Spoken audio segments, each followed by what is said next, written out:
മറ്റുള്ളവനെ കുറ്റം പറയുന്നതല്ല, സ്വന്തം കുറ്റത്തെ തിരുത്തുന്നതാണ് സുവിശേഷം. സ്വന്തം തെറ്റിനെ, ഏതെങ്കിലും ഒരു മതത്തിൽ നിന്ന് വന്ന് ഒരു സഭയിലെ മെമ്പറായി ഞാനെല്ലാം തികഞ്ഞവനാ, ബാക്കി എല്ലാവരും അതാ ഇതാ എന്നുള്ള പ്രാർത്ഥനകൾ ദയവീതം മാറ്റണം. പഴയ കാലത്തിൽ ഏതോ പാരമ്പര്യത്തിന്റെ ഒരുപാട് പ്രാർത്ഥനകള് കൺവെൻഷൻ മീറ്റിങ്ങുകളിൽ പ്രാർത്ഥിക്കുന്നത് മാറ്റണം. ഞങ്ങൾക്ക് ദൈവ ശബ്ദമാണ്, മനുഷ്യ ശബ്ദമല്ല, ദൈവത്തിന്റെ ശബ്ദമാണ് കേൾക്കേണ്ടത്. മനുഷ്യന്റെ ശബ്ദം ഏതാ, ദൈവത്തിന്റെ ശബ്ദം ഏതാന്ന് അറിയാമെങ്കിൽ ഈ പുള്ളിക്കാരൻ ഇങ്ങനെ പ്രാർത്ഥിക്കില്ല. വചനം പ്രസംഗിക്കാൻ ആര് വന്ന് നിന്നാലും വചനമാണ് അവരെ പ്രസംഗിക്കുമെങ്കിൽ വചനം ദൈവത്തിന്റെ ശക്തിയും ശബ്ദവുമാണ്. അത് കേട്ടാൽ എന്റെ ഹൃദയദൃഷ്ടി പ്രകാശിപ്പിക്കണമെന്നായിരിക്കണം ഒന്നാമത്തെ പ്രാർത്ഥന. രണ്ടാമത്തെ പ്രാർത്ഥന, ഏത് വിധേയതയും ഈ ദേശത്തെ പാപികൾ മാനസാന്തരപ്പെടണം. പ്രസംഗിക്കുന്നവൻ മാനസാന്തരപ്പെട്ടോ? അവനെ പാപി എന്ന് വിളിക്കാൻ ആരാ ഇവന് ലൈസൻസ് കൊടുത്ത്? ആമേ, സ്വന്തം പാപം ഒന്ന് കഴുകിയാൽ മതി. അപ്പൊ ഇതുമാതിരിയുള്ള പ്രാർത്ഥനക്കാരെ പരമാവധി ഒഴിവാക്കണം. 3, രാഷ്ട്രീയ മീറ്റിങ്ങുകൾക്കും മറ്റു മീറ്റിങ്ങുകൾക്കും ഒക്കെ കൊണ്ടുവയ്ക്കണ പോലെ ഉദ്ഘാടകൻ, അധ്യക്ഷൻ, പ്രസംഗകൻ ഒരു സ്റ്റേജിൽ 3 പ്രസംഗം ചെയ്യരുത്. നിങ്ങളുടെ ഈ ദേശത്ത് മാത്രമേ ഉള്ളൂ. ഇന്ത്യയിൽ മാത്രമല്ല, ലോകത്തിന്റെ എല്ലാ ഭൂഖണ്ഡങ്ങളിലും ഞാൻ പോകുന്നതാണ്. കൊള്ളാം, ഒരു ഉദ്ഘാടന ചടങ്ങ് നല്ലതാണ്, നല്ലതാണ്. ഒരു അഭിഷിക്തനെ കൊണ്ട് ഒരു യോഗം ഉദ്ഘാടനം ചെയ്യിപ്പിച്ചാൽ ദിവസവും അടുത്തൊരു രാഷ്ട്രീയക്കാരുടെ മീറ്റിംഗ് ആണ്.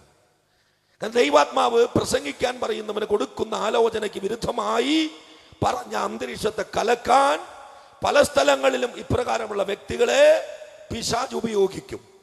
ആയതുകൊണ്ട് ദയവ് ചെയ്ത് തുടർന്നുള്ള നാളുകളിൽ ആരാധന നയിച്ച ആ അഭിഷേകത്തിൽ ഒരു അഭിഷിക്തന്റെ കയ്യിൽ മൈക്ക് കൊടുത്തൊന്ന് പ്രാർത്ഥിപ്പിച്ച് പ്രസംഗിക്കാൻ വരുന്ന ഒരു വ്യക്തിക്ക് കൊടുക്കണമെന്ന് ഉപദേശിക്കാൻ ലോകരാജ്യങ്ങളിൽ അനവധി ബൈബിൾ കോളേജിൽ അഭിഷിക്തരെ പരിശീലിപ്പിക്കുന്ന ഒരു അധ്യാപകൻ എന്ന നിലയിൽ എനിക്കിത് പറയാൻ യോഗ്യതയുണ്ട്. അതുകൊണ്ട് നിങ്ങളെ ഒന്ന് പഠിപ്പിക്കുവാണ്. ഇവിടെയും ലോകത്തിലെ ഏറ്റവും വലിയ പല ബൈബിൾ കോളേജിലെയും വിസിറ്റിംഗ് പ്രൊഫസറാണ് ഞാൻ. അപ്പൊ ശുശ്രൂഷ എങ്ങനെ ചെയ്യണമെന്ന് അവിടുത്തെ നാളത്തെ പാസ്റ്റർമാരെയും ഇന്നത്തെ പാസ്റ്റർമാരെയും പരിശീലിപ്പിക്കുന്ന ഒരു വ്യക്തി എന്ന നിലയിൽ ഇത് ഈ സമൂഹത്തിന്റെ മധ്യത്തിൽ പറയാൻ എനിക്ക് യോഗ്യതയുണ്ട്. ആമേൻ, ഹല്ലേലൂയ. അപ്പോ അങ്ങനെയൊക്കെ ഒന്ന് മാറ്റി പരിശുദ്ധാത്മാവ് അധ്യക്ഷനാകട്ടെ. യോഗങ്ങളുടെ കലക്കം കയറില്ല, അവിടെ കലക്കം കയറുകയില്ല. ജ്ഞാനം വേണം സംസാരിക്കേണ്ടത്. സഭയുടെ ഉള്ളിൽ പറയുന്നതും ഉപവാസ പ്രാർത്ഥനകളിൽ പറയുന്നതും വീട്ടുകൂട്ടങ്ങളിൽ പറയുന്നതും ആമേൻ ഞായറാഴ്ച സഭാരാധനയിൽ പറയുന്നതും പൊതുജനങ്ങൾക്കായി വെച്ചിരിക്കുന്ന ഒരു കൺവെൻഷനിൽ പറയുന്നതും പ്രാർത്ഥിക്കുന്നതും ജ്ഞാനത്തോടെ ആയിരിക്കണം.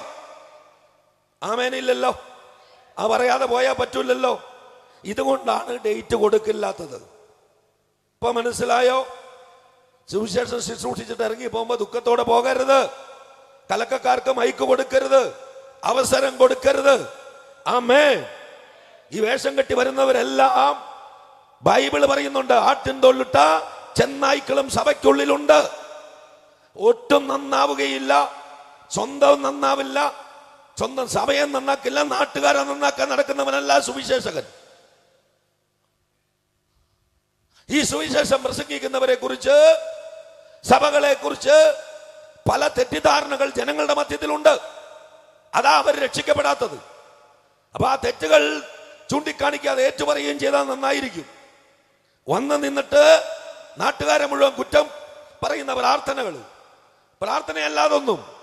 പ്രാർത്ഥന എന്ന് പറഞ്ഞാൽ ദൈവത്തോട് സംസാരിക്കുന്നതാണ്. നാട്ടുകാരുടെ കുറ്റം ചേർത്ത് വെച്ചിട്ട് ടൈറ്റിൽ കൊടുത്ത് ഈ പോയിന്റ് പറയുന്ന പരിപാടികളാക്കിയും കലക്കരുത് ഇനി മേലാൽ. സ്തോത്രം. ഞാൻ ഇന്നലെ കൊണ്ടു നിർത്തിയ ദൈവിക കൈമാറ്റത്തെ കുറിച്ച് നിങ്ങൾ കേട്ടു. ആമേൻ. നിങ്ങൾ ഇത് അപ്ലോഡ് ചെയ്യുമ്പോൾ ഈ ഭാഗങ്ങളെല്ലാം നന്നായിരിക്കും. ഇന്നലത്തെയിലും ചിലതെല്ലാം എന്റെ ശുശ്രൂഷയല്ല, ഒഴിവാക്കേണ്ടതുണ്ട്. അപ്പോസ്തല പ്രവർത്തികൾ 4:12 പറയുന്നു, nor is there salvation in any other, for there is no other name under heaven given among men by which we must be saved. മറ്റൊരുത്തനിലും രക്ഷയില്ല. നാം രക്ഷിക്കപ്പെടുവാൻ ആകാശത്തിൻ കീഴിൽ മനുഷ്യരുടെ ഇടയിൽ നൽകപ്പെട്ട വേറൊരു നാമവും ഇല്ല. മറ്റൊരുത്തനിലും രക്ഷയില്ല. നാം രക്ഷിക്കപ്പെടുവാൻ ആകാശത്തിന്റെ കീഴിൽ മനുഷ്യരുടെ ഇടയിൽ നൽകപ്പെട്ട വേറൊരു നാമവുമില്ല. അപ്പൊ രക്ഷ എന്താണെന്നറിയണം. രക്ഷിക്കപ്പെട്ടു എന്ന് പറയുന്ന അവകാശപ്പെടുന്ന വിഭാഗങ്ങൾ നിങ്ങൾ യഥാർത്ഥത്തിൽ രക്ഷിക്കപ്പെട്ടോ? രക്ഷ എന്ന് പറഞ്ഞാൽ ജാതി മാറലും പേര് മാറലും മതം മാറലുമല്ല. യേശു ആരുടെയും ജാതിയും മതവും മാറ്റിയിട്ടില്ല, പേരും മാറ്റിയിട്ടില്ല, ജീവിതത്തെ മാറ്റിയിട്ടുണ്ട്. മാറേണ്ടത് മതമല്ല, മനസ്സാണ് മാറേണ്ടത്. അതാണ് സുവിശേഷം. ഈ എല്ലാ അഴുക്കും കിടക്കുന്ന സെപ്റ്റിക് ടാങ്ക് ആ മനസ്സ്. അവിടെയാണ് വിശുദ്ധീകരണം വേണ്ടത്. അതാണ് ഏകയാഗത്താൽ വിശുദ്ധീകരിക്കപ്പെടുന്നവർക്ക് എന്ന് പറഞ്ഞാൽ ആദ്യം നീതീകരണം, രണ്ടാമതാണ് വിശുദ്ധീകരണം. അവർക്കാ എയർപോർട്ട് ഞാൻ ആദ്യം പറഞ്ഞ കാൽവരിയിൽ നിന്ന് പോകുന്നത്. രക്ഷിക്കപ്പെട്ടു എന്ന് പറഞ്ഞിട്ട് പഴയ മനുഷ്യന്റെ ജഡപ്രകാരമുള്ള ജീവിതം, എല്ലാവരെയും വെറുപ്പിക്കുന്ന, ക്രിസ്തുവിന്റെ പേരിനെ ദൂഷിപ്പിക്കുന്ന ഈ കൂട്ടങ്ങൾക്കല്ല ഇന്നലെ പറഞ്ഞ 8 ദൈവിക കൈമാറ്റം. ഒന്നാം ദിവസം ഏദൻ തോട്ടത്തിൽ നിന്ന് ആരംഭിച്ച് കാൽവരിയിലെത്തി. അമേൻ. ഞാൻ ഇന്ന് നിത്യതയിലേക്ക് കയറുകയാണ്. കാൽവരിയിൽ നമ്മൾ വന്നു, ഉയർപ്പും കഴിഞ്ഞു 3 ദിവസം കൊണ്ട്. അമേൻ, ഹല്ലേലൂയ. അപ്പോൾ യേശുവെന്ന് വിളിച്ച് കള്ളം കുടിച്ച് തോന്നിവാസം കാണിച്ച് അഭ്യാസം കാണിച്ച് ജനങ്ങളെ നുണ പറഞ്ഞ് കബളിപ്പിച്ച് കൊള്ള ചെയ്ത് നടക്കുന്നവൻ, ഞാൻ ഇന്നലെ പറഞ്ഞു, ദൈവം അനുഗ്രഹിക്കുന്നതല്ലാതെ, ദൈവം അനുഗ്രഹിക്കുന്നതല്ലാതെ. അമ്മേ, നിങ്ങൾ ധരിക്കുന്ന നിങ്ങൾക്ക് സ്വന്തമായൊരു വീട് ഉണ്ട്, ഒരു കൊട്ടാരം പണിത ദൈവം അനുഗ്രഹിച്ചു എന്നാ. ഞാൻ വാടകയ്ക്ക് താമസിക്കണം, എൻ്റെ ഓഫീസും വാടകയ്ക്ക. ഞങ്ങൾക്കൊരു അനുഗ്രഹത്തിനും കുറവൊന്നുമില്ല. നിങ്ങൾക്ക് കൊട്ടാരമുണ്ട്, ആരാ നിങ്ങളുടെ വീട്ടിൽ കയറുന്ന ഒന്ന് പറഞ്ഞ്. നമ്മുടെ വാടക വീട്ടിൽ കയറാൻ ക്യൂ നിൽക്കുക, അതാരാന്ന് പറയാനും പറ്റൂല. ആമേ. അപ്പോ ഇതൊന്നും അല്ല കേട്ടോ അനുഗ്രഹത്തിന്റെ മാനദണ്ഡങ്ങള്. ഓക്കെ, നിങ്ങൾക്ക് ഒരു ഭവനം ഉണ്ടായിരിക്കുന്ന നന്ന്, ഒരു വാഹനം സഞ്ചരിക്കാൻ നല്ല വാഹനം ഉണ്ടായിരിക്കട്ടെ, നിങ്ങൾക്ക് നല്ല വസ്ത്രങ്ങൾ ഉണ്ടായിരിക്കട്ടെ. പക്ഷേ ഈ രക്ഷ എന്ന് പറഞ്ഞ് ഇത് സമ്പാദിക്കാനുള്ള മാർഗമാണെങ്കിൽ, ഇന്നലെ ഞാൻ പറഞ്ഞു, ടാറ്റായും ബിർളയും അദാനിയും അംബാനിയും രക്ഷിക്കപ്പെട്ടില്ല. അപ്പൊ അവർക്ക് യേശുവാണോ സമ്പത്ത് കൊടുത്തത്? അല്ലല്ലോ. അപ്പൊ ഈ നിങ്ങൾ ഓടുന്നത് ഇതിനു വേണ്ടിയല്ലേ? അല്ലേ. നിങ്ങളുടെ ഓട്ടവും ഇതിനു വേണ്ടിയാ. ആ ഓട്ടമൊക്കെ ഒന്ന് നിർത്ത്. ഇവന്മാരൊക്കെ ഓടിപ്പിച്ച് കൊണ്ടുവന്ന് അകത്ത് കയറ്റിയതും ഇതിനു വേണ്ടിയാ. നിങ്ങൾക്ക് വേണ്ടത് എന്താന്ന് അവർക്കറിയാം. ആ ഉപദേശം നൽകും. ഇങ്ങ് വന്നാ മതി രോഗം മാറും, ഇങ്ങ് വന്നാ മതി കടം മാറും. മാറിയോ? കുറെ കൊല്ലായല്ലോ. മാറിയില്ലെങ്കിൽ ആ ഉപദേശം തെറ്റാന്നറിയണം. ഇതൊക്കെ മാറണമെങ്കിൽ ഈ നീതീകരണം കഴിഞ്ഞൊരു വിശുദ്ധീകരണമുണ്ട്, അതിനൊന്നങ്ങ് വിട്ടുകൊടുക്കണം. അപ്പൊ ട്രാക്ക് ക്ലിയർ ആകും. അതാണ് ഏകയാഗത്താൽ those who are being sanctified, not by justified എന്നല്ല പറഞ്ഞ്, നീതീകരിക്കപ്പെട്ടവർക്ക് നല്ല വചനത്തിൽ എഴുതി വെച്ചേക്കണേ, വിശുദ്ധീകരിക്കപ്പെട്ടവർക്കെന്നാണ്. ആമേൻ, ആമേൻ. സുവിശേഷ യോഗങ്ങളിൽ ഇതല്ലേ പ്രസംഗിക്കണ്ടേ? ഇത് പ്രസംഗിക്കൂല. ലേഖനത്തിൽ നിന്ന് ഒരു സാധനം എടുത്തിട്ട് ഞാൻ ആദ്യം പറഞ്ഞ എല്ലാ ഐറ്റവും അങ്ങ് അവതരിപ്പിക്കും. നാട്ടുകാർക്ക് വല്ലതും മനസ്സിലാവും? പ്രസംഗിക്കുന്നവന് വല്ലതും മനസ്സിലായോ? ഒന്നുമില്ല. ഏതോ ഒരു സാധനമൊക്കെ പറഞ്ഞു ഭയങ്കര ഒച്ചയും ബഹളമൊക്കെ ആയി. വല്ലതും പിടികിട്ടിയോ? പിടികിട്ടണം. അതാണ് ഞാൻ പറഞ്ഞത്, ഏകയാഗത്താൽ അവൻ വിശുദ്ധീകരിക്കപ്പെടുന്നു. Those who are being sanctified, അവർക്കാണ് എന്നേക്കും പരിപൂർണമാക്കിയിരിക്കുകയാർ. അവർക്കാണ് പൂർത്തീകരിച്ചിരിക്കുന്നത്. ഏത്? ഇന്നലെ പറഞ്ഞ ഒരു 8 കൈമാറ്റത്തിൽ ഉൾപ്പെടാത്തതായി എന്തെങ്കിലും ഉണ്ടോ?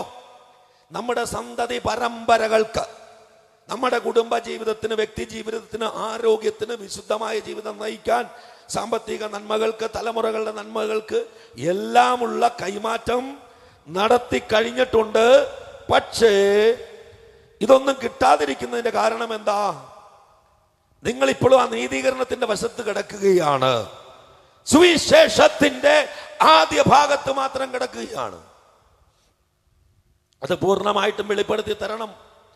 വെളിപ്പെടുത്തി കൊടുത്തിരുന്നെങ്കിൽ അതിനുള്ള ഉപദേശങ്ങളെല്ലാം അനുഗ്രഹം മാത്രം പറയും. പ്രിയപ്പെട്ടവരെ, ഞാൻ അനുഗ്രഹം പ്രസംഗിച്ചിട്ടല്ല നിങ്ങൾ അനുഗ്രഹിക്കപ്പെടുന്നത്. നിങ്ങളുടെ വഴി ക്ലിയർ ആകുമ്പോൾ നിങ്ങൾ അനുഗ്രഹിക്കപ്പെടും. അതുകൊണ്ട് ഇവിടെ വന്ന് സ്റ്റേജിൽ നിന്ന് മാജിക് കാണിച്ച് നിങ്ങളെ ജനങ്ങളുടെ മധ്യത്തിൽ എഴുന്നേൽപ്പിച്ച് നിർത്തിയിട്ട് 2 ഡയലോഗ് അടിച്ച് അത് യൂട്യൂബിൽ അപ്ലോഡ് ചെയ്ത് ഫേസ്ബുക്കിലിട്ട് ലൈക്ക് കിട്ടിയാൽ ഇട്ടവന് ഗുണമല്ലാണ്ട് കേട്ട നിങ്ങൾക്ക് യാതൊരു ഗുണം ഉണ്ടാവില്ല. അത് തിരിച്ചറിയണം. ഈ സീസൺ സഭയെ ശുദ്ധീകരിക്കലാണ്. അതിനുവേണ്ടി ദൈവം തന്റെ സേനയെ എഴുന്നേൽപ്പിച്ചതിൽ ഒരാളായി എന്നെ കണ്ടാൽ മതി. ഞാൻ ഒരു മതത്തെയും ഒരു ജാതിയെയും ഒരാളെയും കുറ്റം പറയുകയില്ല. ഞാൻ എൻ്റെ തെറ്റുകൾ ഇരുവായുത്തിലുള്ള വാള ഞാൻ പ്രസംഗിക്കുമ്പോൾ ഞാനും ഈ തെറ്റ് ചെയ്യാതിരിക്കട്ടെ. ശിശുയുടെ ആരംഭത്തിൽ ഞാനും ഇങ്ങനെ പ്രസംഗിച്ചിട്ടുണ്ട്. കാരണം എന്നെ പഠിപ്പിച്ച നിങ്ങളുടെ സ്കൂളല്ലേ, നിങ്ങളുടെ സ്കൂളിൽ നിന്ന് പഠിച്ചതാണ് ഞാൻ ആദ്യം പറഞ്ഞത്. പിന്നെ ഞാൻ കുറച്ചുകൂടെ പഠിച്ച് മനസ്സിലായി ആ സ്കൂളിൽ പഠിപ്പിച്ചൊക്കെ തെറ്റായിരുന്നു എന്ന്. അപ്പൊ തിരുത്തണ്ടേ? തെറ്റ് തിരുത്തലാണ് ഇത്, തെറ്റ് തിരുത്തുകയാണ്. ആരംഭത്തിൽ ഞാൻ ഇതൊക്കെ പ്രസംഗിച്ചിട്ടുണ്ട്, കാരണം ഞാൻ ചേർന്ന കോളേജ് അതായിരുന്നു. പിന്നീട് മനസ്സിലായി ഇതല്ല സത്യമെന്ന്. ദൈവത്തിന് വേണ്ടി സമയം മാറ്റി വെച്ചപ്പോൾ, ദൈവവചനത്തെ കൂടുതലായി ധ്യാനിച്ചപ്പോൾ, ആമേൻ, പരിശുദ്ധാത്മാവ് വെളിപ്പെടുത്തി തന്ന സത്യങ്ങളെ അറിഞ്ഞപ്പോൾ എത്രയോ ലക്ഷം ജനങ്ങൾ കബളിപ്പിക്കപ്പെട്ട് കിടക്കുന്നു. പാവങ്ങൾ ഒന്നും രക്ഷപ്പെട്ടില്ല. അതുകൊണ്ട് ഈ രക്ഷ എന്ന് പറയുന്ന വേർഡ് സാൽവേഷൻ എന്ന് പറഞ്ഞാൽ അതാണ് ആ വാക്കിന്റെ അർത്ഥം. 1 സേവ്, രക്ഷിക്കുക. 2 ഡെലിവർ, വിടുവിക്കുക. 3 പ്രൊട്ടക്ട്, സംരക്ഷിക്കുക. 4 ഹീൽ, സൗഖ്യമാകുക. 5 പ്രിസർവ്, സംരക്ഷിക്കുക, പ്രിസർവ് ചെയ്യുക, സംരക്ഷിച്ച് നിർത്തുക. ഡു വെൽ, നല്ലത് ചെയ്യുക. ബി ഓർ മേക്ക് ഹോൾ, സമ്പൂർണമാക്കുക. ഇത്രയും അർത്ഥമാണ് സാൽവേഷൻ അഥവാ അതിന്റെ മൂലപദമായ സോസോ എന്ന വാക്കിൽ നിന്നും വന്നിരിക്കുന്നത്. അതിനെ നിങ്ങൾക്ക് കുറച്ച് എളുപ്പമാക്കി തരാൻ ഞാൻ 6 കാര്യങ്ങളായി പറയാം. രക്ഷയിലൂടെ കിട്ടുന്നത് 1 ഫോർഗീവ്നെസ് ഓഫ് സിൻ എന്ന് വെച്ചാൽ പാപമോചനം കിട്ടും. നമ്മൾ ആരും പാപം ചെയ്ത് പാപികളായതല്ല. ഞാൻ 4 ദിവസവും ഇത് പറഞ്ഞു. പാപത്തിൽ പിറന്നു. ഞാനും നിങ്ങളും പിറന്നത് ആദാമ്യ പരമ്പരയിലാണ്. ആ ആദാമിന്റെ പാപം നമ്മളിലുണ്ട്, നമ്മുടെ ബീജത്തിലുണ്ട്. നമ്മൾ ജനിച്ചത് ആ പാപത്തിലാണ്. ജനിച്ച നേച്ചർ സിൻ നേച്ചറാണ്. അപ്പൊ പാപിയായി പിറന്നത് കൊണ്ട് പാപം ചെയ്യുന്നതാണ്. അപ്പൊ പാപത്തിന് ശമ്പളം മരണമാണ്, ശിക്ഷയുണ്ട്. അത് യേശു ഏറ്റെടുത്തു.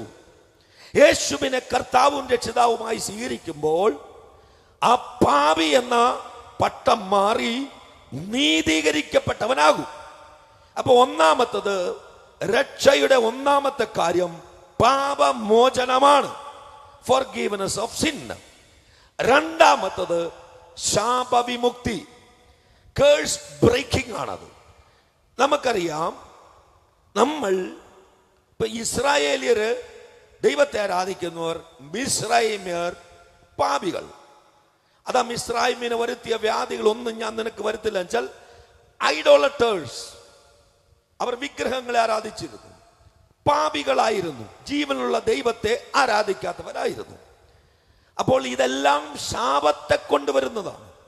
നിങ്ങൾ എന്തിനെ ആരാധിക്കുന്നുവോ അത് നിങ്ങളെ ആളുകൈ ചെയ്യും, നിങ്ങളെ നിയന്ത്രിക്കും. ഞാൻ എന്തിനാണ് വർഷിപ്പ് ചെയ്യുന്നത് ആ ശക്തി എന്നെ കൺട്രോൾ ചെയ്യും. ആമേൻ. നിങ്ങൾക്ക് ഇഷ്ടമുള്ളത് ആരാധിക്കാൻ ഇന്ത്യൻ ഭരണഘടന നിങ്ങൾക്ക് അവസരം നൽകിയിട്ടുണ്ട്, അധികാരം നൽകിയിട്ടുണ്ട്, അനുമതി നൽകിയിട്ടുണ്ട്. അതിനൊന്നും ഒരാൾക്കും ചോദ്യം ചെയ്യാൻ അവകാശമില്ല. നിങ്ങൾക്ക് സൗകര്യമുള്ളതിനെ ആരാധിക്കാൻ, വണങ്ങാം. അത് ചെയ്യരുതെന്ന് പറയാൻ ഇന്ത്യയിലെ ഒരു വ്യക്തിക്കും ആകില്ല. എന്നാൽ നിങ്ങൾക്കറിയാം, മോഷ്ടിപ്പാനും അറുപ്പാനും മുടിപ്പാനും അല്ലാതെ കള്ളൻ വരുന്നില്ല. യോഹന്നാൻ 10:10 പറയുന്നു, അവർക്ക് ജീവൻ നൽകുവാനും സമർത്ഥമായ ജീവൻ നൽകുവാനും അത്രേ ഞാൻ വന്നിരിക്കുന്നത്. ഇതിൽ 2 പേർ വരുന്നുണ്ട്. ഒരാൾ പിശാച്, 2 യേശുക്രിസ്തു. പിശാച് വരുന്നത് മോഷ്ടിക്കാൻ, അറുക്കാൻ, മുടിക്കാൻ. നമ്മുടെ വീട്ടിലേക്ക് ഒരു കള്ളൻ വരുന്നത് എങ്ങനെയാ? അവൻ ആയുധവുമായി വരും. എന്തിനാ? വാതിൽ കുത്തിപ്പൊളിക്കാൻ. ഒച്ച കേട്ട് നിങ്ങൾ പുറത്തിറങ്ങുമ്പോൾ തലക്കടിച്ച് താഴെ ഇടാൻ.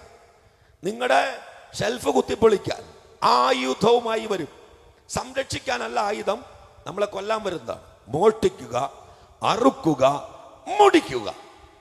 അപ്പോൾ യേശു വന്നതോ ജീവൻ നൽകുവാൻ, സമർത്ഥമായ ജീവനെ നൽകുവാൻ, നിത്യജീവനെ നൽകുവാൻ. യോഹന്നാൻ 10:10 ഞാൻ പറയുന്നത്. അപ്പോൾ ഇതിൽ ഏതിനെയാണ് നിങ്ങൾ ആരാധിക്കുന്നത് എന്നുള്ളത് നിങ്ങൾ തിരിച്ചറിയണം. ഞാനും പല പല പല പല പല പല മണ്ഡലങ്ങളിൽ ആരാധിച്ചിരുന്നൊരു വ്യക്തിയാണ്. അവസാനമാണ് ഈ ക്രിസ്തു ആരെന്ന് തിരിച്ചറിഞ്ഞത്. ക്രിസ്ത്യാനിയൊക്കെ ആയിരുന്നു, പക്ഷെ ക്രിസ്തുവിനെ ഒന്നുമല്ല ഞാൻ ആരാധിച്ചിരുന്നത്, ഒരു മതത്തെയായിരുന്നു. ക്രിസ്ത്യാനിത്വം എന്ന് പറയുന്നത് മതമല്ല, ഒരു വെളിപ്പാടാണ്, ഒരു ബന്ധമാണ്. It is a revelation, it is a relationship. ക്രിസ്തുവുമായുള്ള ബന്ധമാണ് ക്രിസ്ത്യൻ. ക്രൈസ്റ്റ് ഇൻ ആണ് ക്രിസ്ത്യൻ എന്ന് വെച്ചാൽ ക്രൈസ്റ്റ് ഇൻ, ക്രിസ്തു ഉള്ളിലിരിക്കുന്നവനാണ് ക്രിസ്ത്യൻ. ആമേൻ. അപ്പോ രണ്ടാമത്തത് ശാപം. ഇപ്പൊ ഞാൻ പറയുകയാണ്, യേശുവിനെ കർത്താവും രക്ഷിതാവുമായി സ്വീകരിച്ച ഒരു വ്യക്തിക്ക് ഒരനർത്ഥവും ഭവിക്കുകയില്ല, ഒരു ബാധയും നിന്റെ കൂടാരത്തിന് അടുത്ത് വരികയില്ല. അവനെതിരെ ആരെങ്കിലും മന്ത്രവാദം ചെയ്തു എന്ന് പറഞ്ഞാൽ, അവൻ ക്രിസ്ത്യാനിയാണെങ്കിൽ ശത്രുക്കൾ ഒരു വഴിയായി നിന്റെ നേരെ വരും, 7 വഴിയായി ചിതറിപ്പോകും. അപ്പൊ പിന്നെ ദൈവദാസന്മാർക്കെതിരെ മന്ത്രവാദം ചെയ്യുന്നു എന്ന് പറഞ്ഞ് ജനങ്ങളെ പേടിപ്പിക്കുന്നത് സുവിശേഷമല്ല. വീണ്ടും ജനിച്ചത് ഈ കുഞ്ഞിറങ്ങുമ്പോ ഭൂതങ്ങൾ പുറത്തു വരുന്നത് നിങ്ങൾ കണ്ടോ? ഇവന് ഇപ്പൊ 12 വയസ്സുള്ളൂ, 7 മണി. അതിനുവേണ്ടി പ്രത്യേകിച്ച് പ്രാർത്ഥിക്കേണ്ട കാര്യമുണ്ടോ? ഒരാവശ്യവും ഇല്ല. ആരാണ് നമ്മളെ വെച്ചത്? Heal the sick, raise the dead, cleanse the lepers, cast out demons and proclaim gospel. അതിനാണ് വെച്ച് രോഗികളെ സൗഖ്യമാക്കാൻ, കുഷ്ഠരോഗികളെ സൗഖ്യമാക്കാൻ, മരിച്ചവരെ ഉയർപ്പിക്കാൻ, ഭൂതബാധിതരെ വിടിവിക്കാനാണ്. അതുകൊണ്ട് ഈ ശുശ്രൂഷ ചെയ്യുന്നവർക്കെതിരെ ആരാണ്ട് ഏതാണ്ടൊക്കെ ചെയ്യുവാണെന്ന് പറഞ്ഞ് ആ വക ഐറ്റങ്ങൾ പറയണ്ട, കേൾക്കണ്ട, അതിന് പ്രാർത്ഥിക്കുകയും വേണ്ട. കാരണം നീ വീണ്ടും ജനിച്ച ദൈവ പൈതലാണെങ്കിൽ നീ നിൽക്കുന്നിടത്ത്, കേറുന്നിടത്ത് സാത്താന്യ കോട്ടകൾ ഇടിയും. ആമേൻ. യിരെമ്യാ പ്രവചനത്തിൽ പറയുന്നത്, ആകയാൽ യഹോവ ഒരു മഹാവീരനോടുകൂടെ എന്നോടുകൂടെ, മഹാവീരനെ പോലെ എന്നോടുകൂടെയുണ്ട്. എന്നെ ഉപദ്രവിക്കുന്നവർ ഇടറി വീഴും, അവർ ജയിക്കുകയില്ല. ബുദ്ധിയോടെ പ്രവർത്തിക്കാൽ ഏറ്റവും ലജ്ജിച്ചു പോകും, ഒരിക്കലും മറന്നു പോകാത്ത നിത്യലജ്ജയോടെ തന്നെ. ആമേൻ. നിന്റെ വശത്ത് 1000 നിന്റെ വലതുവശത്ത് 10,000 വീഴും, അവയൊന്നും നിന്നോട് അടുത്ത് വരികയില്ല. നിന്റെ കാല് കല്ലിൽ തട്ടിപ്പോകാതിരിക്കാൻ അവൻ തന്റെ ദൂതന്മാരോടും നിന്നെ കുറിച്ച് കൽപ്പിക്കും, അവർ നിന്നെ കരങ്ങളിൽ വഹിച്ചുകൊള്ളും. മതിയോ? പിന്നെ ഈ വക ഐറ്റമൊക്കെ കൊണ്ടുവന്ന് പബ്ലിക്കിൽ വിളമ്പേണ്ട കാര്യം? നാണം കെട്ട കാര്യങ്ങളല്ലേ? ഒരാവശ്യവുമില്ല, ഒരാവശ്യവുമില്ല. നീ വീണ്ടും ജനിച്ച് മര്യാദയ്ക്ക് ജീവിക്കുന്ന ഒരു ദൈവ പൈതലാണെങ്കിൽ നീ ചെല്ലുമ്പോഴത്തേക്കും പിശാചുകൾ നടക്കും. കാണണം. ഞാൻ ഇന്ന് നിങ്ങൾക്ക് DVD സൗജന്യമായി തരും, അത് കാണും. മരിച്ചത് ഉയർക്കണം നിങ്ങൾക്ക് കാണാം. 45 വയസ്സ് വരെ ജനിച്ചിട്ട് നടന്നിട്ടില്ലാത്തവൻ നടക്കുന്നത് നിങ്ങൾക്ക് കാണാം. ഈ കുഞ്ഞിറങ്ങുമ്പോ 100 കണക്കിന് ഭൂതങ്ങൾ പുറത്തു വരുന്നത് നിങ്ങൾക്ക് കാണാം. അവൻ പ്രസംഗമൊന്നും വേണ്ട, നിങ്ങൾ അതൊക്കെ കാണ്.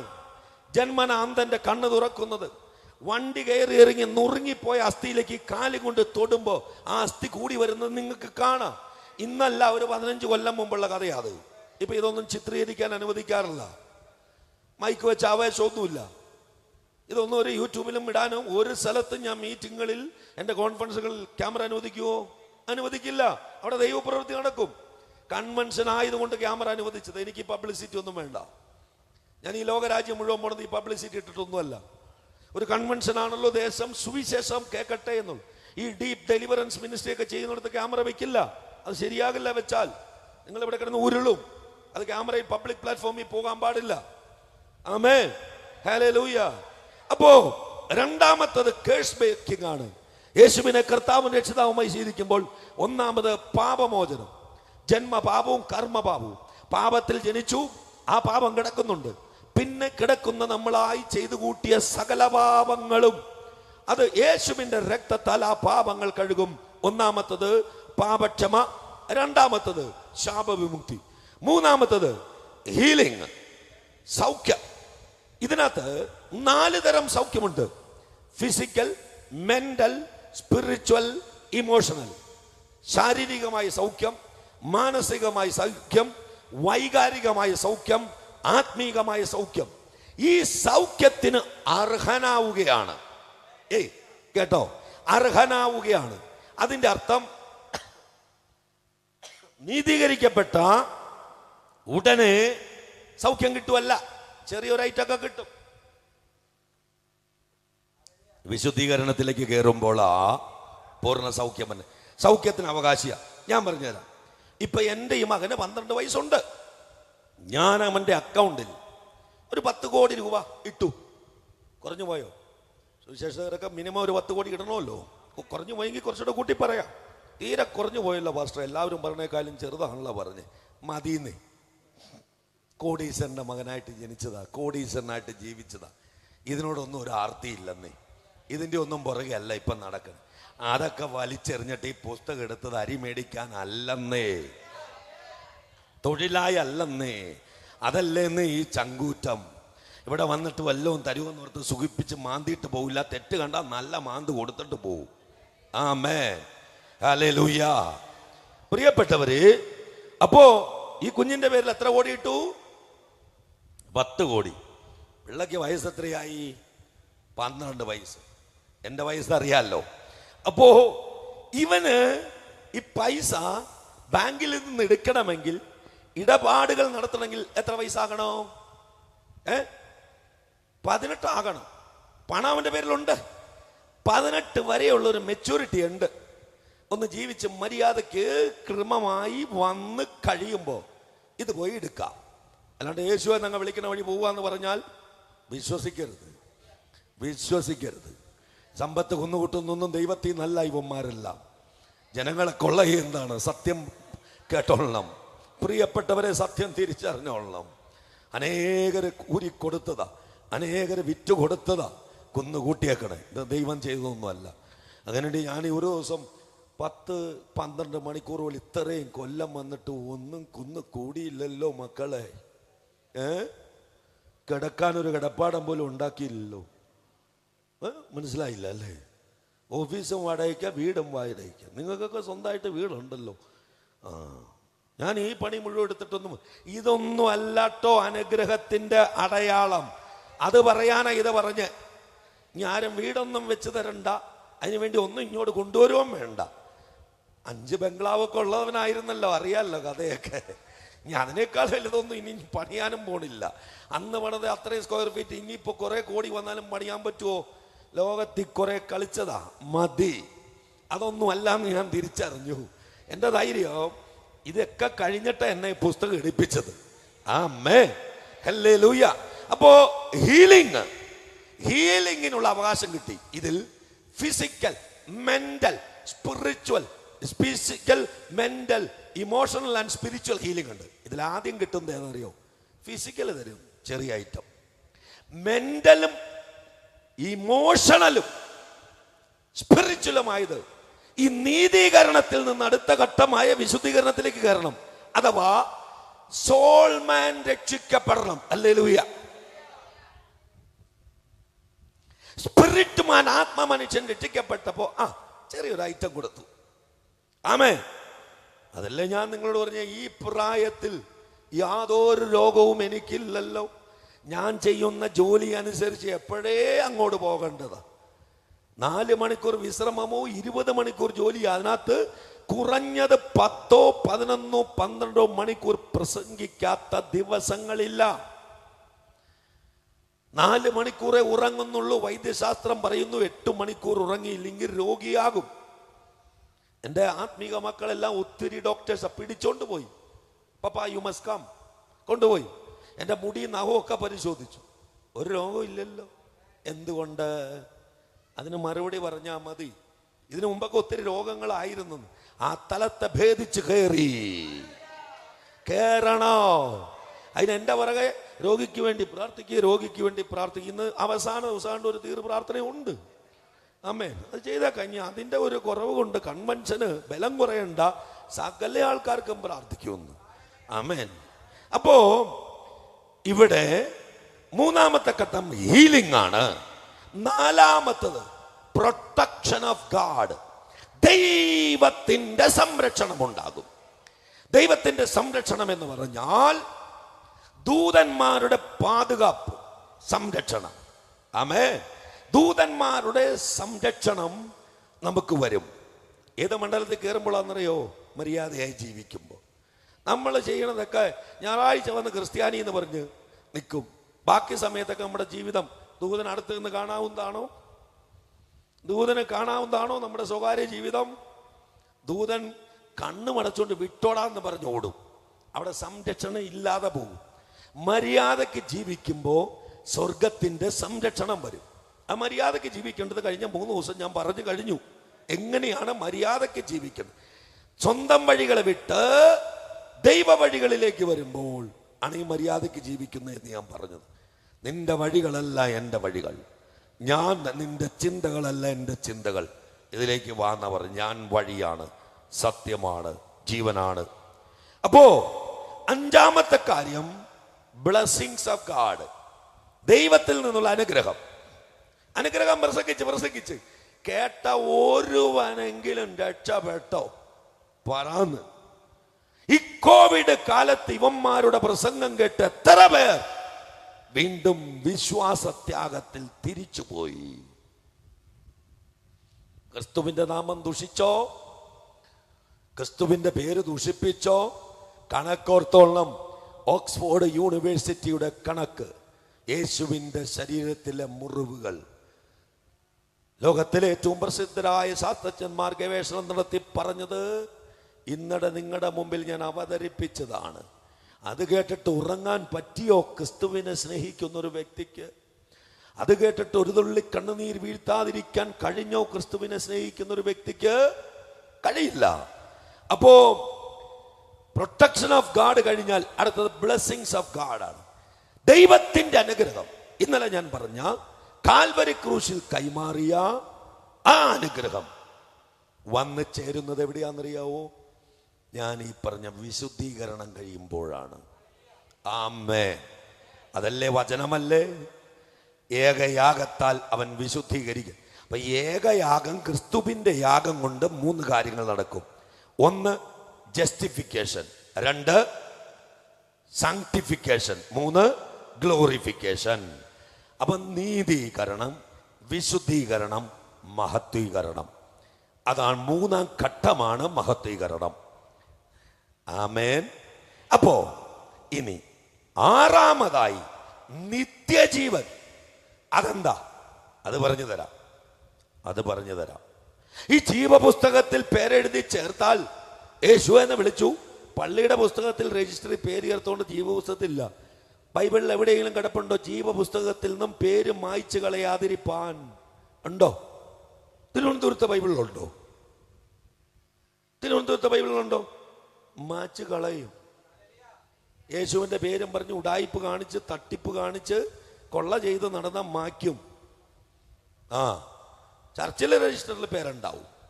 അവിടെ പിന്നെ പള്ളിയിലെ കമ്മിറ്റിക്കാരനാവാം, ട്രസ്റ്റി ആകാം, അസിസ്റ്റന്റ് ആകാം, ലീഡർ ആകാം, എന്ത് വേണമെങ്കിലും ആകാം.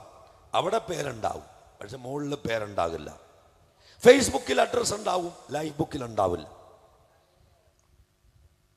ഫേസ്ബുക്കിലെ പോസ്റ്റിംഗ് ഒക്കെ അവിടെ കിടക്കും, എപ്പോഴും മാന്തി നോക്കാം. പക്ഷെ ലൈഫ് ബുക്കിൽ ഒരു പോസ്റ്റിംഗും ഉണ്ടാവില്ല, എല്ലാം ഡീആക്ടിവേറ്റ് ആയി പോകും. ഒരു ഹല്ലേലൂയ പറയാമോന്ന് ഞാൻ ചോദിക്കുമെന്ന് ഓർത്തിരിക്കുക. വേണ്ട, അത് നടക്കില്ല. ഇടയ്ക്കിടയ്ക്ക് ഒരു ഹല്ലേലൂയ പറഞ്ഞാട്ടെ, ഒരു മഹത്വം കൊടുത്താട്ടെ, ഒന്ന് കരമടിച്ചാട്ടെ, സൗകര്യമുണ്ട് ഈ പറഞ്ഞാൽ മതി. ആമേൻ. അങ്ങനെ പറഞ്ഞ് ഒരുപാട് അങ്ങ് നിർബന്ധിച്ച് വിശ്വാസി സമൂഹം ഒത്തിരി അങ്ങ് വഷളായി.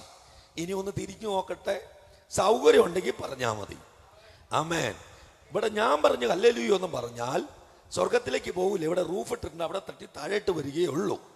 ആമേൻ. അപ്പോ 6 കാര്യങ്ങളാണ് ഈ സോസോയിൽ ആമേൻ രക്ഷയിൽ നടക്കുന്നത്. 1 പാപമോചനം, 2 ശാപവിമുക്തി, 3 രോഗസൗഖ്യം, 4 ദൈവത്തിൽ നിന്നുള്ള സംരക്ഷണം, 5 ദൈവത്തിൽ നിന്നുള്ള അനുഗ്രഹം, 6 നിത്യജീവൻ. ഈ 6 കാര്യങ്ങളാണ് രക്ഷയിലൂടെ നൽകുന്നത്. ഒന്നുകൂടി പറയാം, പാപമോചനം ആരൊക്കെയോ എഴുതുന്നുണ്ട്, അതുകൊണ്ടാണ്. 2 ശാപവിമുക്തി, 3 രോഗസൗഖ്യം, 4 ദൈവത്തിനുള്ള സംരക്ഷണം, 5 ദൈവത്തിനുള്ള അനുഗ്രഹം, 6 നിത്യജീവൻ. 6 കാര്യങ്ങൾ ചേർന്നതാണ് നിത്യരക്ഷ. അതിന്റെ ഒരു ഭാഗം മാത്രമാണ് ആത്മാവിന്റെ രക്ഷ. ഹല്ലേലൂയ. അപ്പൊ എവിടെയെങ്കിലും ഒരു സ്ഥലം വിട്ടിട്ട് അടുത്തൊരു സ്ഥലത്ത് വന്ന് യേശു എന്ന് വിളിച്ച് 4 പാട്ടും 2 ചാട്ടവും 4 കൊട്ടും കൊട്ടിയാൽ ഇത് കിട്ടുമെന്ന് ആരെങ്കിലും പഠിപ്പിച്ചിട്ടുണ്ടെങ്കിൽ അത് ദൈവത്തിൽ നിന്നല്ല. റോമാലേഖനം 10-ാം അധ്യായം 9-ാം വാക്യം പറയുന്നു, യേശുവിനെ കർത്താവെന്ന വായ് കൊണ്ട് ഏറ്റുപറയുകയും ദൈവം അവനെ മരിച്ചവരിൽ നിന്ന് ഉയർത്തെഴുന്നേൽപ്പിച്ചു എന്ന് ഹൃദയം കൊണ്ട് വിശ്വസിക്കുകയും ചെയ്താൽ നീ രക്ഷിക്കപ്പെടും. ലിസൺ, ഇത്രയും ചെയ്താൽ രക്ഷയ്ക്ക് അവകാശമാകും. അക്കൗണ്ടിൽ കാശിട്ടു, പക്ഷേ അടുത്തൊരു 2 ഘട്ടവും കൂടി കടന്ന് വാ, എന്നിട്ട് ഒപ്പിട്ട് പണമെടുക്ക്. അത് പഠിപ്പിച്ചോ? ഇല്ല, അത് പഠിപ്പിച്ചില്ല. റോമാലേഖനം 10-13 പറയുന്നു, കർത്താവിന്റെ നാമത്തെ വിളിച്ചപേക്ഷിക്കുന്ന ഏവനും രക്ഷിക്കപ്പെടും എന്നുണ്ടല്ലോ. മക്കളെ, ഇത് ആദ്യ പടിയാണ്. സഹോദര സഹോദരിയെ, കുടുംബങ്ങളെ, ഇത് രക്ഷയുടെ ആദ്യ പടിയാണ്. നീതീകരണം എന്ന ആദ്യ പടിയിലേക്കുള്ള ആദ്യ ചുവടുവെപ്പാണ് ഇത്. അടുത്തത് എഫേസ്യ ലേഖനം 2-ാം അധ്യായം 8-ാം വാക്യത്തിൽ പറയുന്നു, കൃപയാലല്ലോ നിങ്ങൾ വിശ്വാസം മൂലം രക്ഷിക്കപ്പെട്ടിരിക്കുന്നത്, അതിനും നിങ്ങൾ കാരണമല്ല, ദൈവത്തിന്റെ ദാനമത്രേ. ഏതാ? നീതീകരണം മാത്രമാണ് കൃപയാൽ. വിശുദ്ധീകരണവും തേജസ്കരണവും കൃപയാലല്ല. ഞാൻ അതിലേക്ക് വരികയാണ്. അപ്പൊ കൃപ കൃപ കൃപ നല്ലതാ, അത്രേ അറിവുള്ളൂ. മറിയത്തിന്റെ കൃപ ഓർമ്മയുണ്ടല്ലോ, വീണ്ടും പറയണ്ടല്ലോ. എനിക്ക് കാറ് തന്നു കൃപ, കുഞ്ഞിന് ജോലി കൊടുത്തു കൃപ, എനിക്ക് ഭാര്യ തന്നു കൃപ, എന്റെ മോൻ കെട്ടി കൃപ. കൃപ വെച്ച് കുറെ കളി കളിച്ചു, ഇപ്പൊ മഹത്വം വെച്ച് കളിയാ. കൃപ ചില ടൈറ്റിലുകളൊക്കെ മീറ്റിങ്ങിന് കാണാൻ ദുഃഖം തോന്നും. എന്നിട്ട് ഗ്ലോറിയെ കുറിച്ച ഉന്നത മഹത്വം മീറ്റിംഗ് അതാ. വന്നവൻ കുറച്ച് ഉയരത്തിൽ ചാടിയെന്നല്ലാണ്ട് മഹത്വ സംബന്ധമായി ഒന്നും വെളിപ്പെടുകയോ ബൈബിളിലെ മഹത്വം എന്തെന്ന് യഥാർത്ഥമായി പഠിപ്പിക്കുകയോ ചെയ്യാതെ കാണിച്ചു കൂട്ടുന്ന കോപ്രായങ്ങളുടെ അടുത്ത സീസണിൽ കയറി. ഇനി തീത്തോസ് 2:11 പറയുന്നു, സകല മനുഷ്യർക്കും രക്ഷാകരമായ ദൈവകൃപ ഉദിച്ചുവല്ലോ. ഇത് നിങ്ങൾക്ക് ആത്മമനുഷ്യന്റെ നീതീകരണം, വിശ്വാസത്താൽ നീതീകരിക്കപ്പെടുന്ന രക്ഷയുടെ 1-ാം ഘട്ടമാണ്. ആ 1-ാം ഘട്ടം അത് ഞാൻ പറഞ്ഞു, കോളേജിൽ അഡ്മിഷൻ വെച്ചെടുത്താൽ മതി. മറന്നുപോയോ? മോന്റെ കോളേജിൽ അഡ്മിഷൻ മേടിച്ചു കൊടുത്തു, കൃപയാൽ. പഠിത്തം കൃപയാലല്ല, അധ്വാനിക്കണം മോനെ, ക്ലാസ് അറ്റൻഡ് ചെയ്യണം മോനെ, ഉറക്കമളയ്ക്കണം മോനെ, നോട്ടുകൾ എഴുതണം മോനെ, അസൈൻമെന്റ്സ് ചെയ്യണം മോനെ, പ്രോജക്റ്റുകൾ ചെയ്യണം മോനെ, സ്കൂളിൽ അലമ്പുണ്ടാക്കാതിരിക്കണം മോനെ, ക്ലാസ് കട്ട് ചെയ്ത് ആമേൻ പുറത്ത് കൂട്ടുകാരുടെ ഒപ്പം സിനിമാ കോട്ടയ്ക്ക് പോകരുത് മോനെ, ആമേൻ സ്തോത്രം. അധ്യാപകരെ വിളിക്കരുത് മകനെ, അവരുടെ സ്നേഹവും അനുഗ്രഹവും വേണം മോനെ, സിലബസുകൾ പഠിക്കണം മോനെ. അത് കൃപയാണോ? അല്ല. അഡ്മിഷൻ കൃപയാ, അപ്പൻ ചെയ്തതാ. മോൻ ചെയ്യേണ്ട പണി കൃപയല്ല. ഓക്കെ, പഠിക്കാനൊക്കെ കൃപയുടെ ഒരു സഹായമുണ്ട്, കൃപ കൂടെ നിൽക്കും. പക്ഷേ അവിടെ സൗജന്യമല്ല, പഠിക്കുന്ന കുഞ്ഞ് പഠിക്കണം. ഇപ്പൊ ഞാനിവിടെ വണ്ടി പാർക്ക് ചെയ്തൊരു വീട്ടില് ഒരു മോനെ കണ്ടു. ഞങ്ങളുടെ കൊച്ചിയിലാ, കോളേജിലാ പഠിക്കണേ, ഹോസ്റ്റലിൽ നിന്ന് കുഞ്ഞ് പഠിക്കുക. ഇന്ന് ലീവിന് വന്നതാ, കണ്ടില്ലേ ആ കുഞ്ഞ്. അഡ്മിഷൻ എടുത്തിട്ട് ഇവിടെ ഇവിടെ ഇവിടെ ഈ സ്ഥലത്തിന്റെ പേര് അതീ കിടക്കിനെ കറങ്ങി നടന്നാ പറ്റുമോ? അവൻ അവിടെ വന്ന് കോളേജിൽ ഹോസ്റ്റലിൽ താമസിക്കുക, മാതാപിതാക്കൾ പണം അയക്കുന്നുണ്ട്, അവന് ഫീസ് കൊടുക്കുന്നു, ഹോസ്റ്റൽ ഫീസ്. അത് കൃപ. അവൻ ചെയ്യുന്ന കാര്യങ്ങൾ പഠിക്കണതോ അത് വേറെ കാര്യം. അതിന്റെ ഡീറ്റെയിൽ ആയിട്ട് ഇന്ന് തരാം, അതും കൂടി പഠിപ്പിച്ചിട്ട് ഇന്ന് mic വയ്ക്കൂ. Amen.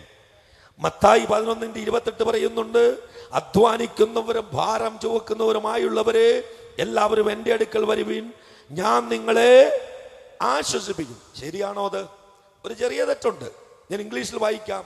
Come to me all you who labor and are heavy laden, and I will give you rest എന്നാണ്. റെസ്റ്റിന്റെ അർത്ഥം ആശ്വാസം എന്നല്ല, കംഫർട്ടാണ് ആശ്വാസം, വിശ്രമം എന്ന. ഉദാഹരണത്തിന് ഈ പാസ്റ്റർ ഇപ്പൊ ഞാൻ കോവളം ജംഗ്ഷനിലൂടെ വരുമ്പോൾ തലയിൽ ഒരു 100 കിലോ അരിയും വെച്ചുകൊണ്ട് പോകുവാണ്. അത്ര എടുക്കാനുള്ള കപ്പാസിറ്റി ഉണ്ടല്ലോ. ഓക്കെ, വിഷമിക്കുവാണ്. മക്കൾക്ക് സൺഡേ സർവീസിൽ കഞ്ഞി വെച്ച് കൊടുക്കാൻ ചോന്നുകൊണ്ട് പോകുവാണ്. അപ്പം എന്നെ കണ്ടപ്പോൾ ഇങ്ങനെ വിഷമിച്ചു, ഭയങ്കര കഷ്ടം. അപ്പം ഞാൻ പുറത്ത് കെട്ടിയിട്ട് പറഞ്ഞു, കുഴപ്പമില്ല, കുറച്ചുകൂടെ കയറിയ പള്ളി ആയല്ലോ, അങ്ങ് പോട്ടെ എന്ന് പറയുന്നത് ആശ്വാസമായി. മറ്റുള്ളവരൊക്കെ മാറിയുണ്ട്, ചുമക്കട അങ്ങനെ ചുമക്കട എന്ന് പറഞ്ഞു. ഞാനാണെങ്കിൽ വണ്ടി ഒന്ന് നിർത്തി ഗ്ലാസ് താർത്തിയിട്ട് പറഞ്ഞു, സാരല്ല, കുറച്ചുകൂടെ ഉള്ളല്ലോ. അടുത്തയാൾ വന്നു, എൻ്റെ മകൻ വന്നപ്പോൾ പറഞ്ഞു, പാസ്റ്ററേ അവിടെ നിന്നേ, ഇങ്ങ് തന്നേ, പാസ്റ്റർ അങ്ങ് നടന്നു നോക്കി, ഞാൻ അങ്ങ് എത്തിച്ചേക്കാം. അതാണ് റെസ്റ്റ്. അപ്പൊ ഈ വചനം ഏതാ പറഞ്ഞേ? ആശ്വാസമല്ല, റെസ്റ്റാണ്, വിശ്രമമാണ്. അധ്വാനിക്കുന്നവരും തർജ്ജമ ചെയ്യുമ്പോൾ, മലയാളത്തിലേക്ക് തർജ്ജമ ചെയ്തപ്പോൾ പല ഭാഗങ്ങളിലും ഇങ്ങനെ ചില പെശകുകളുണ്ട്. അതുകൊണ്ട് ബൈബിൾ പഠിക്കുമ്പോൾ ആംപ്ലിഫൈഡ് ബൈബിൾ കൂടി വെച്ച് വേണം മലയാളം പഠിക്കാൻ, നന്നായിരിക്കും. അത് ഒരുപാട് സ്ഥലത്ത് ഇതുപോലത്തെ പ്രശ്നങ്ങളുണ്ട്. ബൈബിൾ തെറ്റാണെന്നല്ല പറഞ്ഞ് അന്നത് തർജ്ജമ ചെയ്തപ്പോൾ ഒരു ഭാഷയിൽ നിന്ന് അടുത്തതിലേക്ക് ചെയ്തു വരുമ്പോൾ അന്നുള്ളവരുടെ അറിവിൽ നിന്നും അന്നത്തെ കാലത്ത് ഉപയോഗിച്ച ചില പദങ്ങൾ അങ്ങനെ ചെയ്ത ഇന്നത്തെ തലമുറയ്ക്ക് ആ പദം വല്ലതും മനസ്സിലാകുമോ? 1947 പത്രം എന്നെടുത്ത് വായിച്ചിട്ട് ഒരു സെന്റൻസിന് മറുപടി അറിയാൻ പറ്റുമോ? മലയാളമാണ്. അത് വായിച്ചിട്ട് നിങ്ങൾക്ക് മനസ്സിലാകുമോ? മനസ്സിലാകില്ല. അപ്പം അത് മനസ്സിലാകാൻ നിങ്ങൾക്കിപ്പോൾ മോഡേൺ ഭാഷയൊക്കെ ഒന്ന് അറിയുന്നത് നല്ലതായിരിക്കും. അപ്പോ അധ്വാനിക്കുന്നവരും ഭാരം ചുമക്കുന്നവരുമായുള്ളവരെ എല്ലാവരും എൻ്റെ അടുക്കൽ വരുവിൻ, ഞാൻ നിങ്ങൾക്ക് വിശ്രമം നൽകാം. ആമേൻ.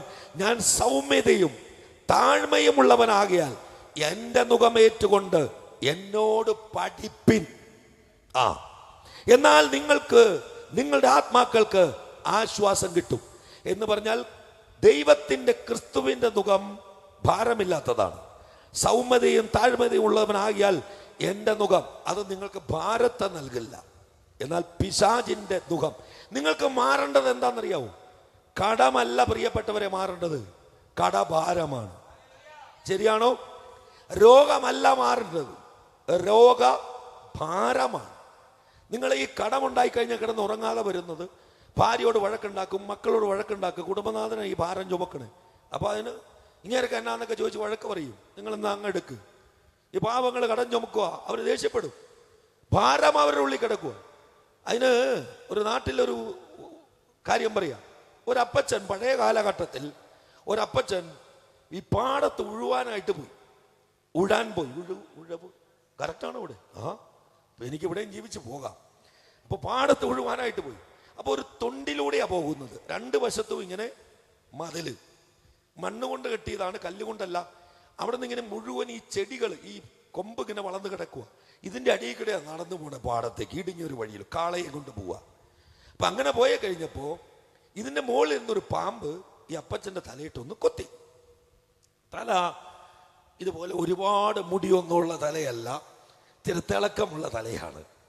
അപ്പോൾ അപ്പച്ചനൊന്ന് തൊട്ട് നോക്കി, പാമ്പിനെ കണ്ടു. ഈ പഴയ അപ്പച്ചന്മാർക്ക് ഈ പാമ്പിനെയൊക്കെ കടിക്കേണ്ട പേടി വരില്ല. നമ്മൾ എവിടെയെങ്കിലും പാമ്പിനെ സ്വപ്നത്തിൽ കണ്ട അപ്പം വിഷം കയറും നമുക്ക്. പഴയ അപ്പച്ചന്മാർ ഇതൊന്നും പ്രശ്നമൊന്നും അല്ലല്ലോ, അത്ര വിഷം അന്നത്തെ അപ്പച്ചന്മാർക്ക് ഇല്ല. അപ്പോൾ അപ്പച്ചൻ പോയി ഉഴാൻ തുടങ്ങി. ഭാര്യയും അത് അമ്മച്ചിയും മകനും കൂടി ചെന്നു കഴിഞ്ഞ് ഇങ്ങനെ നോക്കി, അയ്യോ ഇതെന്നെ തലേന്ന് രക്തം വന്നല്ലോ എന്ന് പറഞ്ഞു. അതേപോലെ ഞാനിങ്ങനെ വന്നപ്പോൾ ആ മോളി ഇതൊരു പാമ്പ് കുത്തിയതാ. ഒരു കഥയാട്ടോ, എളുപ്പം മനസ്സിലാകാനാ. അപ്പോഴത്തേക്കും അമ്മച്ചി ഇടിച്ചത് വിളിച്ചു, അയ്യോ ഇങ്ങനെ പറയല്ലേ, പാമ്പല്ലേ കൊത്തിയേ. മോനും പറഞ്ഞു, ഇത് എന്താ അപ്പച്ചാ ഞങ്ങളെ വിളിച്ച് പറയാതിരുന്ന, ഫോണില്ലല്ലോ അന്ന്. ഇപ്പൊ കാളയ്ക്ക് വരെ ഫോൺ കൊടുത്തിട്ടില്ലേ, നമുക്ക് ഇറങ്ങാം തൊഴുത്തിലേക്ക്. അന്ന് ഫോണൊന്നും ഇല്ലല്ലോ. അമ്മ ഇപ്പൊ കാള പറയും, വാ റെഡി ആയിരിക്കുന്നു. ഇപ്പൊ അന്ന് ഫോണില്ലല്ലോ. അപ്പൊ അപ്പച്ചൻ ഈ അമ്മച്ചിയും മോനും കണ്ട് കരയുന്ന കണ്ട് ചോദിച്ചു, എന്റെ മോനെ നീ ഒന്നും മിണ്ടായിരുന്നേ. ഭാര്യയോട് നീ ഒന്നും മിണ്ടാതിരുന്നേ. ഈ പാമ്പ് കൊത്തിയ വിഷം എങ്ങോട്ടാ കയറുന്നേ? പാമ്പ് കൊത്തിയ വിഷം മുകളിലേക്കാ കയറുന്നേ അല്ലേ? അപ്പൊ പറഞ്ഞു, പാമ്പ് ചമ്മിപ്പോയേ, വിഷം മുകളിലേക്ക് പോയേ. ഇപ്പൊ നമ്മുടെ ഇവിടെ പാമ്പ് കൊത്തിയ വിഷം മുകളിലേക്ക് കയറുകൊണ്ട് മുകളിലിട്ട് കെട്ടാനല്ലേ ഡോക്ടർമാർ പറഞ്ഞ്. എന്നിട്ട് ആ മുറിവ് കീറണം, കഴുകണം, രക്തം കളയണമല്ലോ. തലയിൽ പാമ്പ് കെട്ടിച്ച് നെറുകെ പാമ്പ് കടിച്ച് രക്തം അങ്ങോട്ട് പോയി മുകളിലേക്ക് പോയെന്ന്, വിഷം മുകളിലേക്ക് പോയി. വിദ്യാഭ്യാസമില്ലാത്ത അപ്പച്ചൻ അങ്ങനെ ഒരു ചിന്ത പറഞ്ഞത്, എത്ര ജ്ഞാനം അതിൽ നിന്ന് നമുക്ക് ഉൾക്കൊള്ളാൻ കഴിയും. അതിൽ നിന്നൊരു പാഠം പഠിക്കാനുണ്ടല്ലോ, ഇല്ലേ? പാമ്പ് കടിച്ചു എന്നുള്ള ഭാരമല്ലേ. ഇവൻ നീർക്കോലി വന്ന് കടിക്കും നമ്മളെ, ഒറ്റ അലർച്ചയാ, അതോടെ ഹാർട്ട് നിന്ന്. പാമ്പ് കടിച്ച് മരിച്ചൊന്നുമല്ല, പേടിച്ച് ചത്തുപോയതാ. എന്നിട്ട് പാമ്പിന് കുറ്റം പറയും, നീർക്കോലിക്ക് കടിക്കാൻ മുട്ടിയൊന്നും കടിച്ചിട്ട് പോയി, അതിന് വിഷമുണ്ടോ? ചേര കടിച്ചു. ഞാൻ പറയുന്നത് നിങ്ങൾക്ക് മനസ്സിലായോ? ഈ ഭാരമാണ് നമ്മളെ കൊല്ലുന്നത്, രോഗമല്ല. ഇപ്പൊ ക്യാൻസർ വന്നു ഉടനെ തന്നെ പന്നൂര് ചെടുത്തി എങ്ങനെയാണോ ക്യാൻസർ, നിങ്ങളുടെ അടുത്ത വീട്ടിൽ വന്നിട്ട് 3-ാം മാസം പുള്ളിക്കാരത്തി മരിച്ചു, കണ്ടോ? പിന്നെ മരുന്നും കൊണ്ട് വരിക, 1 കിലോ ആപ്പിളും കൊണ്ട് കൊടുത്ത് ഈ വിഷവും കുത്തി വെച്ചിട്ട് പോയി. മനസ്സിലായില്ലേ? അടുത്തയാൾ വരിക 2 കിലോ മുന്തിരിയായിട്ട്, ആമേ. എന്നിട്ട് വരിക, അത് ശരിയാ, ഞാൻ ബ്രസ്റ്റിലെ ക്യാൻസർ എന്നൊക്കെ പറഞ്ഞ് എൻ്റെ നാത്തൂൻ്റെ അളിയൻ്റെ പെങ്ങടെ മോക്ക് ഇതുപോലെ ഉണ്ടായി, അത് വന്ന് ഭയങ്കര വേദനയായിരുന്നു, ഞങ്ങൾ പ്രാർത്ഥിക്കാട്ടോ. കൊന്നിട്ട് പോരുക. ഈ പ്രാർത്ഥനക്കാർ ഇങ്ങനെ പോയേക്കരുത്. പഴയ അപ്പച്ചനെ കൊണ്ടുപോയാൽ പറയും, ഇത് മുകളിലേക്ക് പൊക്കോളൂ എന്ന് പറയും. ഹല്ലേലൂയ. അപ്പോ ഈ ഭാരമാണ് മാറേണ്ടത്. എന്നിട്ട് പറയുന്നു, എന്നാൽ നിങ്ങളുടെ ആത്മാക്കൾക്ക് ആശ്വാസം കണ്ടെത്തും, എൻ്റെ മുഖം മൃദുവും എൻ്റെ ചുമട് ലഘുവും അത്രേ. ഞാൻ രക്ഷയെ കുറിച്ച് പറഞ്ഞു വരികയാണ് നിങ്ങളോട്. അപ്പൊ ഈ 6 കാര്യങ്ങൾ ചേർന്നതാണ്. ഈ ഭാരമൊക്കെ അങ്ങ് പോവും രക്ഷിക്കപ്പെട്ട് കഴിയുമ്പോൾ. ഇതെല്ലാം അങ്ങ് എടുക്കും. അത് അധ്വാനിക്കുന്നവരും ഭാരം ചുമക്കുന്നവരെന്ന് പറഞ്ഞാൽ പറമ്പിൽ പണിയെടുക്കുന്നവരോടും ഇനി പണിയെടുക്കണ്ട, യേശു എന്ന് വിളിച്ച് നടന്നാൽ മതി എന്നല്ല പറഞ്ഞത്. മര്യാദയ്ക്ക് പണിയെടുത്ത് ജീവിക്കാനാണ്. ഈ അധ്വാനവും ഭാരവും നിങ്ങൾ ചുമക്കുന്ന ഭാരത്തെയാണ് ഉദ്ദേശിച്ചത്. ഈ ഭാരം ഉള്ളിൽ വെച്ചുകൊണ്ട് എന്തെങ്കിലും ചെയ്താൽ രക്ഷപ്പെടുവോ? കടമല്ല മാറേണ്ടത്, കടഭാരമാണ്. കുടുംബ പ്രശ്നത്തിന്റെ ഭാരം മാറുമ്പോൾ പ്രശ്നം മാറും. ഭാരം ഉള്ളിലിട്ടാൽ നമുക്ക് വിവേകം നഷ്ടപ്പെടും, വികാരം ഭരിക്കാൻ തുടങ്ങും. അപ്പൊ ഭാരമുള്ളി കിടക്കുമ്പോൾ ഭാര്യ ചോറ് കൊണ്ടുവച്ചാൽ, എന്താണ് ഈ ചോറ് വെളുത്തിരിക്കുന്നത്, എന്താണ് ഈ പാലിന് വെളുത്ത നിറം, ഇങ്ങനെയൊക്കെ ചോദിക്കും. മുളകിന് എന്താണ് ഈ എരിവ്? കാരണം എന്താ? ഈ പാപം ഇതുവരെ ഇങ്ങനത്തെ കുഴപ്പക്കാരനായ ഭർത്താവായിരുന്നില്ല. ഇപ്പൊ ആ മനുഷ്യനെ ഭാരം ഭരിക്കുവാണ്. പഞ്ചസാര ഇട്ട്, ഇതെന്താ പഞ്ചസാരയ്ക്ക് മധുരം, പഞ്ചസാരയ്ക്ക് ഇവന് ഉപ്പാണോ കൊടുക്കേണ്ടത്? അപ്പൊ ഇതൊക്കെ ഇവര് പറയുന്നത് ഭാരം വർദ്ധിച്ചത് കൊണ്ടാണ്. ആ ഭാരത്തെ ക്രിസ്തു എടുക്കും രക്ഷിപ്പില്. ഇന്ന് നിങ്ങളുടെ ഭാരങ്ങൾ മാറിപ്പോകട്ടെ. തലമുറയോർത്തുള്ള ഭാരം, ശരീര പ്രശ്നങ്ങളെ ഓർത്തുള്ള ഭാരം, കടത്തെ ഓർത്തുള്ള ഭാരം, മക്കളുടെ ഭാവിയെ ഓർത്തുള്ള ഭാരം, തൊഴിലില്ലായ്മയോർത്തുള്ള ഭാരം, കുടുംബ തകർച്ചയോർത്തുള്ള ഭാരം, ആമേൻ, ബന്ധുമിത്രാദികളിലും ശത്രുക്കളായതിന്റെ ഭാരം, ഇന്ന് ഈ വചനപ്രകാരം എൻ്റെ ഈ ജനത്തിന്റെ ഭാരങ്ങൾ യേശുവിന്റെ അധികാരമുള്ള നാമത്തിൽ മാറിപ്പോകട്ടെ. ക്രിസ്തുവിന്റെ സ്വാതന്ത്ര്യം ഇവിടെ മേൽ ഇറങ്ങട്ടെ. മത്തായി 11:28 മുതൽ 30 വചനം ഈ ജനത്തിന്റെ മേൽ ക്രിയ ചെയ്യട്ടെ. അവരുടെ ദാമ്പത്യം തകർന്ന ഭാരം, കുഞ്ഞുങ്ങളുടെ ഭാവി ഓർത്തുള്ള ഭാരം, നാളത്തെ ഉപജീവനത്തിലുള്ള മാർഗത്തെ ഓർത്തുള്ള ഭാരം, യേശുവിന്റെ നാമത്തിൽ ഈ ഹോളിൽ ഇരിക്കുന്നവരല്ല, ഈ ദേശത്തെ ജാതി മതഭേദമെന്നെയുള്ള എല്ലാ കുടുംബങ്ങളുടെ മേലും ഉള്ള ഭാരങ്ങൾ യേശുവിന്റെ നാമത്തിൽ മാറിപ്പോകട്ടെ. അപ്പോ പ്രിയപ്പെട്ടവരെ, യോഹന്നാന്റെ സുവിശേഷം 4-ാം അധ്യായം 21 മുതൽ 24 വരെ പറയുന്നു. യേശു അവളോട് പറഞ്ഞത്, സ്ത്രീയെ, എൻ്റെ വാക്ക് വിശ്വസിക്കുക. നിങ്ങൾ പിതാവിനെ നമസ്കരിക്കുന്നത് ഈ മലയിലും അല്ല, യെരൂശലേമിലുമല്ല എന്നുള്ള നാഴിക വരുന്നു. നിങ്ങൾ അറിയാത്തതിനെ നമസ്കരിക്കുന്നു, ഞങ്ങളോ അറിയുന്നതിനെ നമസ്കരിക്കുന്നു. രക്ഷ യഹൂദന്മാരുടെ ഇടയിൽ നിന്നല്ലോ വരുന്നത്. സത്യ നമസ്കാരികൾ പിതാവിനെ ആത്മാവിലും സത്യത്തിലും നമസ്കരിക്കുന്ന നാഴിക വരുന്നു, ഇപ്പോൾ വന്നുമിരിക്കുന്നു. തന്നെ നമസ്കരിക്കുന്നവർ ഇങ്ങനെയുള്ളവർ ആയിരിക്കണം എന്ന് പിതാവ് ഇച്ഛിക്കുന്നു. ദൈവം ആത്മാവാകുന്നു. അവനെ നമസ്കരിക്കുന്നവർ ആത്മാവിലും സത്യത്തിലും നമസ്കരിക്കണം. തിരുവനന്തപുരം മുതൽ കാസർഗോഡ് വരെ സകല മതവിഭാഗങ്ങളുടെയും കെട്ടിടങ്ങളിൽ ചടങ്ങുകളും പ്രാർത്ഥനകളും ആചാരങ്ങളും അനുഷ്ഠാനങ്ങളുമായി അനവധി ലക്ഷക്കണക്കിന് രൂപ ചെലവഴിച്ചവനാണ് ഞാനെന്ന് നിങ്ങളുടെ സാക്ഷ്യം നിങ്ങൾക്കറിയാം. എൻ്റെ സാക്ഷ്യം ഒരു സ്ഥലത്തു നിന്നും എനിക്കൊരു പരിഹാരം കിട്ടിയില്ല. ഇന്ന് ഈ കേരളത്തിലെ ഏതെല്ലാം മതങ്ങളുണ്ടോ, ഏതെല്ലാം മതകേന്ദ്രങ്ങളുണ്ടോ, ഏതെല്ലാം ശക്തി കേന്ദ്രങ്ങളുണ്ടോ, വിടുതൽ തൂക്കി വിൽക്കുന്നെന്ന് വാഗ്ദത്തം പറയുന്ന സ്ഥലങ്ങളുണ്ടോ, ഇവിടെ വന്നാൽ സൗഖ്യമാന്ന് പറയുന്ന സ്ഥലമുണ്ടോ, ഇവിടെ വന്നാൽ കടം മാറുമെന്ന് പറയുന്ന സ്ഥലങ്ങളുണ്ടോ, അവിടെയെല്ലാം ഞാൻ പോയി. ഇത്ര ഒച്ച കൂടിയത് സ്പിരിറ്റ് ഓഫ് സ്ലംബറിനെ കണ്ടതുകൊണ്ടാണ്. അതുകൊണ്ടാണ് കേട്ടോ, ആവേശം കൊണ്ടല്ല. കാരണം ഒച്ച മാറിയത് ചിലത് ഇപ്പോഴേ 7ാം സ്വർഗത്തിലെത്തി. അതുകൊണ്ടാണ്.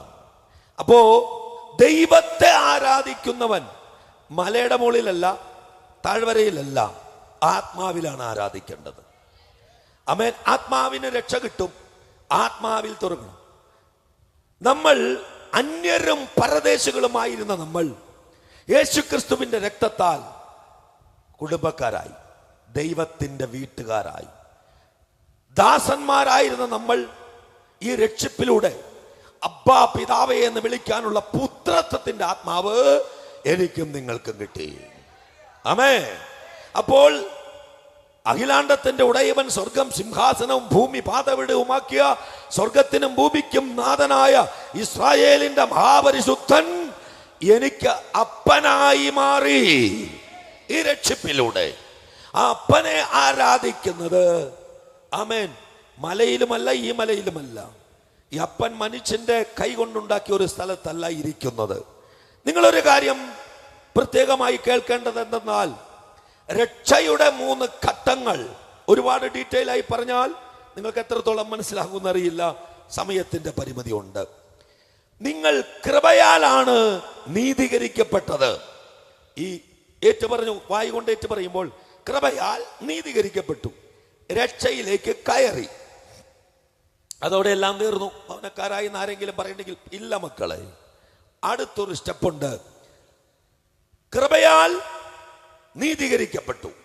ഇനി വിശ്വാസത്തിന്റെ പ്രവൃത്തിയാലും വചനത്തിന്റെ സത്യത്താലുമാണ് നിങ്ങൾ സാങ്ക്ടിഫൈ ചെയ്യുന്നത്, വിശുദ്ധീകരിക്കപ്പെടുന്നത്. രക്ഷിക്കപ്പെട്ട ദൈവ പൈതൽ തന്റെ ജീവിതം മുഴുവൻ വചനം വായിക്കണം, ധ്യാനിക്കണം, പഠിക്കണം. ആമേൻ. അത് ബൈഹാർട്ട് ചെയ്യണം, പ്രസ്താവിക്കണം, വചനപ്രകാരം ജീവിക്കണം. ആമേൻ. ഹല്ലേലൂയ. ആ വചനപ്രകാരം അവർ ജീവിക്കണം. ഹല്ലേലൂയ. അങ്ങനെ ജീവിക്കുമ്പോൾ ഈ വചനമാണ് നിങ്ങളെ ചെത്തിവെടിപ്പാക്കുന്നത്. നിങ്ങൾക്കറിയാം, കാറ്റേറ്റ്, മഴയേറ്റ്, മഞ്ഞേറ്റ്, വെയിലേറ്റ്, മടിയാഴ്വാരത്തിൽ കിടന്ന ഒരു കല്ലിനെ ഒരു ശില്പി കൊണ്ടുവന്ന് തന്റെ പണിശാലയിൽ വെച്ച് രാപകൽ ഭേദമന്നെ തന്റെ ഉളിയും ചിറ്റിയും കൊണ്ട് ഇങ്ങനെ വെട്ടി വെട്ടി വെട്ടി വെട്ടി ചെത്തി ചെത്തി ചെത്തി ചെത്തി മിനുക്കി വേണ്ടാത്തതിന് എല്ലാം കളഞ്ഞു കഴിയുമ്പോൾ മനോഹരമായ ഒരു രൂപമായി മാറും. ആമേൻ. അതുപോലെ വരുത്തി കിടക്കുന്ന ഒരു വൃക്ഷത്തെ വെട്ടിക്കൊണ്ടെന്ന്, വൃക്ഷം അവിടെ നിൽക്കുമ്പോൾ തന്നെ കണ്ടറിയാം, ശില്പിക്കറിയാം ഇവനെ എങ്ങനെയൊക്കെ വെട്ടിയാൽ അവൻ നല്ല രൂപമാകും, നല്ല ഒരു രൂപമായിട്ട് പോകും. ഒരു ഹല്ലേലൂയ ഉച്ചത്തിൽ പറയാമോ? അതൊന്നും പോരാ. അപ്പോ വിശുദ്ധീകരണം നടക്കുന്നത്, രക്ഷയുടെ 2ാം ഘട്ടമായ വിശുദ്ധീകരണം നടക്കുന്നത് വചനത്തിന്റെ സത്യത്താലും വിശ്വാസത്തിന്റെ പ്രവൃത്തിയാലുമാണ്. ഇത് വേണോ? ഇല്ല. യേശു എന്ന് വിളിച്ചിങ്ങ് വന്നാൽ മതി, ഞായറാഴ്ച സഭയിൽ വന്നാൽ മതി, ഞങ്ങളുടെ കൂടെ 2 ചാട്ടം. ചിലർ കാണിക്കില്ല, ഡാൻസ് ഒക്കെ പഠിപ്പിക്കലോ, ഇങ്ങനെ കാല് പൊക്കിക്ക്, ഇങ്ങനെ കാല് പൊക്കിക്ക്. കണ്ടിട്ടുണ്ടല്ലോ, കുറെ ചാടിയതല്ലേ, എന്നിട്ട് സ്റ്റേജിൽ നിന്ന് എല്ലാത്തിനെയും ഇങ്ങനെ തുള്ളിപ്പിക്കും. തുള്ളണ കൂട്ടം ഏതൊക്കെയാണെന്നറിയാമല്ലോ. നമ്മൾ നാടെ ഇരുന്നാൽ കണ്ണിന് ഏതായാലും നഷ്ടമില്ല. ഒരു നല്ല സിനിമ കണ്ടിറങ്ങിയതുപോലെയായി. പണ്ട് ക്ലാസ് കട്ട് ചെയ്ത് പോയി കണ്ട സിനിമകൾ പോലെ സ്റ്റേജിൽ നിന്ന് ഒരു സിനിമ കണ്ട് തിരിച്ചു പോകുന്ന കൺവെൻഷനുകൾ, ക്രൂസൈഡുകൾ ധാരാളമുണ്ടായി. ആണോ അല്ലയോ? ഈ തുള്ളുമ്പോ താഴെ നിൽക്കുന്നവന്റെ കണ്ണെവിടെ? അവൻ എന്ത് ആത്മീയത ഉണ്ടാകും? ആത്മീകമായ ഉണർവല്ല, ജഡത്തിനൊരു ഉണർവും കണ്ണിനൊരു കുളിർമയും ഉണ്ടായി. നല്ല മീറ്റിംഗ് ആയിരുന്നു. കബളിപ്പിക്കപ്പെടരുത് വേണ്ടപ്പെട്ട ദൈവമക്കളെ, കബളിപ്പിക്കപ്പെടരുത് പ്രിയപ്പെട്ടവരെ. അപ്പോൾ വിശുദ്ധീകരണം സംഭവിക്കുന്നത് വചനത്തിന്റെ ശക്തിയാലും വിശ്വാസത്തിന്റെ പ്രവൃത്തിയാലുമാണ്.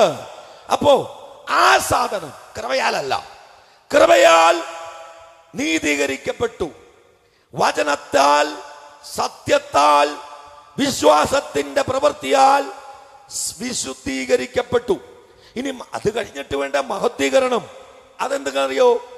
നീതീകരണത്താൽ, വചനത്തിന്റെ വെളിപ്പാടിനാൽ, സ്വന്തം ജീവിതം ക്രിസ്തുവിന് വേണ്ടി ത്യാഗമായി സമർപ്പിക്കുന്നതിനാൽ, വിശുദ്ധമായ ജീവിതം, കണ്ണും മൂക്കും നാക്കും ത്വക്കും ചെവിയും, ഈ പഞ്ചേന്ദ്രിയങ്ങളെ കുഴപ്പങ്ങളെ മുഴുവൻ കാണുന്നത്, അതിനെ നിർമൂലമാക്കി അകത്ത മനുഷ്യന്റെ അഞ്ചേന്ദ്രിയങ്ങള്, ആമേൻ. അപ്പൊ ഈ കണ്ണ് പിന്നെ ഒരു തെറ്റിനെയും കാണില്ല, ഫേസ്ബുക്കിൽ തേടില്ല, യൂട്യൂബിൽ തേടില്ല, പാപത്തിൽ കരം വെക്കില്ല, പിന്നെ ഈ രഹസ്യതൊന്നുമില്ല, ആരെങ്കിലും കാണുമ്പോൾ വേണ്ടാത്തത് തോന്നില്ല, അങ്ങനെ തട്ടിമുട്ടിയും തൊട്ടില്ല, ഈ സുഖങ്ങളിൽ ഒന്നും പോകാതെ വിശുദ്ധീകരണത്തിലൂടെയും ഡിസിപ്ലിൻ ഓഫ് ദ സോൾ, ഈ ദേഹിയുടെ വിശുദ്ധീകരണ അച്ചടക്കം, ദേഹിയോടെ ഒതുക്കണം. ചിന്തകളെല്ലാം അവിടെയല്ലേ കിടക്കണേ. ആ ഒരു പെണ്ണിനെ കാണുമ്പോൾ, ഒരു ആണിനെ കാണുമ്പോൾ വേണ്ടാത്തത് വരും, ഒരു ചിത്രം കാണുമ്പോൾ വേണ്ടാത്തത് വരും, ചില വീഡിയോകൾ, ചില പോസ്റ്റിങ്ങൾ കണ്ടാൽ അതിൽ തന്നെ നോക്കി അതിങ്ങനെ നെഞ്ചത്ത് വെച്ച് കിടന്ന് ഉറങ്ങുമ്പോ നീ തേജസ്കരണത്തിന് യോഗ്യതയുള്ളവനായില്ല. യേശു എന്ന് വിളിച്ചാൽ ആത്മാവിന്റെ രക്ഷ. അടുത്ത ഫലം എന്ത് ചെയ്തിരിക്കുന്നു? വചന സത്യത്താലും വർക്ക്സ് ഓഫ് ഫെയ്ത്ത്, വിശ്വാസത്തിന്റെ പ്രവൃത്തിയാലും നീതീകരണത്തിൽ നിന്നും വിശുദ്ധീകരണത്തിൽ കടന്നു കഴിഞ്ഞു. അവിടെ വചനമാ വിശുദ്ധീകരിക്കണേ. പഠിക്കണം, രാവും പകലും പഠിക്കണം. ഞങ്ങളൊക്കെ ഇരുന്ന് പഠിക്കുവാണ്, സമയം ചെലവഴിക്കുക. 24 മണിക്കൂർ തന്നാ അതിനാ. ദിവസം ഒരു സന്ധ്യാപ്രാർത്ഥന 15 മിനിറ്റ് ഒരു കലാപരിപാടി അവതരിപ്പിക്കുന്നല്ലേ ക്രിസ്ത്യാനിയുടെ വീട്. കുടുംബ പ്രാർത്ഥനയുണ്ടോ? സ്വകാര്യ പ്രാർത്ഥനയുണ്ടോ? ഓടിക്കോ, രാവും പകലും ഡ്യൂട്ടി ഓടിക്കോളണേ. ഓടി 4 ചില്ലറ മേടിച്ചോ, ഒരു കുഴപ്പമില്ല. ആമേ. എത്ര സമയം 24 മണിക്കൂറിൽ കർത്താവിന് വേണ്ടി മാറ്റി വെച്ചു. കർത്താവിന്റെ വചനം പ്രസ്താവിക്കുന്നിടത്ത് എത്തിച്ചേരാൻ വൈകരുത്. എന്നിട്ട് ഇങ്ങോട്ട് വന്ന വഴക്ക് പറയുന്നോർത്തോണ്ട് റോട്ടി വന്ന് നിൽക്കരുത്. എത്ര വൈകിയാലും വരാനോന്ന് ഞാൻ ആഗ്രഹിക്കുന്നുണ്ട്. കുറച്ച് വൈകിയാലും ഭാരം ചുമക്കുന്നല്ലേ വന്നം. എനിക്ക് കേൾക്കണം ആ സാക്ഷ്യം. അതെന്റെ ഹൃദയത്തിലും എൻ്റെ കയ്യിലുമുള്ള ഫയലാണ്. അതുകൊണ്ട് എങ്ങും ഒളിച്ചു നിൽക്കേണ്ട, അല്പം വൈകിയാലും ഓടി എത്തണം. എവിടെയാണെങ്കിലും വില കൊടുത്ത് വരണം. കാരണം എൻ്റെ പ്രാർത്ഥനയുടെ ധൂപത്തിൽ ഉള്ളതാണ് ആ വിഷയം. ആമേൻ. അപ്പോ വർക്ക്സ് ഓഫ് ഫെയ്ത്തും ട്രൂത്തുമാണ് സാങ്ക്ടിഫിക്കേഷനെ കൊണ്ടുവരുന്നത്.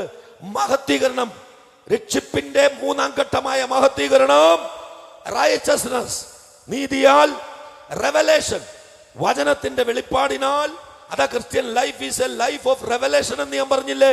ക്രിസ്തീയ ജീവിതം വെളിപ്പാടിന്റെ ജീവിതം. മതത്തെ വിടും, വെളിപ്പാടിലേക്ക് വരും. അടുത്തത് 4-ാമത്തത് വിശുദ്ധം. കൈ വിശുദ്ധം, വായു വിശുദ്ധം, കാത് വിശുദ്ധം, കണ്ണ് വിശുദ്ധം, ശരീരം വിശുദ്ധമാവും. ആമേൻ. ഇതെല്ലാം വിശുദ്ധമാകണം. ഇതെല്ലാം നോട്ടം വിശുദ്ധമായിരിക്കും, സ്പർശനം വിശുദ്ധമായിരിക്കും, രുചി വിശുദ്ധമായിരിക്കും. എന്നിട്ടോ ഇതൊന്നുമില്ലാതെ ഡെയിലി കേൾക്കാമല്ലോ ഓരോന്ന് ചെയ്ത് കൂട്ടുന്നത് അല്ലേ. നാട്ടുകാരെ മുഴുവൻ കുറ്റം വിധിച്ച് വലിയ ബേസൊക്കെ ഇട്ട് പ്രൈസ് ദ ലോർഡ് എന്നൊക്കെ പറഞ്ഞിട്ട് അവസാനം കേൾക്കാലോ എവിടെ ചെന്ന് തീരുന്നു എന്ന്. അത് വരരുത്. സ്റ്റേജിൽ കയറി നാടകം കളിക്കുന്നവരെന്നും സ്വന്തം ജീവിതം എന്താന്ന് കൂടി കാണിക്കണം. അവരുടെ കുടുംബ ജീവിതം എന്താ പ്രസംഗിക്കുന്ന. എൻ്റെ ഭാര്യ പറയണം എൻ്റെ ജീവിതം എങ്ങനെയാ, ഞാൻ ഇവിടെ വന്ന് തട്ടിപ്പ് പറയുന്നവനാണോ എന്ന് എൻ്റെ ഭാര്യയുടെ സർട്ടിഫിക്കറ്റ് നിങ്ങൾ മേടിക്കണം. എൻ്റെ മക്കളെ കാണണം 3 പേര്, അവരെങ്ങനെയാണ്. അവരുടെ സ്കൂളിൽ അധ്യാപകർ പറയണം ഇതൊരു സുവിശേഷകന്റെ മകളാ, ആ കുഞ്ഞ് ഇവിടെ വന്നിട്ട് ഒരു തലവേദനയില്ലാന്ന് പറയിപ്പിക്കണം. അതാണ്. അപ്പോ ഇത്രയും righteousness, revelation, consecration, holiness, discipline of the soul. ഈ 2-ാം മനുഷ്യൻ, ദേഹി എന്ന മനുഷ്യനെ ഒതുക്കണം. അവനെ നിലംപരിശാകണം. അവനെ ഡീആക്ടിവേറ്റ് ചെയ്യുമ്പോഴാ ഈ നദി ഇവിടെ നിന്നും ഇറങ്ങി ദേഹത്തിലെത്തുള്ളൂ. ആമേൻ. അടുത്തത് നമ്മുടെ ഇതിനെ പ്യൂരിഫൈ ചെയ്യുന്നത്, വിശുദ്ധീകരിക്കപ്പെടുന്നത് ഏത്? ആത്മമനുഷ്യനെ നീതീകരണത്തിലാണ്. ഗിഫ്റ്റ് ഓഫ് റൈച്ചസ്നസ് ആണ്. 2-ാമത്തത് ദേഹി എന്ന മനുഷ്യന്റെ രക്ഷ, വേർഡ് ഓഫ് റൈച്ചസ്നസ് ആണ്, വചനം കൊണ്ടാണ്. അപ്പൊ ദേഹി, ആത്മാവ്, ദേഹി, ഇനി ദേഹം. അവൻ വരുന്നത് ഫ്രൂട്ട് ഓഫ് റൈച്ചസ്നസ് ആണ്. നീതിയുടെ ഫലത്താലാണ് അവൻ രക്ഷിക്കപ്പെടുന്നത്. ശരീരം രക്ഷിക്കപ്പെടുന്നത് നീതിയുടെ ഫലത്താലാണ്. നീതിയുടെ ഫലത്താലാണ്. അപ്പൊ അതിനകത്തേക്ക് രോഗം കയറില്ല എന്ന് ഈ പറഞ്ഞത്. അവിടെ ഫ്രൂട്ടോ ഉള്ളൂ, അവിടെ കേടുവരില്ല. അവന്റെ നിഴലടിക്കുമ്പോഴാണ് രോഗി സൗഖ്യമാകുന്നത്. അവൻ കരം വെക്കുമ്പോഴാണ് മരിച്ചത് ജീവിക്കുന്നത്, ഇല്ലാത്തത് ഉണ്ടായി വരുന്നത്. അവന്റെ നിഴലടിക്കുമ്പോഴാണ് രോഗി സൗഖ്യമാകുന്നത്. അവന്റെ ഹാൻഡ് കർച്ചീഫ് ഇടുമ്പോഴാ രോഗി സൗഖ്യമാകുന്നത്. പൗലോസിനെ കുറിച്ചും പത്രോസിനെ കുറിച്ചുമാണ് ഞാൻ ഈ പറയുന്നത്. ആ തലത്തിലേക്ക് എത്തണമെങ്കിൽ നീതിയുടെ ഫലം ശരീരത്തിൽ പുറപ്പെടുവിക്കണം. അപ്പൊ നിന്റെ ശരീരം വിശുദ്ധമായി മാറും. ഹല്ലേലൂയ. ഇനി നിങ്ങൾക്കറിയാം, രാജ്യവും ശക്തിയും മഹത്വവും എന്നൊരു വചനമില്ലേ? ഈ രാജ്യം എവിടെയാ കിടക്കണെന്നറിയാവോ? ആത്മാവിൽ. ശക്തി എവിടെയാണെന്നറിയാവോ? ദേഹിയിൽ. മഹത്വം എവിടെയാ? ശരീരത്തിൽ. Body, soul, spirit. അഥവാ സ്പിരിറ്റിൽ രാജ്യം, സോളിൽ ശക്തി. ആമേൻ. മഹത്വം ശരീരത്തിലാ മക്കളെ വെളിപ്പെടണേ. ശരീരത്തിലാ, പ്രത്യക്ഷത്തിലാ. കാരണം നിങ്ങൾ മഹത്വത്തെ ചുമക്കുമ്പോ നിങ്ങളുടെ ഷൂ കൊണ്ട് തൊട്ടാൽ നുറുങ്ങി അസ്ഥി കൂടി വരുമെന്ന്. നിങ്ങൾ വേർപ്പ് തൊടുക്കുന്ന കർച്ചീഫ് വിട്ടാൽ ആമേൻ ഭൂതങ്ങൾ പുറത്തു പോകും, രോഗി സൗഖ്യമാകും, മരിച്ചത്. എത്ര രക്ഷിക്കപ്പെട്ടു എന്ന് പറയുന്നവരെ കൊണ്ട് ഇത് ചെയ്യിപ്പിക്കുന്നുണ്ടെന്നേ പറ. രക്ഷിക്കപ്പെട്ടോ? ഇപ്പൊ മര്യാദയ്ക്ക് രക്ഷിക്കപ്പെട്ടോ? മരിച്ചു കഴിഞ്ഞാൽ ആത്മാവങ്ങ പോയാ മതി. കർത്താവ് കൂടെ വെച്ചത് അതിനു വേണ്ടിയാണോ? രോഗിയെ സൗഖ്യമാക്കാൻ, കുഷ്ഠരോഗിയെ സൗഖ്യമാക്കാൻ, മരിച്ചതിനെ ഉയർപ്പിക്കാൻ. ഇപ്പോ ഈ തലത്തിലെത്തിയവനെ കുറിച്ചാണ് നീ ഭൂമിയുടെ ഉപ്പാന്ന് പറഞ്ഞത്. ഈ തലത്തിലെത്തിയവനെ കുറിച്ചാണ് നീ ലോകത്തിന്റെ വെളിച്ചമാണെന്ന് പറഞ്ഞത്. ഈ തലത്തിലെത്തിയവനെ കുറിച്ചാണ് നീ ഭൂമിയിൽ കെട്ടിയാൽ അവിടെ സ്വർഗത്തിൽ കെട്ടപ്പെടും. നീ ഭൂമിയിൽ അഴിച്ചാൽ സ്വർഗത്തിൽ അഴിയും. ഈ തലത്തിലെത്തിയവന രോഗികളുടെ മേൽ നിങ്ങൾ കൈവച്ചാൽ സൗഖ്യം വരും. എനിക്ക് ലജ്ജ തോന്നിയിട്ടുണ്ട്. കള്ളും കുടിച്ച് തോന്നിവാസവും കാണിച്ച് പാപവും ചെയ്ത് നടക്കുന്നവരോടൊക്കെ നീ വിശ്വസിച്ച് വചനം പറയുന്നു, വിശ്വസിക്കുന്നവരാൽ ഈ അടയാളങ്ങൾ നടക്കും. നിങ്ങൾ രോഗികളുടെ മേൽ കൈവച്ചാൽ സൗഖ്യം വരും. ഉണ്ടായോ? ഉണ്ടായോ? ചിലരൊക്കെ പോയി നിന്നിട്ട് മാർക്കറ്റിംഗ് മാനേജേഴ്സ് നിന്ന് തള്ളും. എന്നിട്ട് പറയും, എങ്ങനെയുണ്ട് എങ്ങനെയുണ്ട് എങ്ങനെയുണ്ട് പറയൂ, എങ്ങനെയുണ്ട്, സുഖം കിട്ടി? ഇപ്പൊ എനിക്ക് സുഖമുണ്ട്, ഇവിടെ കഴുത്തിന് വേദനയാണ്, തിരിച്ചു. എന്നിട്ടോ അവിടെ നിന്നിട്ട് പറയും, ബ്രദറെ എത്ര നാളായി ഇവിടെ? കുറെ നാളായി. ബ്രദറെ കഴിഞ്ഞ 10-20 വർഷമായി ഈ സഹോദരന്റെ കഴുത്ത് തിരിയില്ല. ഇപ്പോൾ ഞാൻ തലയിൽ കൈവയ്ക്കുമ്പോൾ കഴുത്തിലൊരു മിന്നലടിച്ചു. എന്നിട്ട് കഴുത്തിങ്ങനെ ഇപ്പൊ നന്നായി ആട്ടാൻ പറ്റുന്നുണ്ട്. ഒന്ന് ആട്ടി കാണിച്ച് പ്രാണവേദന എടുത്ത് 3-4 ക്യാമറ അവിടെ ചെന്ന് കഴിഞ്ഞു. ക്യാമറ മുമ്പിൽ ആട്ടി. അപ്പൊ ഒരു റിഹേഴ്സൽ ഇവിടെ പറഞ്ഞു കൊടുത്തു കഴിഞ്ഞു മാർക്കറ്റിംഗ് മാനേജർ.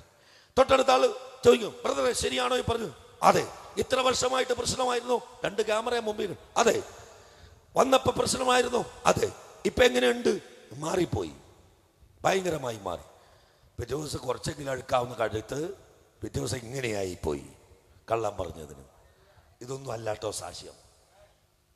ഈ തെറ്റുകളിലൊക്കെ പങ്കാളിയായ ആദ്യ കാലഘട്ടങ്ങളിൽ ഞാനും നിന്നിട്ടുണ്ട്. ഞാനത് തിരുത്തുകയാണ്. ആ തെറ്റുകളെ തിരുത്തുകയാണ്. അപ്പൊ എപ്പിസോഡ് ഒരെണ്ണം സ്പോൺസറായോ? ആ കുടുംബത്തിന്റെ സ്പോൺസർഷിപ്പ് ഉണ്ടായോ? ഉണ്ടായി. ഒരു വികാരത്തിന് അടിമപ്പെട്ട് പറയിപ്പിച്ച് അവസാനം അതേ രോഗത്തിൽ ആ വ്യക്തി മരിക്കുമ്പോ ക്രിസ്തുവിന്റെ നാമം ദൂഷിക്കുമോ? ക്രിസ്തുവിന്റെ നാമം മഹത്വമെടുക്കുമോ? ദൂഷിക്കും. ദൂഷിപ്പിച്ചത് നല്ല ആരാണ്ടൊക്കെ ഇവിടെ എന്ന് പറഞ്ഞ പോലെ പുറത്തുള്ളവർ അതും ഇതും ചെയ്തിട്ടാണോ? അല്ല, ഞാനാണ് ആദ്യം ദൂഷിപ്പിച്ചത്. പിന്നീട് നിങ്ങൾ ക്രിസ്തു വേഷധാരികളായി ക്രിസ്തുവിന്റെ പേരിൽ കൺവെൻഷനും സഭയും ഉപവാസ പ്രാർത്ഥനയും പവർ കോൺഫറൻസും ഫയർ കോൺഫറൻസും. ഒരു ഫയറും വരില്ല, കുറെ ഒച്ചയും ബഹളം ഉണ്ടാക്കിയ ഫയർ വരുമോ? ഈ തലത്തിലെത്തിയവൻ വന്നു നിന്നാൽ ഫയർ വരും. അവൻ മിണ്ടണ്ട, അവൻ ഉന്തണ്ട, തള്ളണ്ട. അവൻ വന്നു നിന്നാൽ അഗ്നി വീഴും. ഏത് തലത്തിൽ?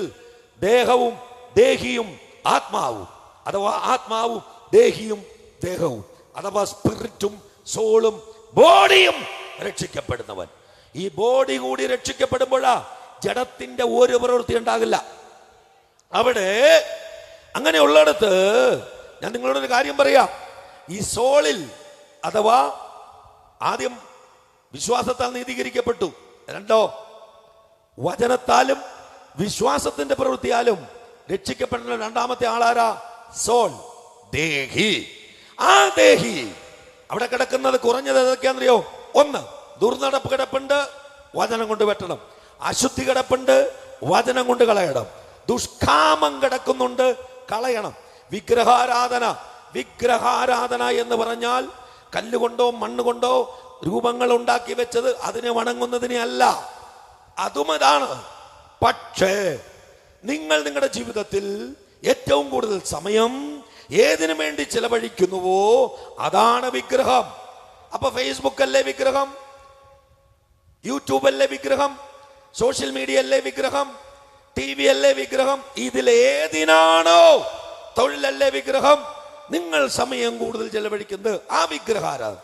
യേശു തന്നെ പറഞ്ഞു, നിങ്ങൾ എന്നേക്കാൾ അപ്പനെയോ അമ്മയെയോ പറഞ്ഞില്ലേ, ആരെ ഏറ്റവും കൂടുതൽ സ്നേഹിക്കണം? ക്രിസ്തുവിനെ, ദൈവത്തെ. അതാണ് വിഗ്രഹാരം. അടുത്തത് ആ വിചാരം. ഞായറാഴ്ച സഭയിൽ വരും, തിങ്കൾ മുതൽ ശനി വരെയും അയൽവക്കക്കാരനാവാൻ ആ വിചാരത്തിന് പോകും. കുക്കുടാഹ കൂജന്തി. ആമേ. അടുത്തത് പക വന്ന് അടുത്തുള്ളവനെ കാണാൻ നിവൃത്തിയില്ല. അവന് ഓഫീസിൽ പോകാനിട്ട് ഇറങ്ങുമ്പോൾ അടുത്തുള്ള സഹോദരി ഇറങ്ങി എൻ്റെ ശകനം ഇതാ, ഇന്ന് തിരിച്ചു പോവാ, ലീവ് എടുത്തേക്കാം. പക വന്ന് നമ്മുടെ മൂക്കിക്കിടയും കണ്ണിക്കിടയും ചെവിക്കിടയും പുക വരുക. കരക്കാരോടുള്ള പക ഉള്ളിലിരുന്ന് പുക നമ്മുടെ ചെവിയിൽ നിന്ന് വരികയാണ്. പിന്നെ പിണക്കം, മിണ്ടൂല്ല, ഞാൻ കണ്ടാ മിണ്ടൂല്ല. അവള് സഭയിലുള്ളത് കൊണ്ട് അടുത്ത് വന്ന എനിക്ക് ആരാധനയും കൂടി വരില്ല, എൻ്റെ ഉള്ളിൽ കിടന്ന് അവിടെ അടിക്കാൻ തോന്നുക. അപ്പൊ ആരാ അകത്ത് കിടക്കണേ? എൻ്റെ സഭയിട്ട് വരും, വന്നു പോയേക്കരുത്, എൻ്റെ സഭയെ കയറരുത്. ആമേൻ. എനിക്ക് അവളെ കാണുമ്പോ സഹിക്കാം, പിന്നെ എനിക്ക് സഹിക്കാൻ പറ്റൂല. കണ്ടില്ലേ? അവൾ എന്നെ നോക്കി ഒരു ചിരി ചിരിച്ചു. അവളുടെ ചിരി, അവളുടെ പല്ല് കൊഴിഞ്ഞു പോട്ടെ, കിടക്കണം. എന്നിട്ട് സഭയിട്ട് നിന്റെ കൈകൊട്ടും നിന്റെ ചാട്ടവും സ്വർഗം നിന്നെ കെട്ടും. നിന്നെ ആ പ്ലാസ്റ്റിക്കിൽ പൊതിഞ്ഞ് JCB തള്ളണത്. അത് കാണിച്ച് സാമ്പിള് തന്നിട്ടുള്ളൂ. ഒറിജിനൽ വെടിക്കെട്ട് വരാൻ പോണുള്ളൂ. ഇത് റിഹേഴ്സലാ. പൂരത്തിന് തലേദിവസം എന്തൊരു ഉണ്ടല്ലോ, റിഹേഴ്സൽ തന്നെയാണ് പറയുന്നത് അല്ലെ? അതിന്റെ മലയാളം എന്നാ? ആ റിഹേഴ്സൽ. ഓക്കെ, ആ റിഹേഴ്സൽ വെടിക്കെട്ട് കഴിഞ്ഞ് ഒറിജിനൽ വെടിക്കെട്ട് വരാൻ പോണുള്ളൂ. ജാഗ്രത. അപ്പൊ പക, പിന്നെ പിണക്ക, ജാരശങ്ക, ക്രോധം, ശാഠ്യം, ദ്വന്ദ്വപക്ഷം, ഭിന്നത, അസൂയ. കെട്ടിയവനോട് പറയും, സൈക്കിൾ മേടിച്ചോണ്ട് നടന്നു, ഇപ്പൊ കണ്ടോ അവള് ബൈക്കിലിരുന്ന്, അടുത്ത വീട്ടിൽ പുതിയ ബൈക്ക് മേടിച്ച് കണ്ടോ, 4 രജിസ്ട്രേഷൻ, ചുവന്ന ലെറ്ററും വെച്ച് കെട്ടിയോന്റെ പുറകിൽ ഒട്ടിപ്പിടിച്ചിരുന്ന് പോണ കണ്ടോ, ആലിന്റെ വള്ളി പറന്ന പോലെ. നിങ്ങൾക്ക് ഇതൊരു ബൈക്കെങ്കിലും മേടിക്കാൻ പറ്റുമോ? വേണ്ടീ, ബൈക്ക് മേടിക്കണ്ടീ, നമുക്കൊരു മാരുതി 800 മേടിക്കാം. നിർബന്ധിച്ച് കടമെടുത്ത് മാരുതി 800 മേടിച്ചു. അടുത്തവൻ വിട്ടുകൊടുത്തില്ല. അവിടെ കണ്ടില്ലേ, നിങ്ങളൊരു ബൈക്ക് മേടിച്ചു, അവളെ കാറിൽ പോണ കണ്ടോ, അപ്പുറം അടുത്ത ഐറ്റം മേടിച്ചു, അതിനെ തോപ്പിച്ച് ഇവിടെ നിന്ന് ഒരെണ്ണം മേടിച്ചു. അവസാനം വണ്ടിയുടെ വലിപ്പം കൂടി, ഇന്നോവയായി, പലതുമായി. പറയാ, വിടരുത്, നമുക്കൊരു ടിപ്പർ മേടിക്കണം. അവസാനം എല്ലാത്തിനെയും കൂടി ചുവന്നുകൊണ്ട് പോകാനാ. അമ്മേ ഇല്ലേ, ഇവിടെ അടുത്തുള്ള സ്ഥലത്തിന്റെ പേരെന്നാ, മറ്റേ ഒരു വലിയ സാധനം പോവില്ലോ, ടോറസോ. ടോറസ് മേടിക്കണം. കുടുംബം മൊത്തമായിട്ട് അതിനകത്ത് ചട്ടിക്കലം വെച്ച് ഇങ്ങനെ നല്ല രീതിയിൽ പോകാലോ. ഈ അസൂയയും കുന്നായ്മയും കുശുമ്പും ഈരും അയൽവക്കക്കാരെ കുറിച്ച് ഈരും പേനും എല്ലാം അവസാനിക്കണം. ഇതൊക്കെ കിടക്കുന്നത് ദേഹി എന്ന മനുഷ്യന്റെ ഉള്ളിലാ. അവനെ ചുട്ട് ചാമ്പലാക്കണേ, അവൻ രക്ഷിക്കപ്പെടാതെ. ചർച്ചിൽ വന്ന് സ്തോത്രം, സഹോദര, ബ്രദർ, സിസ്റ്റർ, ഭയങ്കര ബ്രദറാ, മനസ്സിലായില്ലേ? വേണ്ട, സൗകര്യം ഉണ്ടെങ്കിൽ തന്നെ പറഞ്ഞാൽ മതി. ഞാനായിട്ട് ഈ പാപത്തിൽ, ഈ നീതിമാന്റെ രക്തത്തിൽ എനിക്ക് പങ്കില്ല. ഞാനായിട്ട് ഇതിന്റെ പങ്കും മേടിച്ചുകൊണ്ട് പോകണ്ടല്ലോ. 4 ദിവസം ഞാൻ ഇവിടെ വന്ന് ഈ കഷ്ടപ്പെട്ട് തിരിച്ചു പോകുമ്പോൾ നിങ്ങളുടെ പങ്ക് എനിക്ക് വേണ്ട. അതുകൊണ്ടാണ് കരങ്ങൾ അടിക്കാമോ, ഹല്ലേലൂയ പറയാമോ, സ്തോത്രം പറയാമോ എന്ന് ചോദിച്ചത്. തനി ആരെങ്കിലും പറഞ്ഞ് രക്ഷപ്പെട്ടോട്ടെ. ഞാൻ പറഞ്ഞു അതെൻ്റെ തലയിൽ കെട്ടി വെക്കണ്ട. ആമേൻ. ദൈവയെ തന്നെ ഫ്രീ ആക്കി വിട്ടേക്കണം, പങ്കൊന്നും തന്നു വിടരുത്. അപ്പോ ഇവിടെ മൂന്നാമത്തവൻ രക്ഷിക്കപ്പെട്ടു. ആര്? ശരീരം, ബോഡി. അവനെ കണ്ടാൽ കുറച്ച് സാധനങ്ങളുണ്ട്. അവൻ സ്നേഹമാണ്. അവനൊന്ന് തൊട്ടാൽ, അവനൊന്ന് ആലിംഗനം ചെയ്താൽ, ഒന്ന് കൈ കൊടുത്താൽ, ഒന്ന് ചിരിച്ചാൽ ഹലോ എന്ന് പറഞ്ഞാൽ സ്നേഹമാണ്. അവനിൽ പകയും പിണക്കവും പുകയില്ല. അവനിൽ അസൂയയും കുശുമ്പും കുന്നായ്മയും ഇല്ല. അവനിൽ മായ താഴ്മയും ഇല്ല. ഇപ്പറയുന്ന ചിരിക്കും ഇങ്ങനെ മനസ്സിലായി. ഈ ചിരിയിൽ 2 പല്ല് ഒരു രക്തം കുടിക്കാനായിട്ട് മനസ്സിലായി. ശരിച്ചിട്ടില്ല, ഇങ്ങനെ ചിരിക്കും. ഇതിങ്ങനെ കൊടിലിട്ട് വലിച്ചു പിടിക്കും. 32 64 വെച്ചിട്ടാ ചിരിക്കണത്. പക്ഷെ ഇതിന്റെ മധ്യത്തിൽ നിന്ന് ആത്മകണ്ണ് തുറന്നാൽ ആ ചിരിന്ന് 2 കൊമ്പ് നീണ്ടു വന്ന കാണാം, രക്തം കുടിക്കാൻ. അപ്പോ ആമേൻ, ഇതില്ല. ഈ ബോഡി രക്ഷിക്കപ്പെട്ടാൽ അവിടെ ഒരു സാധനം വരും. ഏതാണെന്നറിയോ? സ്നേഹം വരും, സന്തോഷം വരും. എന്ന് വെച്ചാൽ ഒന്ന് കണ്ടാൽ മതി അങ്ങനെയുള്ളവരെ ഉള്ളിലൊരു സന്തോഷം. ഓ, ആ മനുഷ്യനെ കണ്ടപ്പോ, ആ കുഞ്ഞിനെ കണ്ടപ്പോ, ആ മോളെ കണ്ടപ്പോ ഒരു സന്തോഷം തിരതല്ലുകയാണ്. ചിലരെ കണ്ടാലോ, ഇതാണ് ബോഡി മനുഷ്യന്റെ രക്ഷിപ്പ്. അപ്പോ സ്നേഹമുണ്ടാകും, അവിടെ സന്തോഷമുണ്ടാകും, സമാധാനമാ. ചില മനുഷ്യരോട് നമ്മൾ 1 മിനിറ്റ് ഒന്ന് സംസാരിച്ചാൽ മതി, ഓ എന്തൊരു സമാധാനമാ. ചില മനുഷ്യർ വീട്ടിൽ കയറി വന്നാൽ ഒരു സമാധാന കയറി വരുന്നത്. ചിലർ കയറിയാല അവര് പോകും കൂടെ മംഗാലങ്ങും പറയാറില്ലേ, മനസ്സിൽ തോന്നാറില്ലേ? ആ, ബോഡി രക്ഷിക്കപ്പെട്ടവൻ വന്നാൽ അവിടെ ഫലം വരും, ഫ്രൂട്ട് വരും, സ്നേഹമുണ്ടാകും, സന്തോഷമുണ്ടാകും, സമാധാനമുണ്ടാകും, ദീർഘക്ഷമയുണ്ടാകും, ദയയുണ്ടാകും. അങ്ങനെ രക്ഷിക്കപ്പെട്ടവന് ആരെങ്കിലും കണ്ട അവർ വിഷമിക്കുവാണെങ്കിൽ അത് സ്വന്തം വിഷമമാകും. അവനെ നിന്ന് പിടിച്ചു പറയിക്കില്ല, അവൻ അങ്ങോട്ട് കൊടുത്തിട്ട് പോകും. ഇങ്ങോട്ട് താ, ഇങ്ങോട്ട് താ, ഇങ്ങോട്ട് താ എന്ന് പറയുന്നത് ആത്മാവ് മാത്രം രക്ഷിക്കപ്പെട്ടവൻ. നാ പിടിച്ചോ, ഇത് കൊണ്ടുവെക്കോ, ഞാനിത് തന്നേക്കാം, ഇവനാണ്. ആ റൈറ്റ്, ആമേൻ, ആമേൻ. എൻ്റെ മക്കളിൽ ചിലത് പിടിക്കുന്നുണ്ട്, എനിക്കത് മതി. അപ്പോൾ അവർ ദയുള്ളവരായിരിക്കും. മറ്റൊരുത്തൻ്റെ പറയില്ല, അവൻ്റെ തലയിൽ ഇടിവിട്ടിട്ട് ഞാൻ 7 മെഴുകുതിരി കത്തിച്ചേക്കാം. മെഴുകുതിരിയുടെ കാശ് കളയരുത്, മനസ്സിലായില്ല? നിന്റെ വീടിന് തീ പിടിക്കും, അവിടെ ഇടിവെട്ടില്ല. അമ്മേൻ. അപ്പോ ദീർഘക്ഷമയുണ്ടാകും, ദയയുണ്ടാകും, പരോപകാരിയായിരിക്കും. ആൾക്കാരിൽ നിന്ന് വിരിച്ചിട്ട്, ഞാൻ കഴിഞ്ഞ ദിവസം പറഞ്ഞ പോലെ ഒരു ബാഗ് കൊടുത്തിട്ട്, എന്നിട്ട് ഫോട്ടോ എടുത്തിട്ട്, എൻ്റെ ലൈവ് ഇട്ടിട്ട്, അങ്ങനെ ഫേസ്ബുക്കിൽ ഇട്ടിട്ട് കർത്താവ് കൃപ കൊടുത്തെന്ന് പറഞ്ഞിട്ട് ഇതിൻ്റെ എല്ലാം കണക്ക് ബാക്കി നോക്കുമ്പോൾ കൊടുത്തതിൻ്റെ 10 ഇരട്ടി ഇവിടെ കിട്ടി. അതല്ല, ഒരുവനെയും കവർന്നെടുക്കില്ല. അവൻ തൻ്റെ രാജ്യം പണിയില്ല, ദൈവരാജ്യം പണിയും. അവൻ വാടക വീട് കൊണ്ട് തൃപ്തനാകും. സ്തോത്രം. അവന് വലിയ വണ്ടിയൊന്നും വേണമെന്നില്ല, ഉള്ളത് കൊണ്ട് അവൻ തൃപ്തനാകും. അവൻ ദരിദ്രനായി മറ്റൊരുത്തനെ സമ്പന്നനാക്കും. ഹല്ലേലൂയ. അവന്റെ വീട്ടിൽ വന്നാൽ ഒരുവൻ ആഹാരം അവൻ കഴിച്ചില്ലെങ്കിൽ ഉണ്ടാക്കി കൊടുക്കും. അവന്റെ വീട്ടിൽ ഒരുവൻ കയറിയാൽ വെറും കയ്യാലെ വിടില്ല, അവൻ എന്തെങ്കിലും ഒന്ന് കൊടുത്തേ വിടുകയുള്ളൂ. ഇനി ദയുണ്ടാകും, പരോപകാരമുണ്ടാകും, വിശ്വസ്തനായിരിക്കും. നുണ പറഞ്ഞ്, ഉടായിപ്പ് പറഞ്ഞ്, പേരും പ്രശസ്തിക്കും വേണ്ടി അവൻ ഒന്നും ചെയ്യില്ല. അവൻ വിശ്വസ്തനായിരിക്കും. പിന്നെ അവനിൽ സൗമ്യത ഉണ്ടാകും, അവന് ഇന്ദ്രിയ ജയമുണ്ടാകും. കണ്ണ് വേണ്ടാത്ത കാണില്ല, കാത് വേണ്ടാത്തത് കേൾക്കില്ല, മൂക്ക് വേണ്ടാത്ത മണം പിടിക്കാൻ നടക്കില്ല. ഉള്ളം കുളിരത്, നെഞ്ചം തുടിക്കത് വരാവാട്ടെ. അപ്പോൾ മൂക്ക് വേണ്ടാത്തത് ശ്വസിക്കില്ല. പിന്നെ ആരെങ്കിലും തൊട്ടാൽ ഇവിടെ ഒരു സ്റ്റിക്ക് അടിക്കില്ല. അതാണ് പഞ്ചേന്ദ്രിയങ്ങൾ, കണ്ണ്, മൂക്ക്, നാക്ക്, ത്വക്ക്. ഈ എൻ്റെ പൊന്നുമക്കൾ ഇരുന്ന് ചിരിക്കണ ചിരി കണ്ടോ? അവർക്കാ ഇത് കൂടുതൽ പിടികിട്ടിയത്. നിങ്ങൾ അവിടെ ഇരുന്ന് കൊട്ടുവായിട്ട് ഉറങ്ങിക്കോ. എൻ്റെ 3 കുഞ്ഞു മക്കൾ പിടിക്കണത് കണ്ടോ? ഈ ജയമുണ്ടാകണമെങ്കിൽ അവൻ രക്ഷിക്കപ്പെടണം. ആര്? ദേഹം, ബോഡി രക്ഷിക്കപ്പെട്ടോ? ഇത് പ്രസംഗിച്ചോ? ഇപ്പൊ യേശുവിനെ വേണ്ടവരെ ഞങ്ങൾ ഇങ്ങോട്ട് തൂക്കി കൊടുക്കുവാണ്. വരാൻ മുമ്പോട്ട് കൈവക്കാം, നാളെ ഞങ്ങളുടെ സഭയിൽ വരാം എന്നിട്ടോ പിന്നെ അവിടുത്തെ കല്ലലിയോ കളിയാണ്. ഇതൊന്നുമല്ല മക്കളെ രക്ഷ. ഇപ്പൊ ഞാൻ ആത്മാവിന്റെ രക്ഷയെ കുറിച്ച് പറഞ്ഞു, ദേഹിയുടെ രക്ഷയെ കുറിച്ച് പറഞ്ഞു, ദേഹത്തിന്റെ രക്ഷയെ കുറിച്ച് പറഞ്ഞു. കുറച്ചാ പറഞ്ഞോളൂ, ഇത്രയൊക്കെ തന്നെ താങ്ങാൻ കപ്പാസിറ്റി ഉണ്ടാകട്ടെ. അപ്പോ ഈ ദൈവത്തെ നമസ്കരിക്കുന്നത് ആത്മാവില്ല.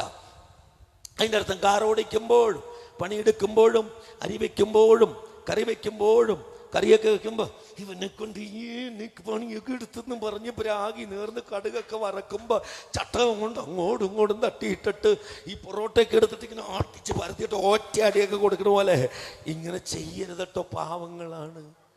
വല്ലതൊക്കെ കാണിച്ചെന്ന് ഓർത്തിട്ട് വാശി കയറിയിട്ട്, മനസ്സിലായില്ലേ, പഞ്ചസാരയ്ക്ക് പകരം വിമ്മക്കെട്ട് കൊടുക്കരുത്. പിന്നെ ഈ കറങ്ങി നടപ്പ് നിർത്താൻ, ഇവിടെ തിളച്ചിടാന്ന് പറഞ്ഞ് ചെയ്യരുത്, മനസ്സിലായില്ലേ. ഇതിനെയൊക്കെ വറുക്കും, മീനൊക്കെ വറുക്കുമ്പോൾ ഇത് ഭർത്താവാണെന്ന് ഓർത്തിട്ട് വറുക്കരുത്. പാവങ്ങളാ, ചുമ്മാ പാവങ്ങളാ. ദേഷ്യം ഒന്നും പെടരുത്. എന്നിട്ട് എല്ലാം ഉണ്ടാക്കി കൊണ്ടുപോയിട്ട് മേശപ്പുറത്ത് ഒറ്റ വീശ, വന്ന് തിന്നോ, അത് ശപിക്കപ്പെട്ടു. എന്നിട്ട് ഇത് തിന്നു, അപ്പൊ വയറുവേദന കൊടുക്കും. മനസ്സിലാവുണ്ടോ പറയണേ? അതിനെ അനുഗ്രഹിച്ചു കൊണ്ട് കൊടുക്കും. സഹോദരിമാരെ, പല ഭർത്താക്കന്മാരുടെയും പരാതിനറിയോ? രാവിലെ മുതൽ വൈകുന്നേരം വരെയും കഷ്ടപ്പെട്ട് ആഹാരമൊക്കെ ഉണ്ടാക്കും, മേശക്കുറത്ത് കൊണ്ടുവന്നിട്ട് കൊടുക്കും. പശുവിന് കൊടുക്കുമ്പോൾ ഒരു മര്യാദയുണ്ട്. പശുവിനെ കല്യാണിയെന്നോ മറിയാമ്മയെന്നൊക്കെ വിളിച്ച്, അന്നമ്മയെന്നൊക്കെ വിളിച്ച്, തിന്നടി നല്ല പുല്ലാടി എന്നൊക്കെ. മറ്റേതാൾ കൊണ്ടുപോയിട്ട് വേണമെങ്കിൽ തിന്നടാ എന്ന് പറയും. അത് ചെയ്യരുത്. മനസ്സിലാവുണ്ടോ?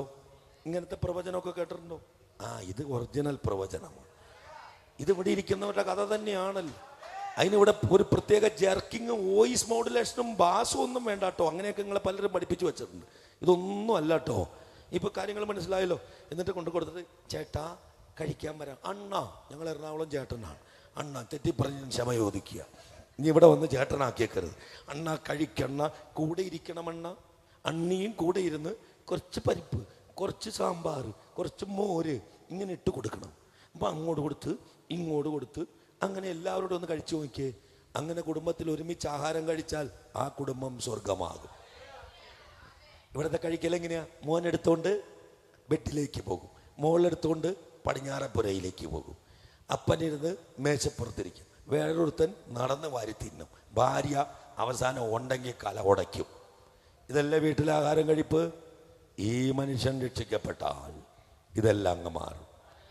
ഭാര്യ ഭർത്താവിന് വിളമ്പിക്കൊടുക്കും, ഭർത്താവ് അതിൽ നിന്ന് അല്പെടുത്ത് ഭാര്യയ്ക്ക് കൊടുക്കും, മക്കൾക്ക് കൊടുക്കും, മക്കൾ അപ്പന് വിളമ്പിക്കൊടുക്കും. ആ കൂട്ടായ്മ നിങ്ങളുടെ 21 ദിവസത്തെ ഉപവാസത്തെക്കാൾ ശക്തിയുള്ളതാണ്. വേണമെങ്കിലൊന്ന് ശ്രമിച്ചു നോക്കിക്കോ, 21 ഉപവാസത്തിനും പോകും. വീട്ടിൽ ഇതില്ല. കള്ളക്രിസ്ത്യാനി എന്നാണ് എന്നെയും നിങ്ങളെയും വിളിക്കേണ്ടത്. നാട്ടുകാരെ ഒന്നും നന്നാക്കാൻ നോക്കല്ലേ. ഇതൊക്കെ വീട്ടിലൊന്നും ഉണ്ടായിട്ട് നന്നാവ്.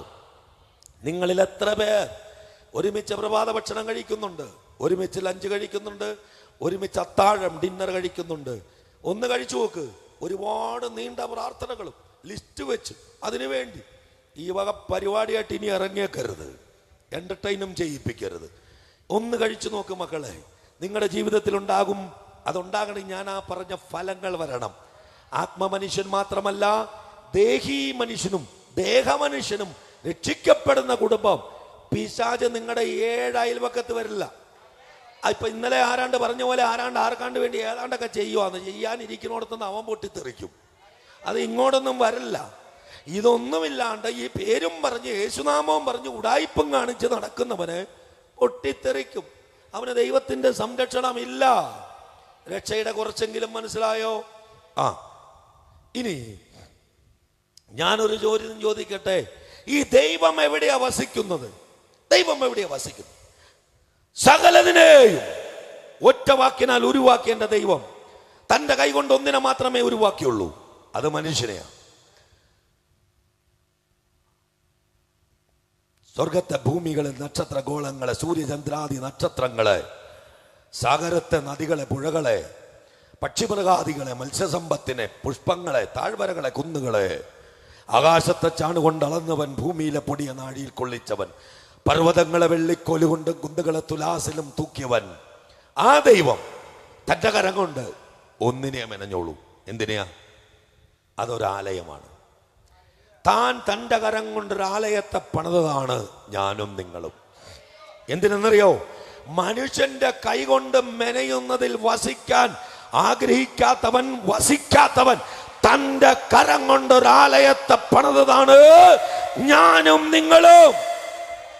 അതാ ബൈബിൾ പറയുന്നത്, അപ്പോസ്തല പ്രവൃത്തികൾ 17:24 മുതൽ 30 വരെയും ലോകവും അതിലുള്ളതൊക്കെയും ഉണ്ടാക്കിയ ദൈവം സ്വർഗത്തിനും ഭൂമിക്കും നാഥനാകൊണ്ട് കൈപ്പണിയായ ക്ഷേത്രങ്ങളിൽ വാസം ചെയ്യുന്നില്ല. വെള്ളി കൊണ്ടോ പൊന്നുകൊണ്ടോ കല്ലുകൊണ്ടോ മണ്ണുകൊണ്ടോ മരം കൊണ്ടോ ഇഷ്ടിക കൊണ്ടോ പണിത് വെച്ചതിൽ ലോകത്തെ സൃഷ്ടിച്ച ദൈവം ഇരിക്കില്ല. അങ്ങനെ ദൈവം ഇരിക്കില്ലെങ്കിൽ ദൈവത്തിന്റെയും മനുഷ്യന്റെയും ശത്രുവായവനെ അവിടെ ഇരിക്കുകയുള്ളൂ.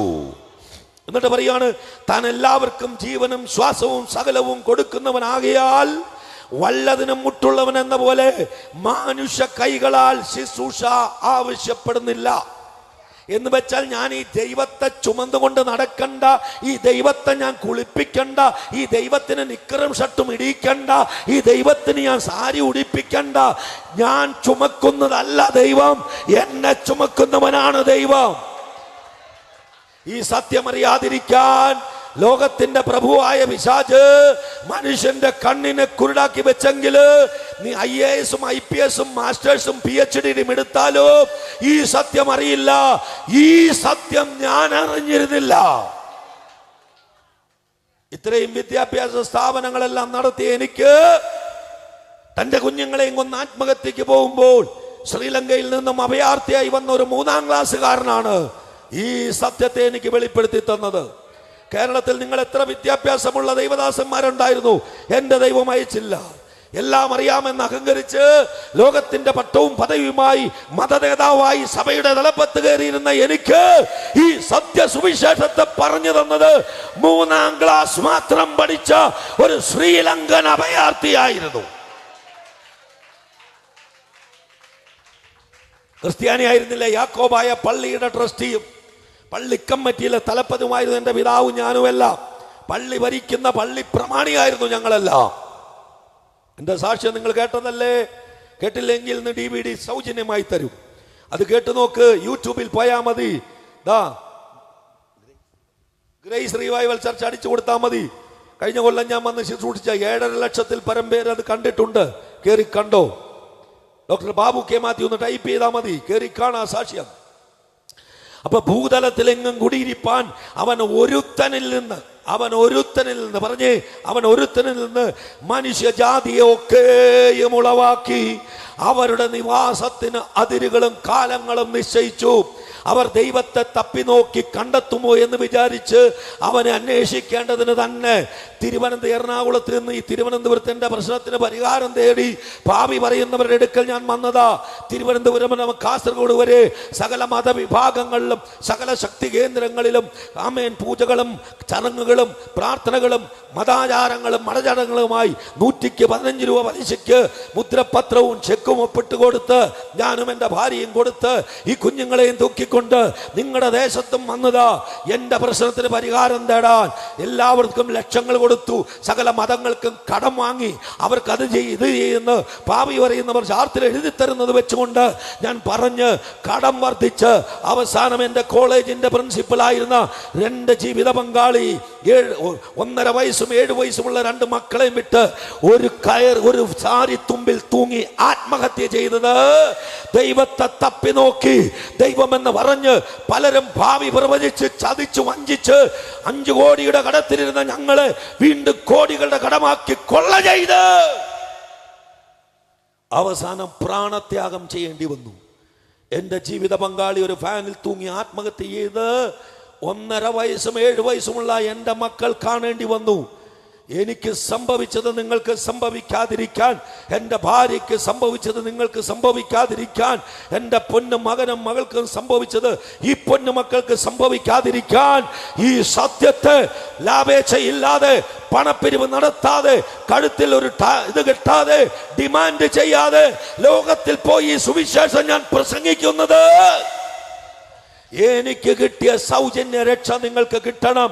മതവും മനുഷ്യനും ആമേൻ വാഗ്ദത്തം ചെയ്യുന്നത് നിങ്ങളെ ചതിച്ച് ഇല്ലാതെയാക്കും. അങ്ങനെ മുഖ്യമന്ത്രിക്കും പ്രതിപക്ഷ നേതാവിനും ഹൈക്കോടതിയുടെ ഡിവിഷൻ ബെഞ്ചിനും എഴുതി വെച്ചിട്ട് 1.5 വയസ്സും 7 വയസ്സുമുള്ള കുഞ്ഞുങ്ങളെ കൊന്ന് ആത്മഹത്യ ചെയ്യാൻ പോയ ഒരു വ്യക്തിയാണ് ഞാൻ. ഞങ്ങളുടെ 3 പേരുടെ ഡെഡ് ബോഡി കോളേജിന്റെ ഓഡിറ്റോറിയത്തിൽ കിടത്തണം. എൻ്റെ മകനെ ഇടതും എൻ്റെ മകളെ വലത്തും കിടത്തണം, എന്നെ നടുവിലും കിടത്തണം എന്ന് വിളിച്ചു പറഞ്ഞ് എഴുതി വെച്ചിട്ട് കയ്യിൽ കൊടിയ വിഷമെടുത്ത് പഞ്ചസാര കൊണ്ട് റിഹേഴ്സൽ നടത്തി. ആമേൻ. മരിക്കുന്നതിന് 1.5 മണിക്കൂർ മുമ്പ് എൻ്റെ ദൈവം തമിഴ്നാട്ട് തേനിയില് എൻ്റെ ദുരന്തങ്ങളെ കുറിച്ച്, എൻ്റെ ഭാര്യയുടെ മരണത്തെക്കുറിച്ച് അറിഞ്ഞ ഒരു പാവപ്പെട്ട ശ്രീലങ്കൻ അഭയാർത്ഥിയായ ദൈവദാസൻ 1 മാസത്തോളം പ്രാർത്ഥിച്ചു കൊണ്ടിരിക്കുമ്പോൾ ദൈവത്തിൻ്റെ ആത്മാവ് വെളിപ്പെടുത്തി കൊടുത്തു, ഞാനും മക്കളും ആത്മഹത്യ ചെയ്യുകയാണെന്ന്. ആ മനുഷ്യനോട് ദൈവാത്മാവ് പറഞ്ഞ് രാത്രി മുഴുവൻ പല വാഹനങ്ങളിൽ കയറി എറണാകുളം പട്ടണത്തിൽ ഭാര്യ ആത്മഹത്യ ചെയ്തൊരു പ്രിൻസിപ്പൽ ഉണ്ടോ എന്ന് അന്വേഷിച്ച് എൻ്റെ വീട്ടിൽ വന്ന് വാതിലിൽ മുട്ടുമ്പോൾ 1.5 മണിക്കൂർ വൈകിയിരുന്നെങ്കിൽ ഇന്ന് ഞാനും എൻ്റെ മക്കളും ഈ സുവിശേഷം പ്രസംഗിക്കാൻ ഭൂമിയിൽ ഉണ്ടാകുമായിരുന്നില്ല. ചതിക്കപ്പെടരുത്. മതത്താൽ മനുഷ്യരാൽ ചതിക്കപ്പെടരുത്. ഭാവി പറയുന്നവരാൽ ചതിക്കപ്പെടരുത്. നിങ്ങളുടെ പ്രശ്നത്തിന് പരിഹാരം പത്രത്തിലും ആമേൻ ടിവിയിലും വാഗ്ദത്തം ചെയ്യുന്നവൻ നിന്റെ പണം കൊള്ള ചെയ്യുക മാത്രമേ ഉള്ളൂ. മറ്റൊരുവനിലും രക്ഷയില്ല, ഒറ്റൊരുവനിലും പരിഹാരമില്ല. യേശുവിൽ മാത്രമേ പരിഹാരമുള്ളൂ. ഈ ഭൂമിയിലെ എല്ലാ മതങ്ങളെയും ശക്തി കേന്ദ്രങ്ങളെയും തേടിപ്പോയവനാ ഞാൻ. ഒരു മതത്തിനോ മത നേതാവിനോ ഒരു വ്യക്തിക്കോ നിന്നെ രക്ഷിക്കാൻ കഴിയില്ല. യേശുവിനെ മാത്രമേ രക്ഷിക്കാൻ കഴിയുകയുള്ളൂ. അവർ ദൈവത്തെ തപ്പി നോക്കി കണ്ടെത്തുമോ എന്ന് വിചാരിച്ച് അവൻ അന്വേഷിക്കേണ്ടത് തന്നെ. അവൻ നമ്മിൽ ആർക്കും അകന്നിരിക്കുന്നവനല്ലതാനും. അവനിലല്ലോ നാം ജീവിക്കുകയും ചരിക്കുകയും ഇരിക്കുകയും ചെയ്യുന്നത്. അങ്ങനെ നിങ്ങളുടെ കവിവരന്മാരിൽ ചിലർ നാം അവന്റെ സന്താനമല്ലോ എന്ന് പറഞ്ഞിരിക്കുന്നു. നാം ദൈവത്തിൻ്റെ, ഇതൊന്ന് കാതു തുറന്ന് കേൾക്കണമേ, നാം ദൈവത്തിൻ്റെ സന്താനമെന്ന് വരികയാൽ ദൈവം മനുഷ്യന്റെ ശില്പവിദ്യയിലും കോടികൾ മുടക്കി കല്ലിൽ കൊത്തിവെച്ചാൽ, മരത്തിൽ കൊത്തിവെച്ചാൽ, വെള്ളിയിൽ കൊത്തിവെച്ചാൽ, സ്വർണത്തിൽ കൊത്തിവെച്ചാൽ, തങ്കത്തിൽ കൊത്തിവെച്ചാൽ, മനുഷ്യന്റെ ശില്പവിദ്യയിലും സൽക്കൽപ്പവും കൊണ്ട് കൊത്തി തീർക്കുന്ന പൊന്ന്, വെള്ളി, കല്ല് എന്നിവയോട് സാദൃശ്യം എന്ന് നിരൂപിക്കേണ്ടതല്ല. അതിലൊന്നും എൻ്റെ ദൈവം ഇരിക്കില്ല. അഖിലാണ്ടത്തെ സൃഷ്ടിച്ച ഏക ദൈവം അതിലിരിക്കില്ല. ഞാൻ അതിൻ്റെ പുറകെ നടന്ന് ലക്ഷക്കണക്കിന് രൂപ കടം വാങ്ങി ബ്ലേഡ് കമ്പനിക്കാരുടെ കയ്യിൽ നിന്നും വട്ടിപ്പലിശക്കാരുടെ കയ്യിൽ നിന്നും 115 രൂപ പലിശ 5 ലക്ഷം രൂപ ഒരുവന്റെ കയ്യിൽ നിന്ന് മേടിച്ചിട്ട് മാസം 75,000 രൂപ പലിശ കൊടുത്ത് അങ്ങനെ 21 ലക്ഷം രൂപ പലിശ കൊടുത്തു. കൊടുക്കാൻ നിവൃത്തിയില്ലാതെ വന്നപ്പോ എൻ്റെ പ്രിയപ്പെട്ടവൾ തൂങ്ങിയാടി. ഈ പണം മുഴുവൻ ഈ ശക്തി കേന്ദ്രങ്ങളിൽ കൊണ്ട് കൊടുത്തതാ ദൈവം വിടുവിക്കുമെന്ന്. ദൈവം വിടുവിക്കുകയല്ല ചെയ്തത്, കടം കയറി മുടിയുകയും ആത്മഹത്യയുമായി എൻ്റെ കുടുംബത്തിലുണ്ടായത്. എന്നാൽ ഞാൻ വചനം മാത്രമേ വായിക്കുന്നുള്ളൂ, അല്ലാതെ എൻ്റെ ഒരു കഥയുമല്ല പറയുന്നത്. ഇത് ബൈബിളിൽ എഴുതി വെച്ചിരിക്കുന്ന ക്രിസ്ത്യാനിയെ, ബൈബിൾ ഞായറാഴ്ച കക്ഷത്തിൽ വെച്ച് പോകുന്ന ക്രിസ്ത്യാനിയെ, നീ ഇത് കേൾക്കണം. മറ്റാരോടുമല്ല, ഇത് ക്രിസ്ത്യാനിയോട് തന്നെയാണ് ഈ പ്രസംഗിക്കുന്നത്. എന്നിട്ട് പറയാണ്, എന്നാൽ നാം ദൈവത്തിന്റെ സന്താനം എന്ന് വരികയാൽ ദൈവം മനുഷ്യന്റെ ശില്പവിദ്യയും സങ്കല്പം കൊണ്ട് കൊത്തിത്തീർക്കുന്ന പൊന്ന്, വെള്ളി, കല്ല് എന്നിവയോട് സാദൃശ്യം എന്ന് നിരൂപിക്കേണ്ടതല്ല. എന്നാൽ അറിയായ്മയുടെ കാലങ്ങളെ ദൈവം ലക്ഷ്യമാക്കാതെ ഇപ്പോൾ എല്ലായിടത്തും എല്ലാവരും മാനസാന്തരപ്പെടണമെന്ന് മനുഷ്യനോട് ദൈവം കൽപ്പിക്കുക. എപ്പോൾ ഇത് പ്രസംഗിച്ച് കേട്ടിട്ടും മാനസാന്തരപ്പെട്ടിട്ടില്ലെങ്കിൽ ഒരു വഴിയുമില്ല. ഇത് രക്ഷിക്കപ്പെട്ടു എന്ന് പറയുന്നവരോടും രക്ഷിക്കപ്പെടാനിരിക്കുന്നവരോടുമുള്ളതാണ് ഇന്ന്. ഇന്നലെയല്ല, ഇന്ന് ഇത് പറയുന്നത് വരെയും രക്ഷിക്കപ്പെട്ടു എന്ന് പറഞ്ഞവർക്കുള്ളതായിരുന്നു. ആമേൻ. 3.5 ദിവസത്തെ ശുശ്രൂഷ. ഇപ്പോൾ മുതൽ പറയുന്നത് രക്ഷിക്കപ്പെടാത്തവർക്കും രക്ഷിക്കപ്പെട്ടു എന്ന പേര് പറഞ്ഞ് വീണ്ടും ഇതിന്റെ പുറകെ നടക്കുന്നവർക്കുമുള്ളതാണ്. എന്നാൽ അറിയായ്മയുടെ കാലങ്ങളെ ദൈവം ലക്ഷ്യമാക്കാതെ, അറിയാതെ ചെയ്താൽ കുഴപ്പമില്ല. ഇത് കേട്ടിട്ട് ഈ ശബ്ദപരിധിയിൽ ദൂരത്തും ചാരത്തും ഇരുന്ന് കേട്ടിട്ടും അറിയായ്മയുടെ കാലങ്ങളെ ലക്ഷ്യമാക്കില്ല. ഇപ്പോൾ അറിഞ്ഞതിന് ശേഷം ഇപ്പോൾ എല്ലായിടത്തും എല്ലാവരും മാനസാന്തരപ്പെടണമെന്ന് മനുഷ്യരോട് ദൈവം കൽപ്പിക്കുന്നു. ആമേൻ. ഈ ദൈവം എവിടെ ഇരിക്കുന്നു? കൊലോഷ്യൻസ് 1:27 പറയുന്നു, അവരോട് ജാതികളുടെ ഇടയിൽ ഈ മർമ്മത്തിന്റെ മഹിമാതനം എന്തെന്ന് അറിയിപ്പാൻ ദൈവത്തിന് ഇഷ്ടമായി. ആ മർമ്മം മഹത്വത്തിന്റെ പ്രത്യാശ ക്രിസ്തു നിങ്ങളിൽ ഇരിക്കുന്നു എന്ന് തന്നെ. ക്രിസ്തു എവിടെ ഇരിക്കുന്ന ദൈവം? യേശുവിനെ കർത്താവും രക്ഷിതാവുമായി സ്വീകരിക്കുന്ന ദൈവ പൈതലെ നിന്റെ ഉള്ളിലാ.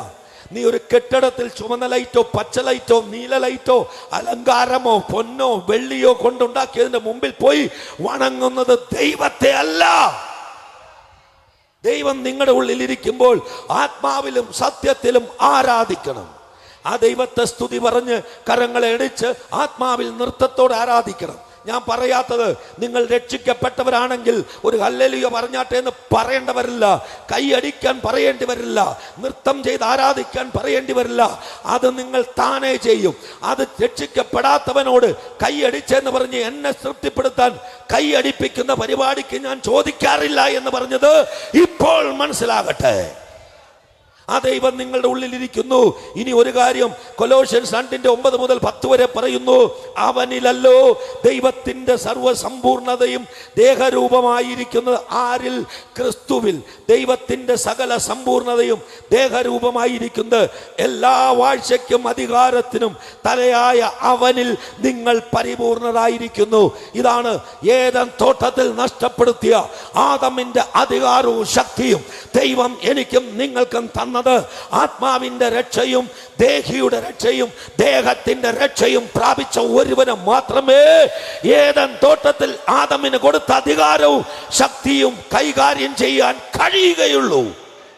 മറ്റുള്ളവന് വന്ന് പ്രസംഗിച്ച് ഒച്ചപ്പാടുണ്ടാക്കി പോകാമെന്നല്ലാതെ അവന്റെ ശുശ്രൂഷയിലോ കൈവെപ്പിലോ ഒരു രോഗിക്ക് സൗഖ്യമോ ഒരു വിടുതലോ കൊടുക്കാൻ കഴിയില്ല. ഒരു മുട്ടുശാന്തിക്കെന്നത് പോലെ കരുണാമയനായ കർത്താവിന്റെ മനസ്സലിവ് കൊണ്ട് എന്തോ ഒന്ന് മാറി. എൻ്റെ ചോദ്യം, അന്ന് കണ്ണിന് കാഴ്ച കിട്ടി, ഇന്നുണ്ടോ കാഴ്ച? ഉണ്ടെന്നേ. അന്ന് നിന്റെ ശരീരത്തിൽ മുഴ മാറി, ഇന്നോ അടുത്തത് വന്നോ? അന്ന് നിന്റെ ക്യാൻസർ മാറി, ഇന്ന് പിന്നെയും വന്നോ? അന്ന് നിന്റെ നെഞ്ചിന്റെ ബ്ലോക്ക് മാറി, പിന്നെയും വന്നോ? അന്ന് നിന്റെ കുടുംബം തകർന്നത് പണിയപ്പെട്ടു, പിന്നെയും തകർന്നോ? അന്ന് കടം മാറി, ഇന്നും കടത്തിലല്ലേ? അപ്പൊ നീ രക്ഷിക്കപ്പെട്ടോ സഹോദരാ? കുഞ്ഞെ, നീ രക്ഷിക്കപ്പെട്ടോ? യഥാർത്ഥമായി രക്ഷിക്കപ്പെട്ടാൽ ദൈവം തരുന്നത് ശാശ്വതമായതാണ്. ശാശ്വതമായ അനുഗ്രഹം, ശാശ്വതമായ സൗഖ്യം, ശാശ്വതമായ വിടുതലാണ്. ദൈവം ഇൻസ്റ്റാൾമെന്റുകാരനല്ല, ഒരിക്കലായി എന്നേക്കുമായി അവൻ തന്നത് നിങ്ങൾക്കില്ലെങ്കിൽ നിങ്ങളുടെ രക്ഷ പൂർത്തിയായിട്ടില്ല. വിശുദ്ധി, തേജസ്കരണം വരുന്നേ ഉള്ളൂ. വിശുദ്ധീകരണത്തിന്റെ പാതയില് നിങ്ങൾ ഇതുവരെയും വിശുദ്ധീകരിക്കപ്പെട്ടില്ല, മറുതലിച്ചു നിൽക്കുക. അവൻ ആത്മാവിൽ നിന്ന് നിങ്ങളുടെ ദേഹിയുടെ വാതിൽ തട്ടിക്കൊണ്ടിരിക്കുക. ഹൃദയമൊന്ന് തുറന്ന് അതിൽ കയറ്റ് കർത്താവിന്. പിശാചിനെ അതിൽ നിന്ന് പുറത്തിറക്ക്. മോഷ്ടിപ്പാനും മറുപ്പാനും മുടിപ്പാനും നശിപ്പാനും വന്ന പിശാചിനെ ഇറക്കി വിട്. ഇവിടെ പറയാണ് 2 കോരിന്ത്യർ 3:16 പറയുന്നു, നിങ്ങൾ ദൈവത്തിന്റെ മന്ദിരമെന്നും. ആരാ? നിങ്ങളാ. നിങ്ങൾ ലക്ഷങ്ങൾ മുടക്കി പണിത കെട്ടിടമല്ല ദൈവത്തിന്റെ മന്ദിരം. അവിടെ ഒരു പ്രത്യേക സ്ഥലത്ത് ലൈറ്റ് ഇട്ട് വെച്ചിരിക്കുന്നത് അല്ല വിശുദ്ധി. ആമേൻ. നിങ്ങളാണ് ദൈവത്തിന്റെ മന്ദിരം. ഞാൻ എൻ്റെ കഥയൊന്നും പറയല്ലോ, ദൈവത്തിന്റെ വചനം മാത്രമേ ഞാൻ വായിക്കുന്നുള്ളൂ. എന്താ പറയുന്നത്? നിങ്ങൾ ദൈവത്തിന്റെ മന്ദിരമെന്നും ദൈവത്തിന്റെ ആത്മാവ് നിങ്ങളിൽ വസിക്കുന്നുവെന്നും അറിയുന്നില്ലയോ? ആർക്കറിയാല്ലേ? അറിയുന്നില്ലയോ? ഇല്ലാന്ന് ഉറപ്പല്ലേ? വീണ്ടും 2 കോരിന്ത്യർ 6:16 പറയുന്നു, ദൈവാലയത്തിന് വിഗ്രഹങ്ങളോടെ എന്ത് യോഗ്യത? ആരാ ദൈവാലയം? ഞാനും നിങ്ങളും. യേശുവിനെ കർത്താവും രക്ഷിതാവുമായി സ്വീകരിച്ച് വിശ്വാസത്താൽ നീതീകരിക്കപ്പെട്ട് വിശ്വാസത്തിന്റെ പ്രവൃത്തിയാലും വചനത്താലും വിശുദ്ധീകരിക്കപ്പെട്ട് തേജസ്കരണത്തിലേക്ക് നിൽക്കുന്ന ആമേൻ ഞാനും നിങ്ങളും. ഇവിടെ പറയാണ്, ദൈവാലയത്തിന് വിഗ്രഹങ്ങളോട് എന്ത് യോഗ്യത? നാം ജീവനുള്ള ദൈവത്തിന്റെ ആലയമല്ലോ. ജീവനുള്ള ദൈവത്തിന്റെ ആലയമായി ഇരിക്കുന്നവര്. അതൊരു കെട്ടിടത്തിലല്ല, മാർബിൾ കൊണ്ടും സ്വർണം കൊണ്ടും ഉണ്ടാക്കിയ കെട്ടിടത്തിലല്ല.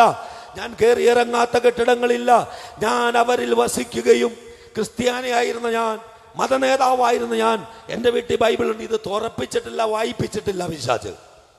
അത് പഠിപ്പിക്കാൻ 20 കൊല്ലം 10,000-കണക്കിന് കുട്ടികളെ കോളേജിൽ മാസ്റ്റേഴ്സിനും ഡിഗ്രിക്കും പഠിപ്പിച്ച ഒരു പ്രൊഫസറെ, ഒരു അധ്യാപകനെ, ഒരു പ്രിൻസിപ്പലിനെ പഠിപ്പിക്കാൻ ദൈവം 3-ാം ക്ലാസ്സുകാരനെ വിട്ടതിനായി നന്ദി. ആമേൻ. അതാ മക്കളെ ഞാൻ നിങ്ങളുടെ മുമ്പിൽ നിൽക്കുന്നത്. ഇവിടെ PhD-ക്കാർ ഒരുപാട് പേരുണ്ടായിരുന്നല്ലോ. റവറൻ ഡോക്ടേഴ്സ് ഒറ്റ എണ്ണത്തിനെയും വിട്ടില്ല. ഈ സത്യം ആ മനുഷ്യൻ പറയാണ്. എന്താ പറഞ്ഞത്? ദൈവാലയത്തിന് വിഗ്രഹങ്ങളോട് എന്ത് യോഗ്യത? നാം ജീവനുള്ള ദൈവത്തിന്റെ ആലയമല്ലോ. ഞാൻ അവരിൽ വസിക്കുകയും അവരുടെ ഇടയിൽ നടക്കുകയും ചെയ്യും. ഞാൻ അവർക്ക് ദൈവവും അവർ എനിക്ക് ജനവുമായിരിക്കും എന്ന് അരുളി ചെയ്തിരിക്കുന്നുവല്ലോ. പ്രിയപ്പെട്ടവരെ, 1 കൊരിന്ത്യർ 12:27 പറയുന്നു, എന്നാൽ നിങ്ങൾ ക്രിസ്തുവിന്റെ ശരീരവും ഓരോരുത്തൻ വെവ്വേറെയായി അവയവങ്ങളുമാകുന്നു. അതാ നമ്മൾ സഭ. ഞാൻ കണ്ണ്, ഇത് ചെവി, അത് കാല്, അത് കയ്യ്, ഓരോ അവയവങ്ങളാ. ഈ എല്ലാ അവയവങ്ങളും കൂടി ഒരു കെട്ടിടം പണിയുന്നത്. ക്രിസ്തു എന്ന ശരീരത്തിന്റെ ഓരോ അവയവമാണ്. നമ്മുടെ ഇടയിൽ പകയും പിണക്കവും വൈരാഗ്യവും വിദ്വേഷവും ഉണ്ടാകരുത്. ഈ ഏക ശരീരത്തിന്റെ വിവിധ അവയവങ്ങളാണ്. നമ്മളെല്ലാവരും ചേരുന്നതാണ് സഭ. കെട്ടിടമല്ല. നല്ല കെട്ടിടം ഉണ്ടാകട്ടെ, വന്നിരിക്കാൻ, ആരാധിക്കാൻ. ആ കെട്ടിടത്തിൽ ഒരു വിശുദ്ധിയുമില്ല. നിങ്ങളുടെ ഉള്ളിലാണ് വിശുദ്ധി. അതുകൊണ്ടാണ് ഇത് ഇട്ടുകൊണ്ട് ഇവിടെ കയറിയത്. ഒരു ഹല്ലേലൂയ. ആമേൻ. ഇവിടെ ഇത് കേട്ടാതെ കയറാൻ എൻ്റെ വൈറ്റ് സോക്സ് ചുമക്കും, ഞാൻ കഴുകേണ്ട വരും. അപ്പോ ഇനി വീണ്ടെടുപ്പ് എന്താണ്? 1 പത്രോസ് 1:18 മുതൽ 19 വരെ പറയുന്നു, വ്യർത്ഥവും പിതൃപാരമ്പര്യവുമായുള്ള നിങ്ങളുടെ നടപ്പിൽ നിന്നും നിങ്ങൾക്ക് കിട്ടിയ വീണ്ടെടുത്തു എന്നല്ലേ പറഞ്ഞ്, രക്ഷിക്കപ്പെട്ടു എന്നല്ലേ പറഞ്ഞ്, കൈ കൊട്ടുന്നുണ്ടല്ലോ, ഹല്ലേലൂയ പറയുന്നുണ്ടല്ലോ. വ്യർത്ഥവും പിതൃപാരമ്പര്യവുമായുള്ള നിങ്ങളുടെ നടപ്പിൽ നിന്നും നിങ്ങളെ വീണ്ടെടുത്തിരിക്കുന്നത് പൊന്ന്, വെള്ളി മുതലായ അഴിഞ്ഞു പോകുന്ന വസ്തുക്കളെ കൊണ്ടല്ല, ക്രിസ്തു എന്ന നിർദോഷവും നിഷ്കളങ്കവുമായ കുഞ്ഞാടിന്റെ വിലയേറിയ രക്തം കൊണ്ടത്രേ എന്ന് നിങ്ങൾ അറിയുന്നുവല്ലോ. എബ്രായർ 9:11 മുതൽ 12 വരെ പറയുന്നു, ക്രിസ്തുവോ വരുവാനുള്ള നന്മകളുടെ മഹാപുരോഹിതനായി വന്നിട്ട് കൈപ്പണിയല്ലാത്തതായി എന്ന് വെച്ചാൽ ഈ സൃഷ്ടിയിൽ ഉൾപ്പെടാത്തതായി വലിപ്പവും തികവുമേറിയ ഒരു കൂടാരത്തിൽ കൂടി ആട്ടുകൊറ്റന്മാരുടെയും പശുക്കിടാങ്ങളുടെയും രക്തത്താലല്ല, സ്വന്തം രക്തത്താൽ തന്നെ ഒരിക്കലായിട്ട് വിശുദ്ധ മന്ദിരത്തിൽ പ്രവേശിച്ച് എന്നേക്കുമുള്ളൊരു വീണ്ടെടുപ്പ് സാധിച്ചു. എബ്രായർ 12:24 പറയുന്നു, പുതുനിയമത്തിന്റെ മധ്യസ്ഥനായ യേശുവിനും ഹാബേലിന്റെ രക്തത്തെക്കാൾ ഗുണകരമായി സംസാരിക്കുന്ന പുണ്യാഹ രക്തത്തിനും അടുക്കലത്രേ നിങ്ങൾ വന്നിരിക്കുന്നത്. ഇന്ന് രാത്രി യേശുവിന്റെ രക്തം സംസാരിക്കുന്നു. There is voice in the blood of Jesus. യേശുവിന്റെ രക്തത്തിന് ശബ്ദമുണ്ട്, രക്തത്തിന് ജീവനുണ്ട്. അത് അപകടം പറ്റി റോട്ടിൽ ഒരാൾ വീണാൽ അത് വീഡിയോ എടുത്ത് ലൈവ് കാണിക്കുന്ന ദുഷ്ടമനുഷ്യരെ, നിന്റെ ഫോൺ വലിച്ചെറിഞ്ഞിട്ട് ആ രക്തം വാർന്നു പോകുമ്പോൾ രക്തത്തിൽ ആ ജീവൻ, രക്തത്തിൽ ആ ശബ്ദം, അതിനെ വേഗം ഹോസ്പിറ്റലിൽ എത്തിക്ക്. രക്തം വാർന്നു പോകുമ്പോൾ ജീവൻ വാർന്നു പോകും. യേശുവിന്റെ രക്തത്തിന് ശക്തിയുണ്ട്. ഹാബേലിന്റെ രക്തം ഭൂമിയിൽ വീണപ്പോൾ ആ രക്തം കരഞ്ഞു, ഹാബേലിന്റെ രക്തം കരഞ്ഞു. There is voice in the blood. ആ രക്തം കരഞ്ഞപ്പോൾ യഹോവയായ ദൈവം കേട്ടു. കയീൻ, നീ എന്ത് ചെയ്തു? നിന്റെ സഹോദരന്റെ രക്തം ഭൂമിയിൽ നിന്ന് എന്നോട് കരയുന്നു. അതുകൊണ്ട് എന്താ പറയുക, നീ ഭൂമിയിൽ ഉടന്ന് അലഞ്ഞ് നടക്കുന്നവന് അവൻ ശപിക്കപ്പെട്ടു. പിന്നെ എന്താ, നീ കൃഷി ചെയ്യുമ്പോൾ നിനക്ക് ഫലമുണ്ടാവില്ല. ഭൂമി ശപിക്കപ്പെട്ടു. ആ രക്തം ചിന്തിയ മനുഷ്യൻ ശപിക്കപ്പെട്ടു. രാഷ്ട്രീയക്കാരെ മത്സരിച്ച് കൊന്നോട്ടോ, 1 വെച്ചാ 2 പറഞ്ഞു കൊന്നോട്ടോ, ദൈവം കൊടുത്ത പ്രാണനെ നീ കൊന്നെങ്കിൽ, ഗുണ്ടകളെ വെച്ച് വെട്ടിക്കൊന്നെങ്കിൽ, എല്ലാ പാർട്ടിക്കാരും ഒരെണ്ണവും എടുക്കരല്ല, കണക്ക് തീർത്ത് എല്ലാ പാർട്ടിക്കാരും രക്തസാക്ഷികളെ സംഭരിക്കുമ്പോൾ കൊട്ടേഷൻ കൊടുത്തവൻ കേസിൽ ഊരിപ്പോരും. സ്വാധീനം കൊണ്ട് കൊട്ടേഷൻ കൊടുത്തവനും കൊല്ലാൻ വിട്ടവനും ഒന്നോർത്തുകൊള്ളമേ, ഇന്ന് രാത്രിയിൽ നീ കൊന്ന രക്തം ഇന്ന് ദൈവത്തിന്റെ സന്നിധിയിൽ കരയുകയാണ്. നീ ശപിക്കപ്പെടും, നിന്റെ തലമുറ ശപിക്കപ്പെടും, നിന്റെ മണ്ണ് ശപിക്കപ്പെടും. നീ ഭൂമിയിൽ ഉടന്ന് അലഞ്ഞ് നടക്കാതെ നീ മരിക്കുകയില്ല. ചിലരുടെ എല്ലാം മരണം കാണുമ്പോൾ ജനങ്ങൾ സോഷ്യൽ മീഡിയയിൽ കൈകൊട്ടുന്നതിന്റെ കാര്യം മനസ്സിലായോ? ഈ ശിക്ഷയുണ്ട്. അപ്പോൾ യേശുവിന്റെ രക്തം നിന്റെ തകർന്ന കുടുംബത്തിനായി ഇന്ന് രാത്രി സംസാരിക്കുന്നു. യേശുവിന്റെ രക്തം പ്രതികാരത്തിനായല്ല, നിന്റെ പാപമോചനത്തിനായി ഇന്ന് പ്രാർത്ഥിക്കുന്നു. യേശുവിന്റെ രക്തം നിന്റെ രോഗസൗഖ്യത്തിന്, കടബാധ്യത മാറാൻ, തകർന്ന കുടുംബം പണിയാൻ, തലമുറ നന്നാകാൻ, കുഞ്ഞുങ്ങളുടെ വിദ്യാഭ്യാസത്തിനായി, ഈ ദേശത്തിലെ എല്ലാ കുടുംബവും അനുഗ്രഹിക്കപ്പെടാൻ, പകർച്ചവ്യാധികൾ വരാതിരിക്കാൻ, ആമേൻ, ദുരന്തങ്ങൾ ഉണ്ടാകാതിരിക്കാൻ, ഭൂമി കുലുക്കം ഉണ്ടാകാതിരിക്കാൻ, കന്മഴ പെയ്യാതിരിക്കാൻ, മനുഷ്യന്റെ ജീവിതത്തിൽ നന്മയുടെ മഴ മാത്രം പെയ്യുവാൻ, പ്രിയപ്പെട്ടവരെ, യേശുവിന്റെ രക്തം ഇന്ന് രാത്രി നിങ്ങളിൽ ഓരോരുത്തരുടെയും വിഷയത്തിനായി പ്രാർത്ഥിക്കുന്നതിനെ ഓർത്ത് കർത്താവിനെ സ്തുതിച്ചാട്ടെ. അപ്പോൾ ഞാൻ ഇപ്പൊ പറഞ്ഞു, ദൈവം എവിടെ ഇരിക്കുന്നു, ദൈവം എവിടെ വസിക്കുന്നു. ഇനി ഞാൻ യേശു ക്രിസ്തു എന്ന മധ്യസ്ഥനെ കുറിച്ച് പറയാം. 1 തീമോത്തി 2:5 പറയുന്നു, ദൈവം ഒരുവനല്ലോ.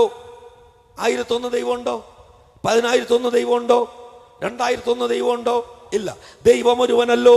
ദൈവത്തിനും മനുഷ്യർക്കും മധ്യസ്ഥനും ഒരുവൻ, എല്ലാവർക്കും വേണ്ടി മറുവിലയായി തന്നെത്താൻ കൊടുത്ത മനുഷ്യനായ ക്രിസ്തു യേശു. യേശു അല്ലാതെ മറ്റൊരു മധ്യസ്ഥനില്ല. എൻ്റെ പേര് നാളെ വിശുദ്ധ ബാബു കെ മാത്യു എന്ന് വെച്ച് എൻ്റെ പ്രതിമയുണ്ടാക്കി നല്ല ഫോട്ടോയും എടുത്ത് ചില്ലുകൂട്ടിലടച്ച് എൻ്റെ മുമ്പിൽ മെഴുകുതിരി കത്തിക്കരുത്, ആ പൈസ ഒരു പാവപ്പെട്ടവന് കൊടുത്തേരെ. എനിക്ക് നിങ്ങളുടെ മധ്യസ്ഥനാകാൻ കഴിയില്ല. ഈ ലോകത്ത് ഒരുവിനും മധ്യസ്ഥനാകാൻ കഴിയില്ല.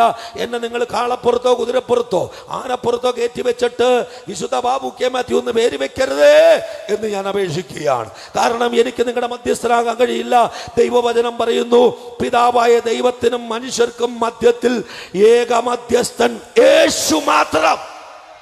മറ്റാരോയെ കൊണ്ടും പറഞ്ഞു. അപ്പനോട് ഒരു കാര്യം പറയാൻ, ഇപ്പോൾ ഞാൻ ക്രിസ്തു ദൈവത്തിന്റെ പുത്രനായെങ്കിൽ എൻ്റെ അപ്പനോട് ഒരു കാര്യം പറയാൻ അയൽവക്കത്തെ വീട്ടിൽ ചെന്ന് പറയണോ? വേണ്ട. എൻ്റെ മോൻ ഇവിടെ ഇരിക്കോട്ടോ. ഇങ്ങനെ നോക്കിക്കേ, ഈ മോന് ഒരു ബുക്ക് മേടിക്കണം. ഇവൻ അയൽവക്കത്തെ വീട്ടിൽ പോയി മധ്യസ്ഥത യാചിച്ച് അങ്ങേര് വന്ന് എന്നോട് പറയുവാണ്, സുഹൃത്തെ, ഞാനൊന്ന് ഒരു കാര്യം മകൻ എന്നോട് വന്ന് പറഞ്ഞു, കുഞ്ഞിനൊരു ബുക്ക് വാങ്ങിക്കൊടുക്കണമെന്ന്. ആ പണിയല്ലേ നിങ്ങൾ ചെയ്യാണ്? എടാ, എൻ്റെ കുഞ്ഞിന് മധ്യസ്ഥ പറയാൻ അടുത്തുള്ളവൻ വരുമ്പോൾ ഇത് വേണ്ടാത്തൊരു ബന്ധമാണല്ലോ. അവൻ അപ്പൻ്റെ അടുക്ക വന്നതിന് ഇവിടെ അയൽവക്കംകാരൻ്റെ അടുക്ക പോയതിന് വേണ്ടാത്ത അർത്ഥമാണ്. മനസ്സിലായി കാണുമല്ലോ? മനസ്സിലാവാത്ത പോലെയാണല്ലോ ഇരിപ്പ്. മനസ്സിലായി? ഹല്ലേലൂയ. അപ്പൊ നേരിട്ട് അപ്പനോട് പറയാമോ? അപ്പാ പിതാവ്, മധ്യസ്ഥം വേറെ ഇല്ല. അങ്ങനെ വെക്കുന്നത് ദൈവികമല്ല. ഇനി എബ്രായർ 9:15 പറയാണ്, അത് നിമിത്തം ആദ്യ നിയമത്തിലെ ലംഘനത്തിൽ നിന്നുള്ള വീണ്ടെടുപ്പിനായി ഒരു മരണമുണ്ടായിട്ട് നിത്യാവകാശത്തിന്റെ വാഗ്ദത്തം വിളിക്കപ്പെട്ടവർക്ക് ലഭിക്കേണ്ടതിന് അവൻ പുതിയ നിയമത്തിന്റെ മധ്യസ്ഥനാകുന്നു. യേശു ഏക മധ്യസ്ഥൻ, ഏക പരിശുദ്ധൻ, ഏക ദൈവം. 1 തെസ്സലോനിക്കർ 4:16 മുതൽ 17 വരെ പറയുന്നു, ഈ 3 മണ്ഡലങ്ങളിൽ രക്ഷിക്കപ്പെട്ടവരെ ജാഗ്രതയെ അവസാനിപ്പിക്കുകയാണ് മെസ്സേജ്. കർത്താവ് തൻ ഗംഭീരനാദത്തോടും പ്രധാന ദൂതന്റെ ശബ്ദത്തോടും ദൈവത്തിന്റെ കാഹളത്തോടും കൂടെ സ്വർഗത്തിൽ നിന്ന് ഇറങ്ങി വരികയും ക്രിസ്തുവിൽ മരിച്ചവർ മുമ്പ് ഉയർത്തെഴുന്നേൽക്കുകയും ചെയ്യും. ഇതുപോലെ രക്ഷിക്കപ്പെട്ട് ആമേൻ പാപമോചനവും ശാപവിമുക്തിയും രോഗസൗഖ്യവും ദൈവത്തിലുള്ള അനുഗ്രഹവും ദൈവത്തിലുള്ള സംരക്ഷണവും നിത്യജീവനും പ്രാപിച്ച് കർത്താവിൽ മരിക്കുന്നവര് ആത്മാവ് ക്രിസ്തുവിൽ മറഞ്ഞിരിക്കുകയാണ്. അവനെ കുഴിച്ചിട്ടിരിക്കുന്നിടത്തേക്ക് എന്ത് ചെയ്യുന്നറിയോ? കർത്താവ് തൻ ഗംഭീരനാദത്തോട് പ്രധാന ദൂതന്റെ ശബ്ദത്തോട്. കാരണം വാനമണ്ഡലങ്ങളിൽ പൊല്ലാത ആവികൾ ഈ ആത്മാവ് ഇറങ്ങി വരുമ്പോൾ തടുക്കും. വാനമണ്ഡലങ്ങളിലെ യുദ്ധമുണ്ടാകും.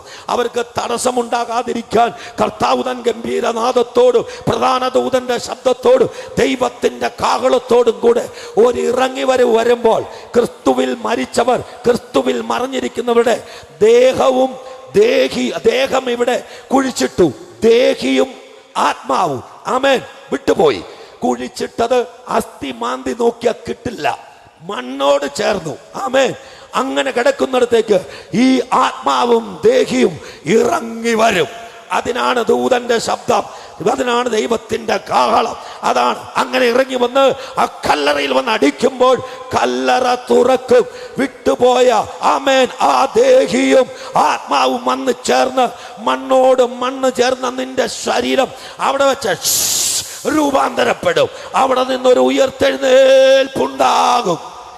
രക്ഷിക്കപ്പെടാത്ത നിനക്ക് സ്വർണം കൊണ്ട് കല്ലറ പൂശി മാർബിൾ കൊത്തിവെച്ച് ഇവിടെ ഇന്നയാൾ ഇന്ന ഡേറ്റ് എന്ന് പറഞ്ഞാൽ അത് തുറക്കപ്പെടുകയില്ല.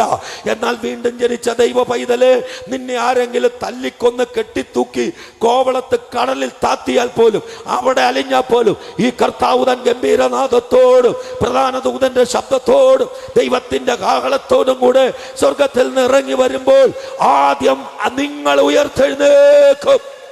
അതിനുശേഷം പറഞ്ഞു തരാ. ഇപ്പോൾ ഞാൻ ഈ കൺവെൻഷനിൽ പ്രസംഗിച്ചു കൊണ്ടിരിക്കുമ്പോൾ ഒരു നൊടിയിടയ്ക്കുള്ളിൽ ഇതിൽ നിന്നും രക്ഷിക്കപ്പെട്ട് ഠക് എടുക്കപ്പെടും. ബാക്കിയുള്ളവർ നോക്കുമ്പോ കൺവെൻഷനിൽ വന്നിരുന്ന ആൾക്കാർ കാണാനില്ല. സ്കൂളിൽ ടീച്ചർ ബോർഡിലേക്ക് എഴുതിക്കൊണ്ടിരിക്കുക. 50 പിള്ളേര് ക്ലാസ്സിൽ ഇരിപ്പുണ്ട്. ചില ടീച്ചേഴ്സ് തിരിഞ്ഞു നോക്കുമ്പോൾ 25 പേരെ കാണാനില്ല. ചില പിള്ളേർ നോക്കുമ്പോ ടീച്ചറെ കാണാനില്ല. ഫ്ലൈറ്റ് ഓടിച്ചോണ്ട് പൈലറ്റും കോ പൈലറ്റും ഉണ്ടോ, അമേൻ, ഒരെണ്ണം പോയി. അടുത്തിരിക്കുന്ന ആളെ കാണാനില്ല. എയർ ഹോസ്റ്റർമാർ ഭക്ഷണവുമായി വന്ന് നീട്ടിക്കൊണ്ടിരിക്കുമ്പോൾ അവിടെ ഇരുന്ന ആള് വാനിഷായി. ചില എയർ ഹോസ്റ്റർമാരും കൂടെ കയറും. ബാക്കിയുള്ളവർ ഇനി പൈലറ്റും കോ പൈലറ്റും രണ്ടുപേരും രക്ഷിക്കപ്പെട്ടതാണെങ്കിൽ ഫ്ലൈറ്റിന്റെ പോക്ക് എങ്ങോട്ടാന്ന് എനിക്കറിയില്ല. വന്ദേ ഭാരത് എക്സ്പ്രസ് ഉണ്ട് കേട്ടോ, 2 പൈലറ്റുമാർ, അതിലും ലോക്കോ പൈലറ്റുമാരുണ്ട്. ആമേൻ, രക്ഷിക്കപ്പെട്ടതാണെങ്കിൽ ആളങ്ങ് പോകും, ട്രെയിൻ അങ്ങോട്ടും പോകും. ആമേൻ, ട്രെയിനിലിരിക്കുന്ന പലരും ഉണ്ടാവും. ബസ്സിൽ കയറി കണ്ടക്ടർ ടിക്കറ്റ് എന്ന് പറഞ്ഞ് കയ്യിൽ നിന്ന് ടിക്കറ്റ് വാങ്ങാൻ പൈസ കൊടുത്ത് കണ്ടക്ടർ മേടിച്ചുകൊണ്ടിരിക്കുമ്പോൾ ടിക്കറ്റ് മേടിക്കുന്നതിന് മുമ്പ് നിങ്ങളുടെ ടിക്കറ്റ് അങ്ങോട്ട് പോകും.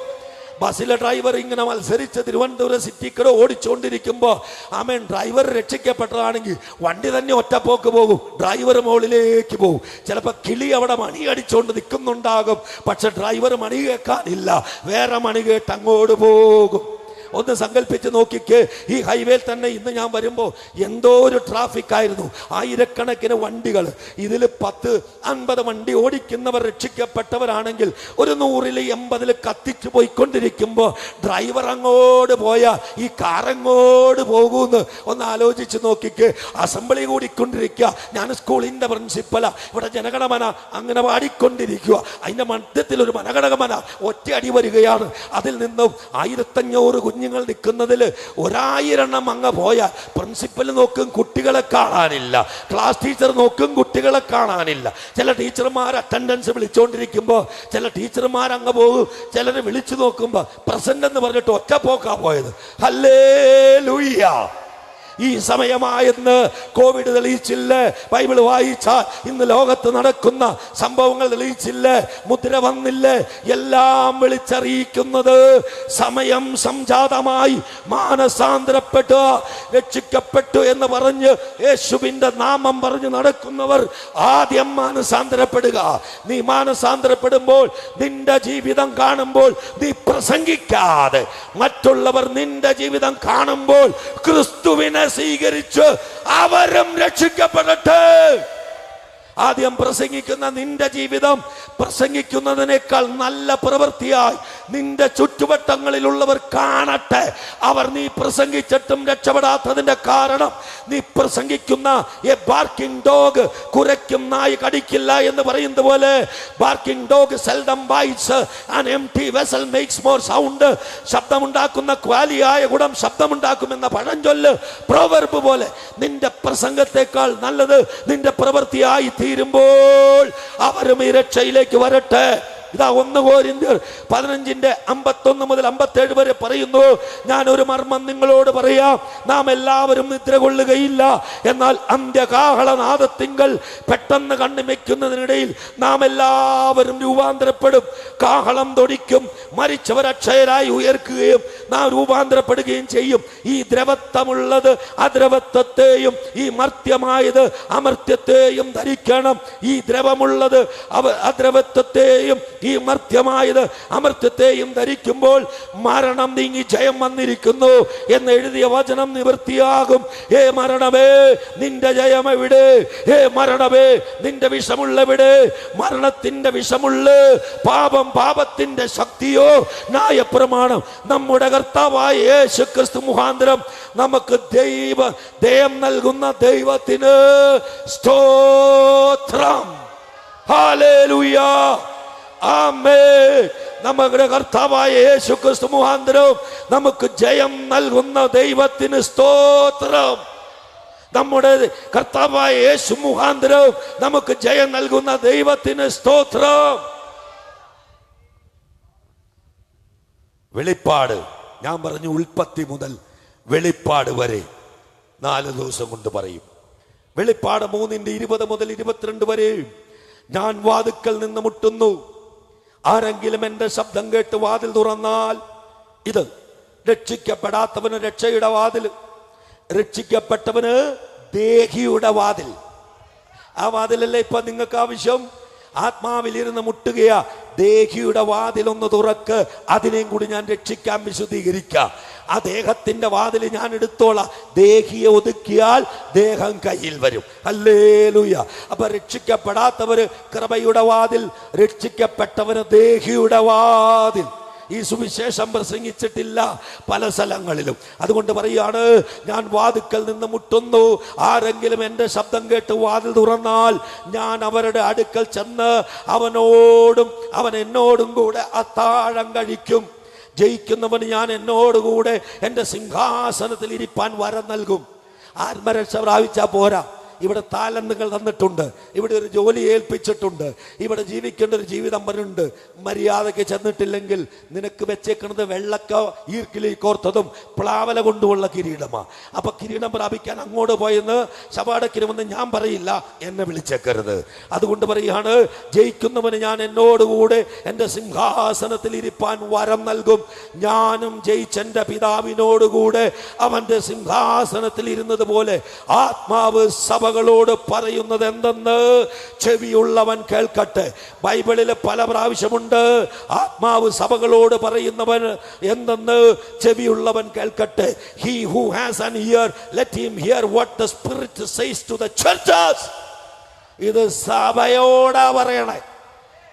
നിങ്ങളൊക്കെ നാട്ടുകാരോട് പറയുക, അവരെ നന്നാക്കാൻ ഇറങ്ങിയേക്കുക. സഭകളോടാ പറയണേ. നിന്റെ വാതുക്കൽ മുട്ടുക. രക്ഷിക്കപ്പെട്ടു എന്ന് പറഞ്ഞ് സഭയുടെ ഉള്ളിൽ വന്ന് പ്രാർത്ഥിക്കുകയും ആരാധിക്കുകയും ചെയ്യുന്നവനോടാ പറയുന്നത്, ഞാൻ ആത്മാവിൽ ഇരുന്നു കൊണ്ട് നിന്റെ ദേഹിയുടെ വാതുക്കൽ തട്ടുക. അവിടെ കുറഞ്ഞത് 15, 50, 100, 150 മതിലുകൾ നീ പണിതിട്ടുണ്ട്. അതിനെ പൊളിക്ക് ഞാൻ അവിടെ ഇറങ്ങാം. അതിനുശേഷം നിന്റെ ശരീരത്തിലൂടെ എൻ്റെ മഹത്വം ഞാൻ വെളിപ്പെടുത്താം. ഹല്ലേലൂയ. 1 യോഹന്നാൻ 1:7 മുതൽ 9 വരെ പറയുന്നു, അവൻ വെളിച്ചത്തിൽ ഇരിക്കുന്നത് പോലെ നാം വെളിച്ചത്തിൽ നടക്കുന്നുവെങ്കിൽ നമുക്ക് തമ്മിൽ കൂട്ടായ്മയുണ്ട്. അവന്റെ പുത്രനായ യേശുവിന്റെ രക്തം സകല പാപവും പോക്കി നമ്മെ ശുദ്ധീകരിക്കുന്നു. നമുക്ക് പാപമില്ല എന്ന് നാം പറയുന്നുവെങ്കിൽ നമ്മെ തന്നെ വഞ്ചിക്കുന്നു. സത്യം നമ്മിൽ, ആമേൻ, സത്യം നമ്മിൽ ഇല്ലാതെയായി നമ്മുടെ പാപങ്ങളെ ഏറ്റു പറയുന്നുവെങ്കിൽ അവൻ നമ്മോട് പാപങ്ങളെ ക്ഷമിച്ച് സകല അനീതിയും പോക്കി നമ്മെ ശുദ്ധീകരിപ്പാൻ തക്കവണ്ണം വിശുദ്ധനും നീതിമാനുമാകുന്നു.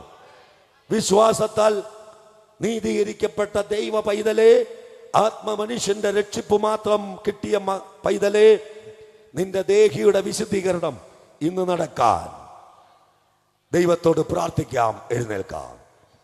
ഈ 4 ദിവസം മുതൽ ഏദൻ തോട്ടത്തിൽ നിന്ന് ആരംഭിച്ച് നിത്യജീവൻ വരെ ഞാൻ നിങ്ങളുടെ മുമ്പിൽ ലളിതമായി പ്രാർത്ഥിച്ചിട്ടുണ്ട്.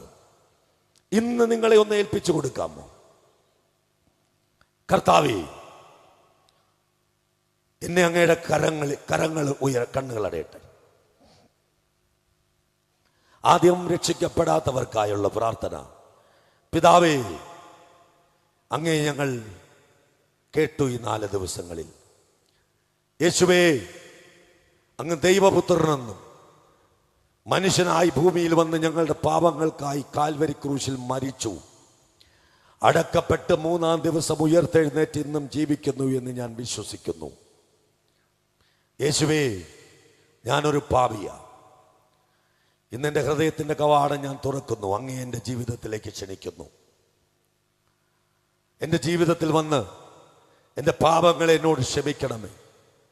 അങ്ങയുടെ പുണ്യാഹ രക്തത്താൽ എൻ്റെ പാപങ്ങളെ കഴുകണമേ. എന്നെ അങ്ങയുടെ പൈതലായി മാറ്റണമേ. ഞാൻ യേശുവേ അങ്ങേ എൻ്റെ കർത്താവായി രക്ഷിതാവായി ഇന്ന് ഈ കേട്ട വചനത്തിൻ്റെ മുമ്പിൽ ഞാൻ സ്വീകരിക്കുന്നു. അങ്ങയുടെ പൈതലായി മകനായി മകളായി എന്നെ സ്വീകരിച്ചാലും എൻ്റെ ശരീരം അങ്ങയുടെ മന്ദിരമായി ഞാൻ പ്രഖ്യാപിക്കുന്നു. ഇന്ന് മുതൽ യേശു എൻ്റെ കർത്താവ്, യേശു എൻ്റെ നാഥൻ. ഒരു മതത്തിനും എന്നെ രക്ഷിക്കാൻ കഴിയില്ല, മറ്റൊരു മധ്യസ്ഥനും എനിക്കില്ല. ദൈവവചനപ്രകാരം യേശു മാത്രം കർത്താവ്. അങ്ങേ എൻ്റെ പിതാവായി കർത്താവായി രക്ഷിതാവായി ഞാൻ സ്വീകരിക്കുന്നു. മോഷ്ടിപ്പാനും അറുപ്പാനും മുടിപ്പാനും വന്ന പിശാച് എൻ്റെ ജീവിതത്തിൽ നിന്ന് മോഷ്ടിച്ചു കൊണ്ടുപോയ സകല നന്മകളെയും പ്രോവർബ് 6:31 സദൃശവാക്യങ്ങൾ 6:31 പ്രകാരം ദൈവ പൈതലായി ഞാൻ മടക്കി വിളിക്കുന്നു. 7 ഇരട്ടിയായി അത് മടങ്ങി വരട്ടെ. കർത്താവേ, എന്നെ രക്ഷിച്ചതിനായി നന്ദി. ഇനി ആത്മമനുഷ്യൻ രക്ഷിക്കപ്പെട്ട സഭയിൽ കൂടി വരുന്ന ദൈവമക്കളെ പ്രാർത്ഥിക്കാം. കർത്താവേ, വിശ്വാസത്താൽ നീതീകരിക്കപ്പെട്ട എന്നെ വിശുദ്ധീകരണത്തിന്റെ പാതയിലൂടെ അങ്ങ് നടത്തുമ്പോൾ, കർത്താവേ, വിശ്വാസത്തിന്റെ പ്രവൃത്തി കൊണ്ടും വചനം കൊണ്ടും അങ്ങയുടെ പാറയെ തകർക്കുന്ന ചുറ്റികയാകുന്ന അഗ്നിമയമായ വചനം കൊണ്ട് എന്നെ ശുദ്ധീകരിക്കണം. ദൈവത്തിൻ്റെതല്ലാതെ എൻ്റെ ജീവിതത്തിൽ വന്നിരിക്കുന്ന സകലതിനെയും കർത്താവേ, എൻ്റെ ജീവിതത്തിൽ എൻ്റെ ദേഹിയിൽ കിടക്കുന്ന ദുർനടപ്പും അശുദ്ധിയും ദുഷ്കാമവും വിഗ്രഹാരാധനയും ആവിചാരവും പകയും പിണക്കവും ജാരശങ്കയും ക്രോധവും ശാഠ്യവും ദ്വന്ദ്വപക്ഷവും ഭിന്നതയും അസൂയയും മദ്യപാനവും വെറുക്കൂട്ടും ദൈവത്തിൻ്റെതല്ലാതെ വന്ന സകലതിനെയും അങ്ങയുടെ അഗ്നി ശുദ്ധീകരിച്ച് എൻ്റെ ദേഹിയെ, എൻ്റെ മൈൻഡ് വിൽ ഇമോഷൻസിന് ഇന്നങ്ങ് ശുദ്ധീകരിക്കണമേ എന്ന് ഞാൻ പ്രാർത്ഥിക്കുകയാ. അവിടെ കൊണ്ടുവന്ന പിശാച് കെട്ടിയ കോട്ടകളെ തകർത്ത് എൻ്റെ ജീവിതത്തിൽ ആത്മാവിൻ്റെ ഫലങ്ങളായ സ്നേഹവും സന്തോഷവും സമാധാനവും ദീർഘക്ഷമയും ദയയും പരോപകാരവും വിശ്വസ്തതയും സൗമ്യതയും ഇന്ദ്രിയ ജയം കൊണ്ട് എന്നെ നിറയ്ക്കണമേ എന്ന് ഞാൻ പ്രാർത്ഥിക്കുക. എൻ്റെ ആത്മാവിൻ്റെ രക്ഷകൃപയാൽ തന്നെങ്കിൽ എൻ്റെ ദേഹിയുടെ രക്ഷയ്ക്കായി വചനവും വിശ്വാസത്തിന്റെ പ്രവൃത്തിയിലൂടെയും ഞാൻ പോകുമ്പോൾ അകൃപയാൽ സഹായിച്ചെന്നെ വിശുദ്ധീകരിക്കണമേ. എൻ്റെ ദേഹി മനുഷ്യൻ, എൻ്റെ സോൾമാൻ വിശുദ്ധീകരിക്കപ്പെടുമ്പോൾ അതിനോടൊപ്പം തന്നെ നീതീകരണത്താലും വെളിപ്പാടിനാലും സമർപ്പണത്താലും വിശുദ്ധിയാലും എൻ്റെ ദേഹിയുടെ അച്ചടക്കത്താലും എൻ്റെ ശരീരത്തിലൂടെ അങ്ങയുടെ മഹത്വം വെളിപ്പെടുത്തണമേ എന്ന് പ്രാർത്ഥിക്കുകയാണ്. അങ്ങനെ എൻ്റെ ദേഹം, ദേഹി, ആത്മാവ് മഹത്വത്തിന്റെ പ്രത്യാശയെ ക്രിസ്തുവിന്റെ പൂർണ്ണ അവകാശത്തിൽ ഇന്ന് സമർപ്പിച്ചുകൊണ്ട് മോഷ്ടിപ്പാനും അറുപ്പാനും മുടിപ്പാനും വന്ന പിശാചിന് എൻ്റെ ജീവിതത്തിൽ യാതൊരു അധികാരവുമില്ല എന്ന് യേശുവിന്റെ നാമത്തിൽ ഞാൻ കൽപ്പിക്കുകയാണ്. ഞാൻ ക്രിസ്തുവിന്റെ രക്തത്താൽ ജയമെടുക്കുന്നു, വചനത്തിന്റെ സ്വാതന്ത്ര്യത്താൽ ജയമെടുക്കുക. കർത്താവ് ചെയ്തതിനായി സ്തോത്രം, യേശുവിന്റെ നാമത്തിൽ തന്നെ ആമേൻ. ഇങ്ങോട്ട് നോക്കണമേ. ഞാൻ നിങ്ങൾക്ക് വേണ്ടി പ്രാർത്ഥിക്കാൻ പോവുക. വ്യക്തിപരമായി എല്ലാവർക്കും പ്രാർത്ഥിക്കും. അതിനു മുമ്പ് സ്തോത്ര കാഴ്ച എടുക്കുകയാണ്. കർത്താവിന് നിങ്ങൾക്ക് സൗഖ്യം നൽകാൻ, വിടുതൽ നൽകാൻ പണത്തിന്റെ ആവശ്യമില്ല. എന്നാൽ ഇതിൽ ശുശ്രൂഷകർ അനവധി പേർ ഇവിടെ വന്നിട്ടുണ്ട്. ഇവിടെ മൈക്ക് സെറ്റ് കൊണ്ടുവന്നിട്ടുണ്ട്, മീഡിയ ഉണ്ട്. ഇവിടെ ഈ കാര്യങ്ങളെല്ലാം ചെയ്തതിന് അനവധി പണം ആവശ്യമാണ്. അത് ഈ നന്മ അനുഭവിക്കുന്ന നിങ്ങളാണ് കൊടുക്കേണ്ടത്. ഇന്നലെ സ്തോത്ര കാഴ്ച എടുക്കുമ്പോൾ ഇതിലെ 1/4 പേര് പോലുമില്ല. ഞാനാ പറഞ്ഞത് അത് വേണ്ട എന്ന്. ഈ 4 ദിവസത്തെ വചന ശുശ്രൂഷയിൽ നിങ്ങൾ അനുഗ്രഹിക്കപ്പെട്ടെങ്കിലും ഇത് സംഘടിപ്പിച്ച ഈ പ്രിയ മനുഷ്യന് ഇതിൻ്റെ പേരിൽ ഭാരമുണ്ടാകരുത്. അതുകൊണ്ട് കർത്താവിന് ഈ ശുശ്രൂഷയുടെ ചെലവിനായിട്ടാണ് 4 ദിവസത്തെ ശുശ്രൂഷ. എത്രയോ ശുശ്രൂഷകർ പല ഭാഗങ്ങളിൽ വന്ന് വന്നിരിക്കുന്നു. വേലക്കാരന് കൂലിയുണ്ട്. മെതിക്കുന്ന കാളയ്ക്ക് മുഖക്കൊട്ട കെട്ടരുത്. ദൈവവേല ചെയ്യുന്നവർ വേല കൊണ്ട് ജീവിക്കേണ്ടവരാണ്. അതുകൊണ്ട് അവർക്കെല്ലാം ഈ ചെലവുണ്ട്. അതിനെ മനസ്സിൽ കണ്ടുകൊണ്ട് നിങ്ങൾ ഇന്ന് സ്തോത്ര കാഴ്ച ഇടണം. സ്തോത്ര കാഴ്ച ഇടുന്നതോടൊപ്പം തന്നെ ഞാൻ ഇന്നലെ നിങ്ങളോട് പറഞ്ഞു, അത് ഈ ശുശ്രൂഷയ്ക്ക് എനിക്ക് വേണ്ടിയിട്ടല്ല, ഇവിടുത്തെ ശുശ്രൂഷകർക്ക് വേണ്ടിയിട്ടാണ്. ഞാൻ നിങ്ങൾക്ക് 4 ദിവസം വചനം ശുശ്രൂഷിച്ചതിനോട് കൂടെ തന്നെ നിങ്ങൾക്ക് 4 DVD-കൾ ഇവിടെ സൗജന്യമായി നൽകുകയാണ്. ഇതെല്ലാം 100 രൂപ വിലയ്ക്ക് നേരത്തെ കൊടുത്തുകൊണ്ടിരുന്നതാണ്. അതിനകത്ത് DVD ഒന്ന് എൻ്റെ സാക്ഷ്യം ഇംഗ്ലീഷിലും ഹിന്ദിയിലും ഉള്ളതും, സ്വീഡനിൽ നിന്നും ഒരു ദൈവസഭയുടെ മീഡിയ ടീം വന്ന് ചിത്രീകരിച്ച എൻ്റെ സാക്ഷ്യം സിനിമയാക്കിയതും അതിനകത്തുണ്ട്. ഇപ്പോൾ ഞങ്ങളുടെ കയ്യിൽ സ്റ്റോക്കുള്ളത് ഇംഗ്ലീഷ്, ഹിന്ദി ഉള്ളൂ. അതിനകത്ത് സാക്ഷ്യത്തിൻ്റെ പൂർണ്ണരൂപവും വചനവും, പിന്നെ എൻ്റെ കുടുംബത്തെ എല്ലാം നിങ്ങൾക്ക് കാണാം. ഞങ്ങളുടെ ദുരന്തങ്ങളെല്ലാം സിനിമയായി ചിത്രീകരിച്ച് ഞങ്ങളെ തന്നെയാണ് അവർ വെച്ചിരിക്കുന്നത്. അത് നിങ്ങൾക്ക് കാണാം, ഷോർട്ടാണ്. അതുകൂടാതെ സൗഖ്യവർഷം, ഒരു രോഗസൗഖ്യത്തിന് പ്രാർത്ഥിക്കുന്നവരും സൗഖ്യത്തിൻ്റെ ശുശ്രൂഷ ചെയ്യുന്നവർക്കും ഉൽപ്പത്തി മുതൽ വെളിപ്പാട് വരെയുള്ള വചനത്തിൻ്റെ വെളിപ്പാടുകൾ നിങ്ങൾക്ക് പഠിക്കാനും മറ്റുള്ളവരെ പഠിപ്പിക്കാനുമുള്ള സൗഖ്യവർഷം. അടുത്തത് വിടുതൽ നിശ്ചയം, യേശുവിൻ്റെ രക്തം ചിന്തലിൻ്റെ രഹസ്യങ്ങൾ, വെളിപ്പാടുകൾ പ്രസ്താവിക്കുന്ന വിടുതൽ. ആ മെസ്സേജുകൾ പ്രൈച്ച് ചെയ്യുമ്പോൾ ഗ്രൗണ്ട് മുഴുവൻ ഭൂതങ്ങൾ ഇളകുന്ന ആ DVD അതിൻ്റെ മധ്യത്തിലുണ്ട്. അടുത്തതായിട്ടുള്ള കടഭാരത്തിൽ നിന്നും വിടുതൽ. അതിനകത്ത് പഴയ നിയമത്തിലെയും പുതിയ നിയമത്തിലെയും നിങ്ങളുടെ കടം മാറാൻ നിങ്ങൾ എന്ത് ചെയ്യണം? ഈ മനുഷ്യന്റെ പുറകെ നടന്ന് ചിറ്റാതെ വചനപ്രകാരം നിങ്ങൾക്ക് വിടുതൽ പ്രാപിക്കാനുള്ള ആത്മീയ രഹസ്യങ്ങളെ എല്ലാ DVD ഏകദേശം 2 മണിക്കൂറുള്ള.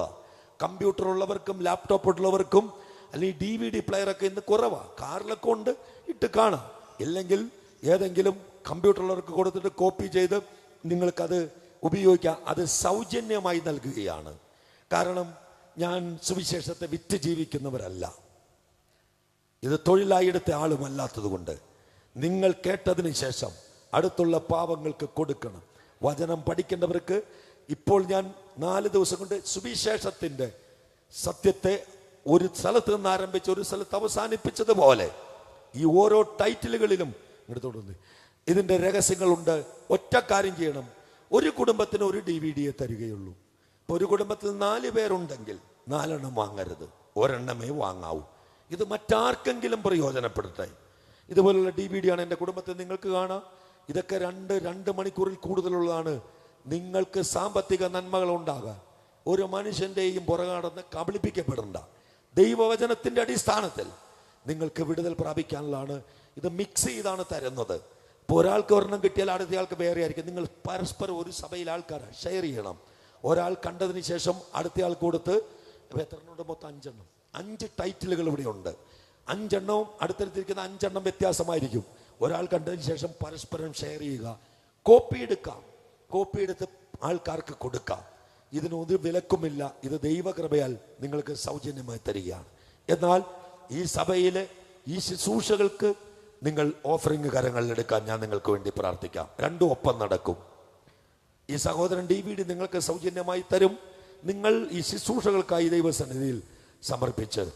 ഇന്നലെയും അനവധി പേർ വരുന്നതിന് മുമ്പ് ഓഫറിംഗ് എടുത്തു. അവരും അത് കോമ്പൻസേറ്റ് ചെയ്യുന്ന വിധത്തിൽ ഇത് ചെയ്യണം. എടുത്തിട്ട് കരങ്ങളിൽ ഉയർത്തിയാട്ടെ, ഞാൻ പ്രാർത്ഥിക്കാം. പ്രിയ പിതാവേ, അങ്ങ് ഞങ്ങൾ വാഴ്ത്തുന്ന, സ്തുതിക്കുന്ന, സ്തോത്രം ചെയ്യുന്നു.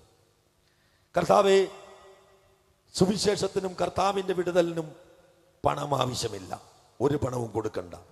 എന്നാൽ ഇത് നടത്തിപ്പ് നടത്തുന്നവർക്ക് അനവധി പണം ചെലവ് ചെയ്ത് പരസ്യവുമായിട്ടും മീഡിയയും കൊയറും മറ്റ് ചെലവുകളുമായി കർത്താവെ ശുശ്രൂഷകർക്കെല്ലാം ചെലവ് ആവശ്യമുണ്ട്. അതിനായി ദൈവത്തിൻ്റെ വേലയ്ക്കായി വയൽ വിധിക്കുന്നവർക്ക് ആവർത്തനം 1:11 പ്രകാരം ഇപ്പോൾ ഉള്ളതിനേക്കാൾ 1000 ഇരട്ടിയായി വർദ്ധിക്കുമാറാകട്ടെ.